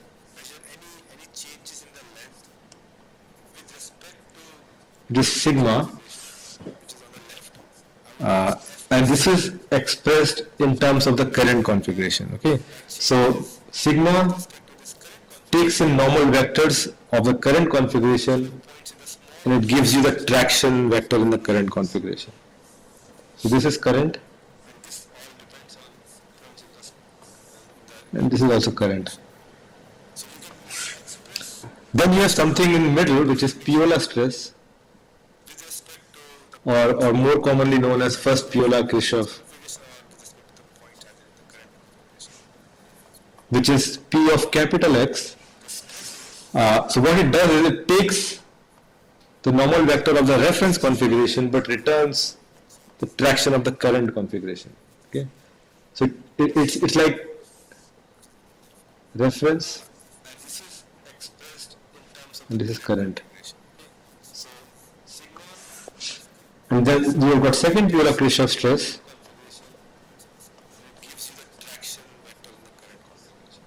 which is capital S of X, which takes in quantities in the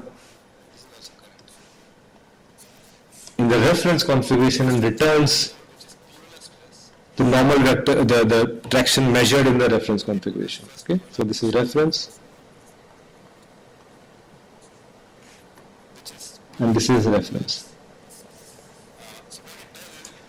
And I think I would just like take a pause to understand this thing a bit more carefully.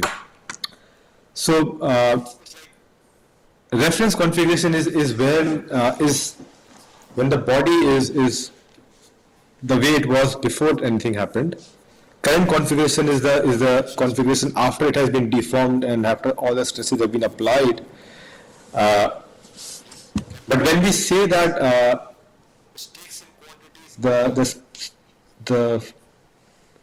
for example, when I'm talking about this traction vector measured in the reference configuration, what I mean is I don't mean that there is traction present when the body is undeformed in the reference configuration. What I mean is traction vector is still there in the deformed body, but with respect to the coordinates of the reference configuration. So it's like a coordinate transformation. It's not that the reference is stressed or there is the forces in the reference configuration. It's more like whatever the forces are there after deformation, I'm looking at the same forces, but with respect to the coordinates of the reference configuration. And this is a distinction that is super important if you are looking at continuum mechanics, because I see a lot of people making some errors during this discussion. So you can transform your physical quantities from one coordinate system to another coordinate system, and you can measure them in different coordinate systems, but you just need to be very careful how the transformation happens.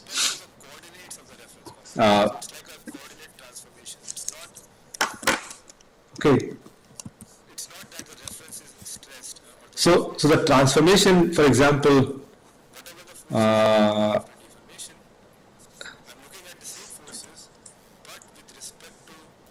so I can tell you how these three things are linked.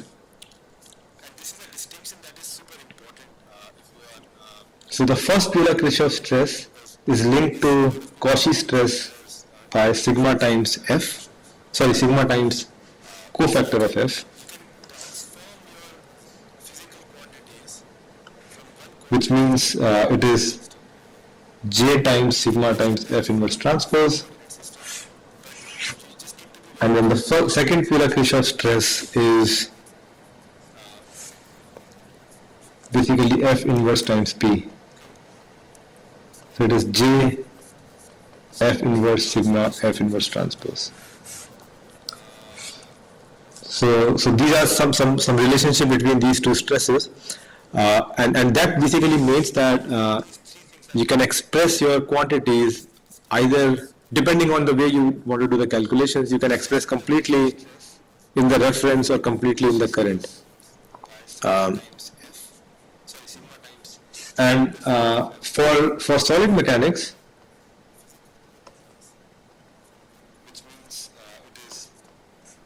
reference is preferred.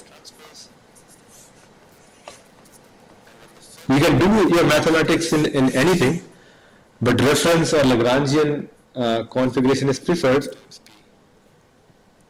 especially when you're doing any finite element analysis, because the reference coordinate system is fixed. If you're applying a very large deformation, the current coordinate system can keep evolving as the deformation happens, but the reference configuration stays fixed.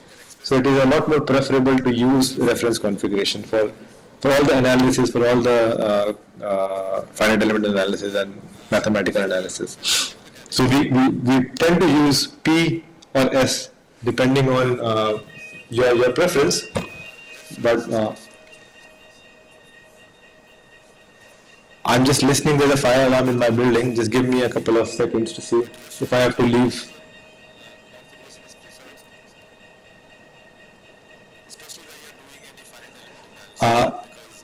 Aman, I think I'm sorry, but my office building has a fire alarm. I need to check. No problem, sir. I need to leave now. I'm sorry about that. Okay, we can restart later. I will message you on to find out if I can come back to my office again or not. Sure, sir. Otherwise, we will conclude the today's session, sir. Yes. Okay. Thank you. Sorry about that. There's a fire alarm. I have to just. No problem, sir. Thank you.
Sir is saying it's done.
Yes, sir. Hi, sir. You are audible, sir. Hello. Tell me, sir.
Here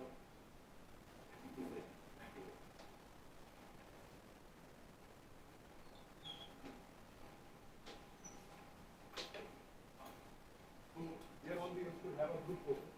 Every day you have to record that if you all are here. So please come here for a group photo.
Hello.